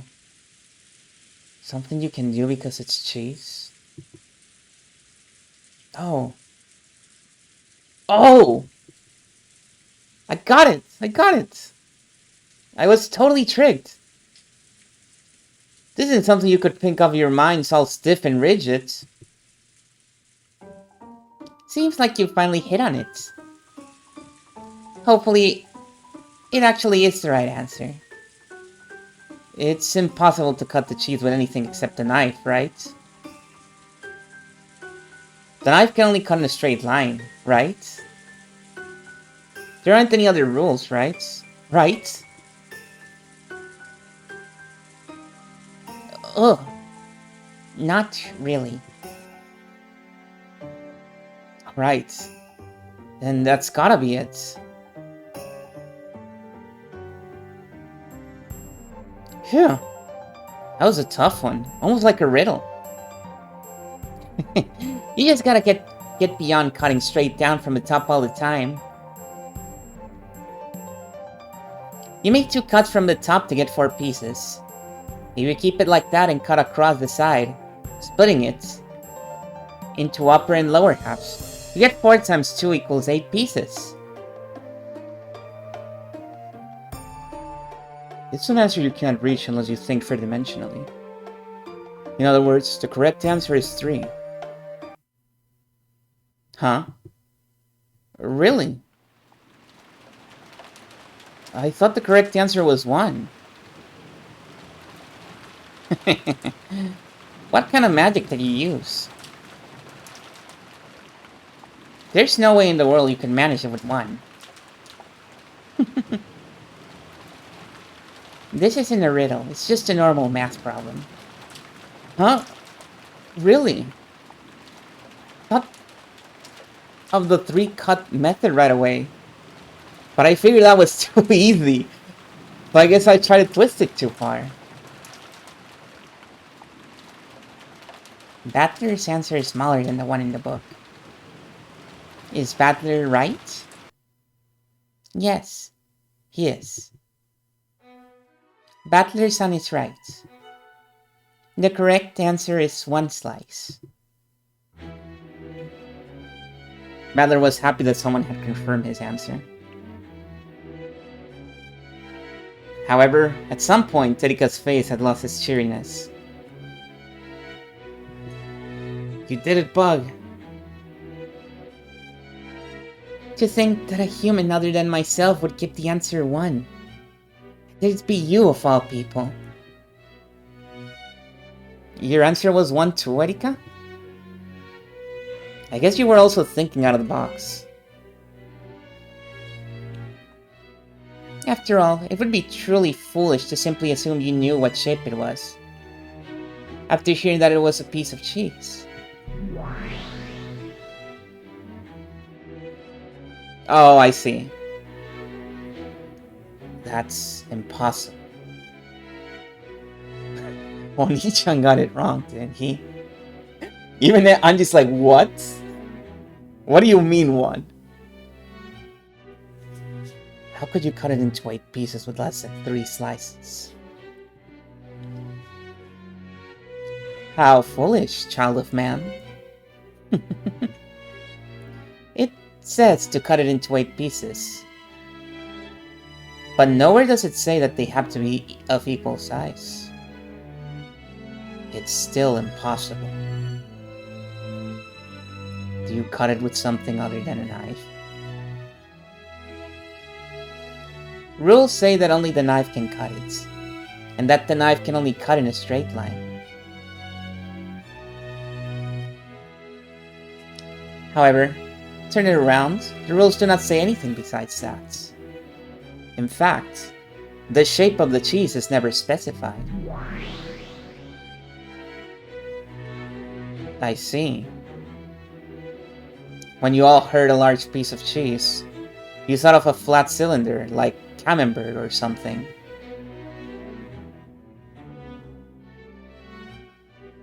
I was thinking about sliced cheese, like the kind you might put on your toast for breakfast. What? Because, you know, full blocks of cheese you'd cut with a knife aren't something I come across that often.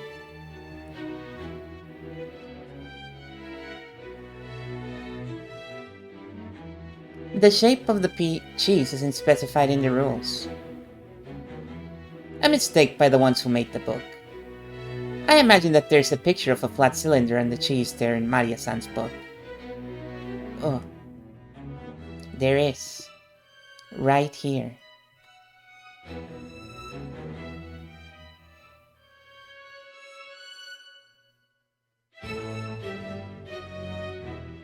I defaulted to a cheese wheel because I'm a cartoon. As Erika had guessed, the book Maria held had an illustration of a piece of cheese, just as Erika had described it.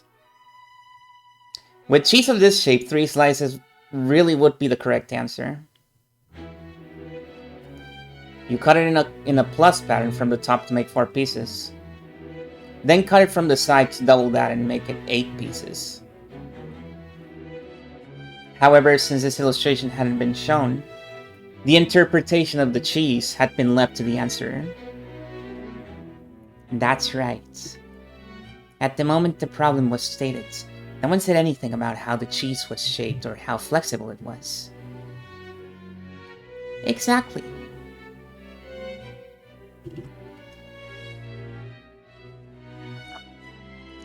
It seems that Badler-san was the more flexible one when it comes to both brains and cheese. I don't get it. How does making it sliced cheese let you cut it into 8 parts with a single knife slice? Why not try it with a paper napkin? Also, again, when they said the shape thing, I did not think of sliced cheese. I thought of a completely different thing and I still got to the same answer. I did that the same time with the 3. I guess I'll explain it when this is over. Pretend it's sliced cheese. It's like this. You fold it accordion style. How many times do you need to fold it to make 8 sections?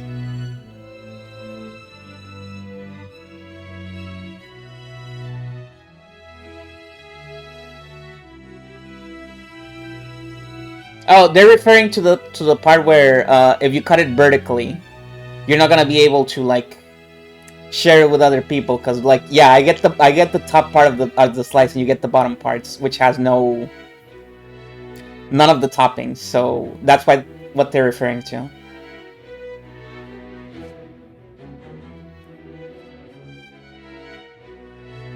Six times.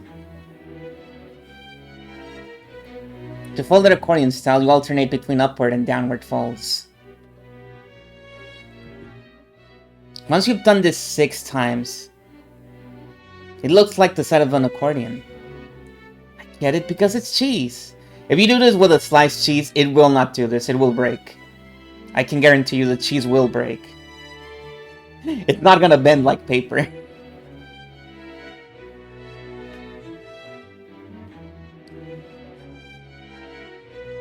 With normal cheese, it'd break if you try to fold it like this.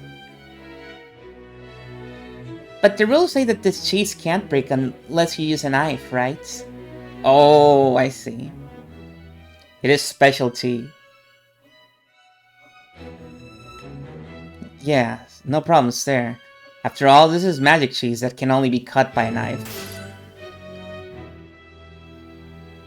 After folding it, you start at the top and make a cut right down the middle.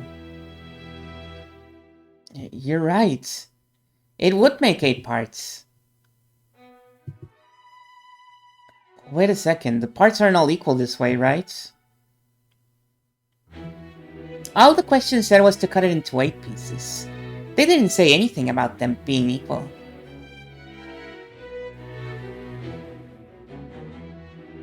Well, if you change the way you fold it, it is possible to make them all equal sizes.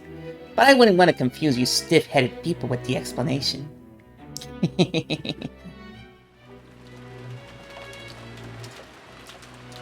Ooh. For a while, everyone was stunned. So let me tell you what my solutions for both answers were. The first one, where they say 3. I was like, yeah, you cut it once, it's in half. Then you cut it again on the other side, so you get 4. And then you grab those 4 pieces and stack them on top of each other, and then you do a vertical slice to get 8. That was my answer for 3. My answer for this one is, well, what if the cheese was simply shaped like that from the start? Like that fucked up shape they showed. They never said that you have to pull it yourself. I was imagining like a weird sort of S shape but with multiple curves. Instead of right angles. And then you just cut it like that.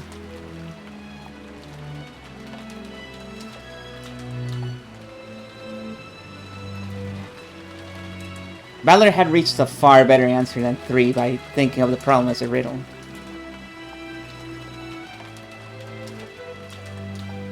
Erika had already known both answers and had even spotted a mistake made by the book.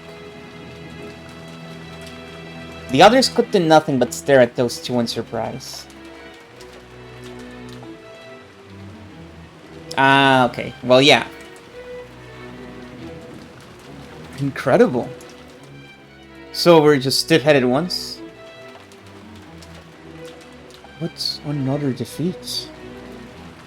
We were thinking in 3 dimensions. But it looks like Padre-kun and Erika-chan were thinking in 1 dimension higher. So far? No. It seems that the game with the witch has toughened you up quite a lot.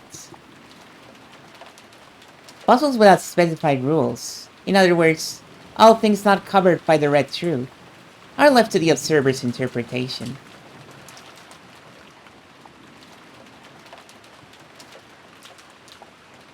It's the most basic method of methods for constructing gaps in witches' closed rooms.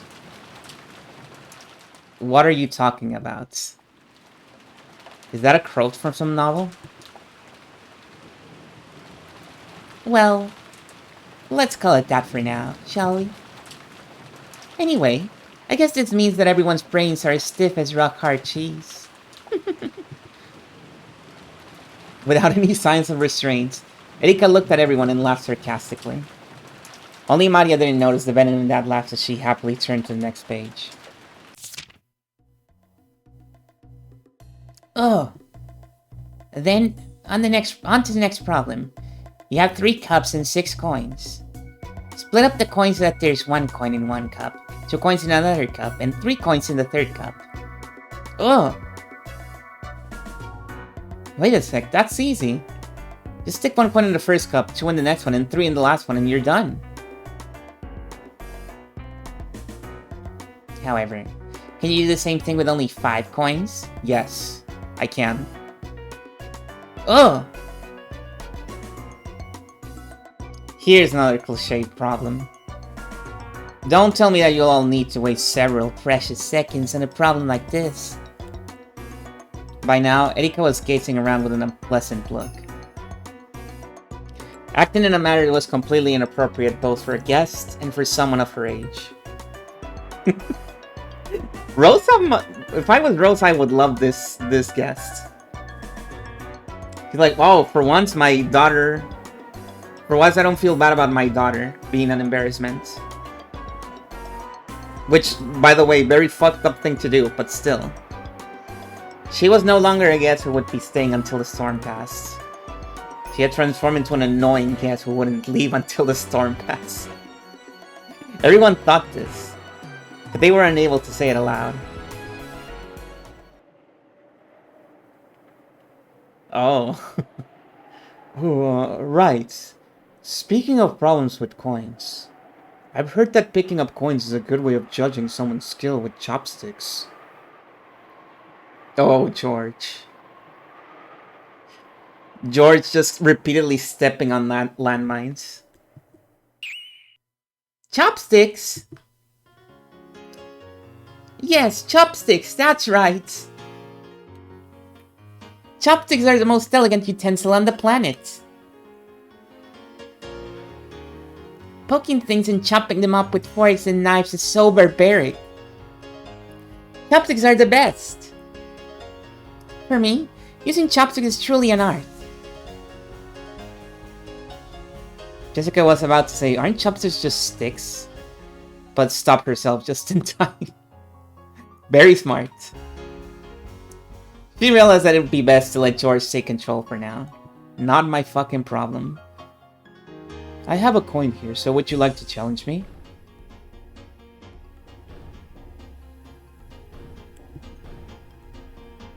I'm pretty good with chopsticks. That's right. We trained George very well with those. Very funny thing to say. Indeed. Table manners are a window into one's up. And Erika-san uses them quite well herself. I'll lend you some coins too. It'll probably be more fun with more of them. Jessica, watch closely and learn. Damn it! Alright, let's go. Let's see who can move the most coins over to their plates. Bring it on! Chopsticks, chopsticks! This time, George had steered the conversation into a good direction. Everyone else understood and they helped to egg on this chopsticks fight and change the subject. They were fully aware by now that Erika was extremely proud of her intelligence. And apparently, she had the bad habit of using that to look down on other people. She spun her chopsticks around with the deft hand of a juggler.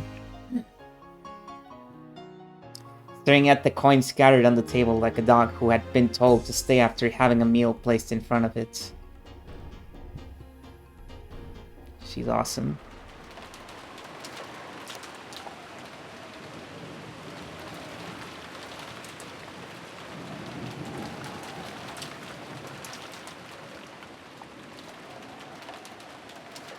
The unsettling sound of the wind had now blended in with the sound of rain, mimicking the howl of some monstrous beasts. Just when it seemed to be crying out sadly, it would suddenly turn into a roar and rattle the window, striking up even more fear and unease within me. Are we back in the room? Yes. Light from the hallway poured in through the thin crack of the slightly open door. And it seemed to carry with it laughter that was warm and happy, but very distant. I'm sure everyone's in the dining hall or somewhere, having a good time. I want to go there as soon as I can. I'm sure my family will be there. I hate being all alone in a place like this. Dad. Mom. I stubbornly tried again and again to get that door open, but the merciless chain just wouldn't let it open any further than that crack. On the contrary, feeling this close to a way out just made me more impatient. Opening and trying to ignore the fear lurking behind me, I quietly closed the door. That light coming out of the crack is just a trap. An iron shackle, making it look like I'm an inch away from freedom, though that door will never actually open. A shackle trapping me in here for all eternity. I need to get out of this creepy room as soon as possible. When I closed the door, all that filled the room were the eerie sounds of wind and rain. The way the wind picked up every now and then and shook the window frame felt like a monster in a cage shaking the bars. I was so scared of that monster, I couldn't help but avert my gaze from the window. Gotta search. If I can't get out the door, I need to find another way out. Just to the side of the door was a closet. There was only enough space inside to hang overcoats. Of course, it didn't connect to anywhere outside the room. If this were hide and seek, it'd probably be fun to hide in there. Yeah. However, inside this creepy room, it'd be no better than stepping into my own coffin. If I go in there, maybe I'll find myself trapped in the closet next. This fear I didn't understand sent a massive shiver up my spine, and I closed the closet door in a hurry. There's one door left. When I opened it, there was the bath and toilet. Of course, there was no exit. There weren't even any windows. If I turned the faucets, water would probably come out, then disappear down the drain and flow outside. But I couldn't get out that way. Unless I went into the bathtub, with the stopper pulled out of the drain and smashed my flesh and bones to bits. I had the feeling that this was the only way out. So the black stopper in the bathtub drain looked extremely terrifying. I tried a lot of things, both mentally and physically. But there really was no chance of me getting out through the bathroom. Next is the window. Beyond the window is a pitch black darkness. The fierce winds and rain are slamming against the glass. The darkness on the other side of the window may have been unsettling, but I didn't really care where I went, as long as it got me out of this room. However, the window slammed shut. Right down the middle of the window, which was made to swing open like a set of double doors, were several ugly metal clamps. It was even more unnerving than the chain on the door, like a rough operation scar on some bizarre monster. The wind and rain slammed against the window frame, shaking it and making it creak loudly. However, unlike the door, this wouldn't open even a crack. I've had enough. Give it a rest already. What the hell is going on with this room? I've had enough of this creepy room. Enough, enough, enough, enough! It's impossible to go outside except by a door and windows. And compared to that thick door, the window looks like it might be possible to break. I'll smash it. If I swing a chair at it, the glass will probably break. I might even be able to smash the wooden grid that runs through these lattice windows. All I need to do is make a gap large enough to slip out of. I grabbed the fancy-looking antique chair and headed back to the window. Ah! Smash it. Over and over. The glass smashed with a violent sound. And the frame groaned and creaked. Smash it. Smash it. Over and over. If I can just break through the wooden grid. Damn it. What the hell? Even though the glass had been smashed to parts. Even though the cold rain that blew in tormented me. I just couldn't get that grid to break. They weren't iron bars. It was just a slender wooden mesh. Even though it's fragile enough to make that creaking sound, why doesn't it break? No, wait. Maybe it's almost broken. What if I try attacking it from a different angle instead of just smashing it head on? I stuck my left hand outside through the hole in the broken lattice window. That knife can only cut cheese. Grabbed the frame from the front with my right hand and tried to rake it by shaking around from both sides. My left hand started to grow ice cold from the frigid winds and rain. When I shook it, fragments of glass sticking out from the broken frame poked into me, and my wrist was soon stained with blood. But if I can just get out of here, this much pain is no big deal. Can't get out. I'm stuck. It won't open. Can't break it. The more violently I shook the frame, the more glass fragments tore into my left wrist, causing me intense pain. Wait, what's... Huh? Oh! Oh! Oh! Oh! Before I realized it, the glass fragments on the frame had extended outwards. It was as though an ugly beast was trying to chew my hand off with glass teeth. It didn't just feel as though they were growing outwards. They actually were getting longer before my eyes. They were chewing my hand to bits! I tried desperately to pull my hand out, but it had already dug deep into my wrist and I couldn't move it. I put all my strength into it, but it just hurt more and more, and the glass didn't even budge. The hell? Damn it! Let go! Let go! Let go! I hit the glass with my right fist over and over. But that just hurt my right fist and did nothing to release my other hands. Just then, my left hand, which was still exposed to the rain outside, brushed against something slimy. What? It couldn't have been a leaf blown about by the winds or anything like that. I mean, it felt just like the touch of someone's rain-soaked hands. Then, it closed tightly around my left hand. When I felt the 5 fingers, I knew that some person out in the darkness was touching my left hand. And yes, I know who it is. It's the witch. The terrifying witch who rules over Rokenjima's night.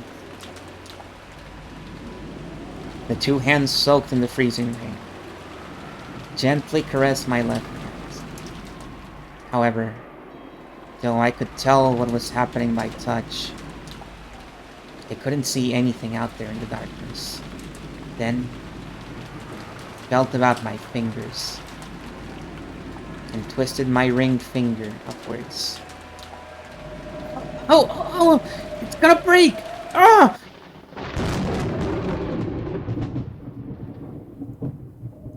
At that moment, I saw something in the darkness for the first time. It was white. The darkness grinned and bared its white teeth.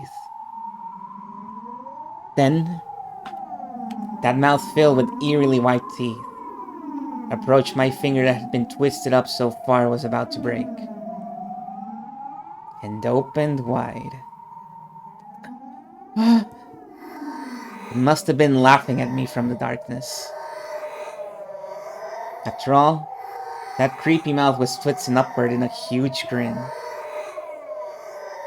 I had a horrible idea of what it might be trying to do to my finger. A shiver ran up my spine. I resisted as much as I could, but the fangs of glass just wouldn't release my left hand. And then, it gently bit my finger.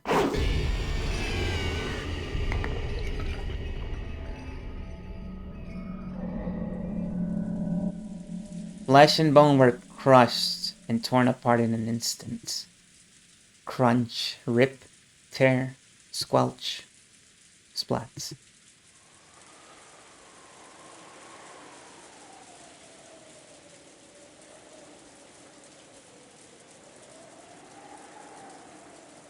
Did you hear something just now? I think I heard it too. It sounded like a clunk. It's probably just the wind hitting a window. This is a beat-up old mansion after all. Yeah, it's pretty creepy. When I was a brat 6 years ago, I remember spending a lot of nights all scared that the witch really was walking around this mansion. Oh, she exists! Okay, I just wanted to see if this had a punchline, but I think that was it. Anyways, we're gonna call it here. Because I know there's a long scene coming up. And I would rather save it for next time.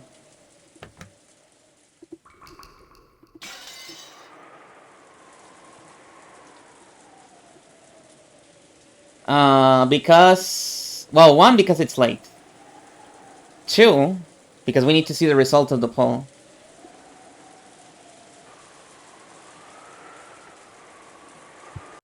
So let's go. The poll, yes! Meanwhile, you can look at this. And we can lower the volume a little bit so that it doesn't drown me out.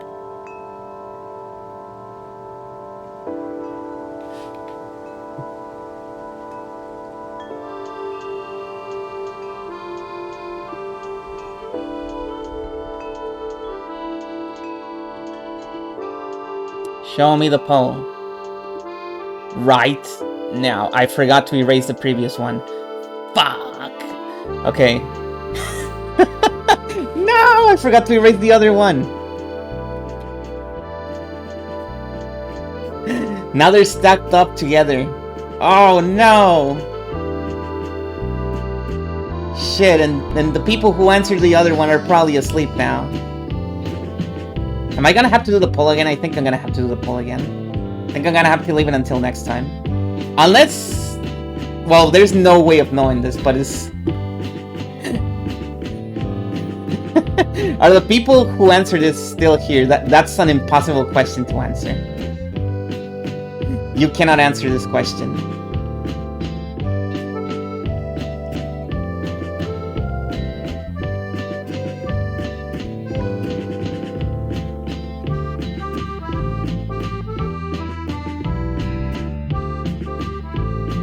I mean, let me see.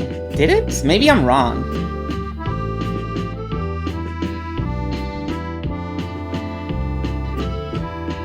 Although I don't think so. No, this is definitely stacked up.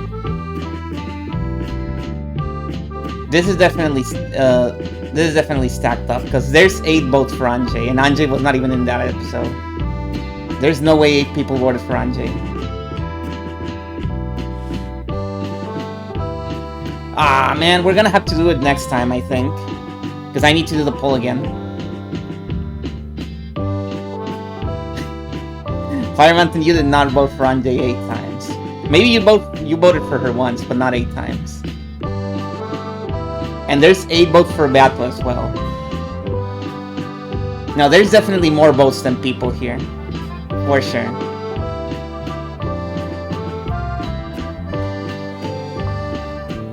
Ow! Shit! Okay, well, that's too bad. That's too bad. I don't know. The thing we can do is we can do it again right now. With the people who arrived later. And then on the next stream, we can just add the people who are missing.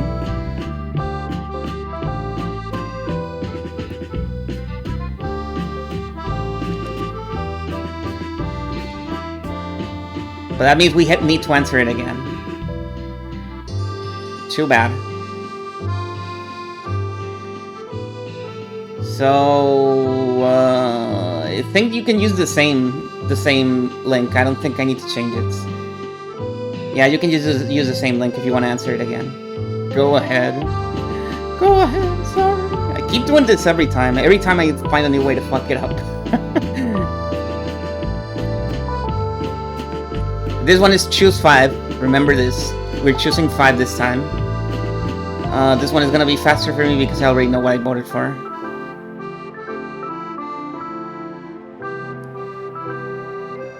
There we go.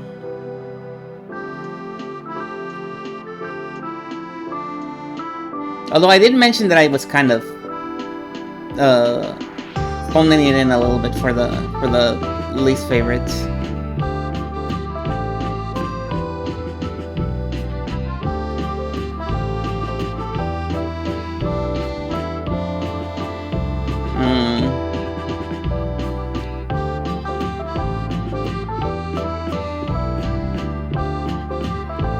You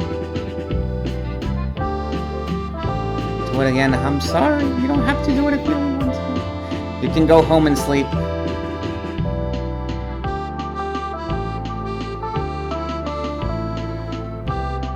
I don't know who else to vote for. I already forgot who the other person I voted for was. You, I guess? Yeah, sure. There we go. You click the buttons again. Well done. Congratulations. Okay.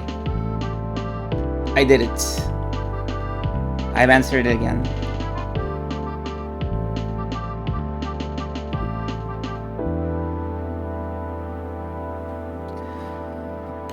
Oh, this is so bad. Another person answered. Thank you. Thank you. I'm sorry.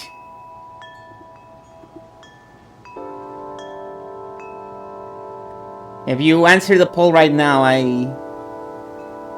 you get an apology. I suppose. If you answer it until next time, you don't get the apology. Because I'll just claim you weren't there. Even though it's not true.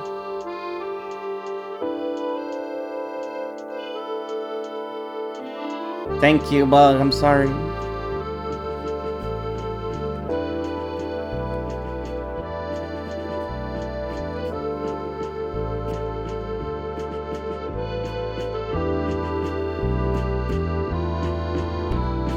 Well, anyways, you guys solved the mystery now?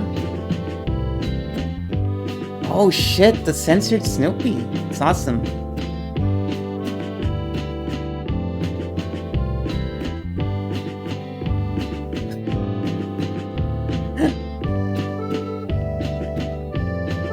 It was Snoopy.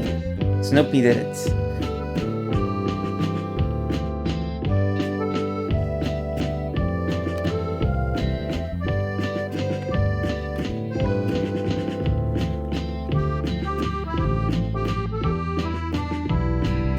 We got 5. Thank you, Fire Mountain. I'm sorry. The cover was a family, they tore themselves apart. Like what would have happened to real cheese if you folded it like that? The cheese was a metaphor for the family.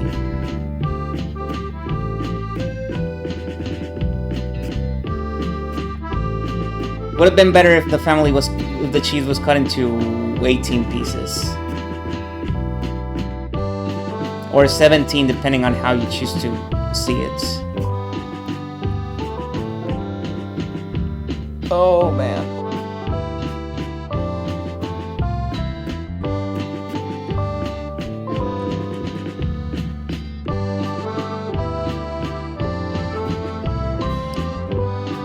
Well, if nobody's left, we can look at the answers right now. I got 5. We're probably gonna get another 4 if we do this again. But we can get an idea of where the ties are going. I don't know, who really is to say? Can we even say there was a cheese in the first place?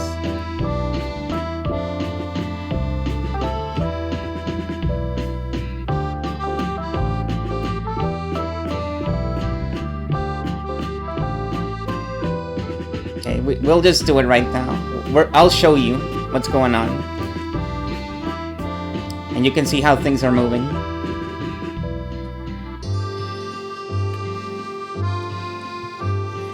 And then I'll do this again next time. The same poll with the same answers that I have right now, and then I'll add the people that are missing. You just gotta remember, if you voted right now, you're done. You don't have to do it again.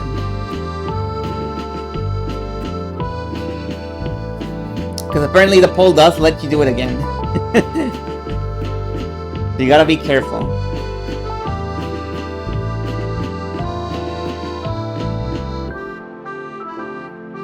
Here we go.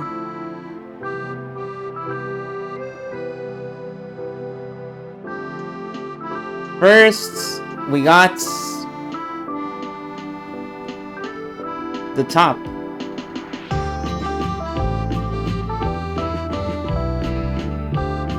Here it is. I can't see it because it's too small for me. Wow, all of the furniture guys got a boat. Lambda got a boat, Burn got a boat, Battle got 2 boats, Nazi got 3, let's fucking go! Erika topping the polls as I was hoping for. I'm so glad people understand why she's so awesome.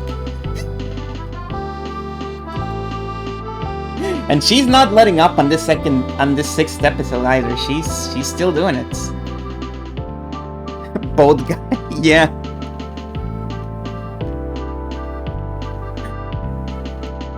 Anjay and Saktaro got a boat. And they used it to sail to the island. Maria got 2 boats. Badr got 3. Natsuki got 3. I went full recency bias in this one and didn't vote for Battle. And I think a lot of people did as well. Not because she's less awesome, but because her true form barely appears in the story.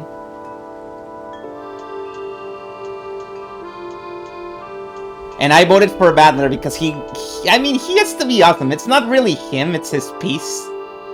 But I really like his awesome window scene. When he owns Erika really hard.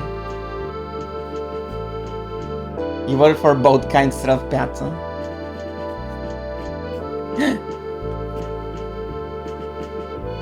I'm really glad I got 3 votes for Natsuki.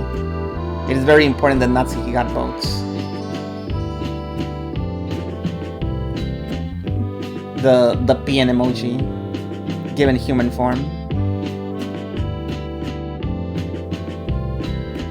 Anjay is also awesome, yes. And now let's see the other one. God, please, I'm not looking at it. I'm not looking at it, so I don't know. I don't know until I put it on the screen. I'm not paying attention. My brain is not registering anything it's seeing. 1, 2, 3, go. Show me. Fuck yeah, dude. Let's go. Let's go. Erika, number 1 in both lists.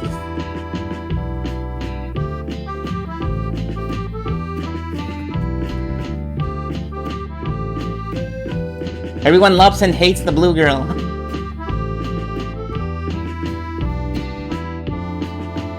Witch Hunter guy, Kasumi. Kasumi transcended the episodes by still being hated here. Ep6 as well. It's so funny that Eva got 2 votes. because she's like very clearly the victim in that one. Well, not victim in the sense that she got killed, but in the sense that she's one of the people most affected by the murders. But people are like, well, yeah, but she was mean to Natsuhi, and that's not nice. You can't do that. I voted for Eva, for the record. I'm one of those votes. Kraus, very well-deserved 4 votes.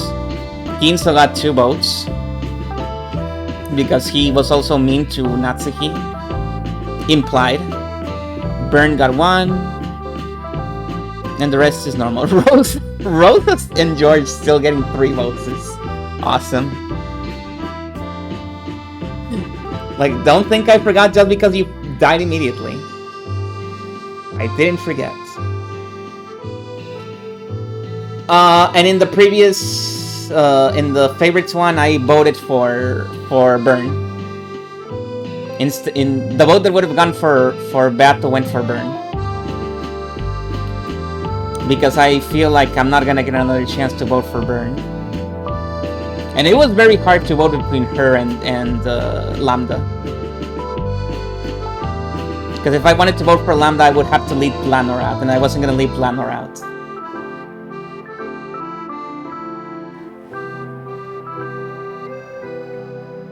But Lambda, I feel like I'm gonna have many chances to vote for Lambda, so I didn't feel bad about it.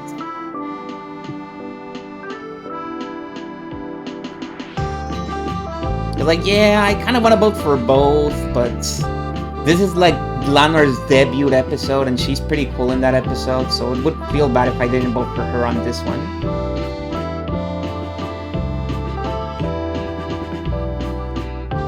That's the polls for now. Anything could change. Everything could change. But as of now, Erika is the queen of both polls.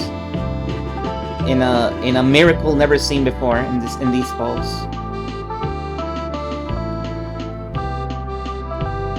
And now it's time to go. It's time to sleep. Just like in this picture. Sleep just like this, in this position. Twist your neck.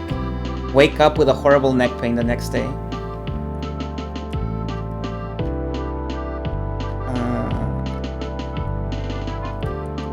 I don't even have Twitch open because I know it's gonna make my game chug.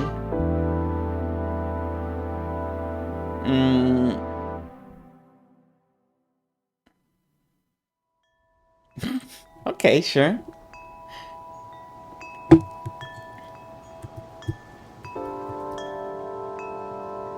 Yeah, thank you everyone for watching and for voting twice. Even if you only voted once, thank you.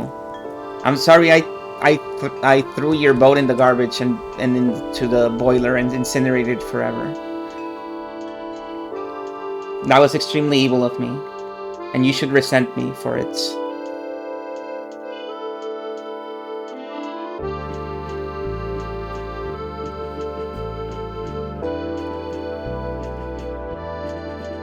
Let's raid Mocha. I didn't even open the stream to see if it was gonna go for long.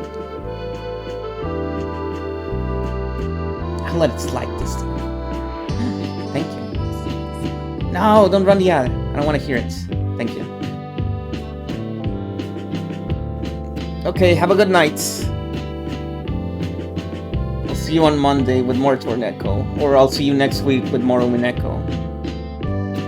Or I'll see you on Wednesday for more Kakeko. Good night. Bye.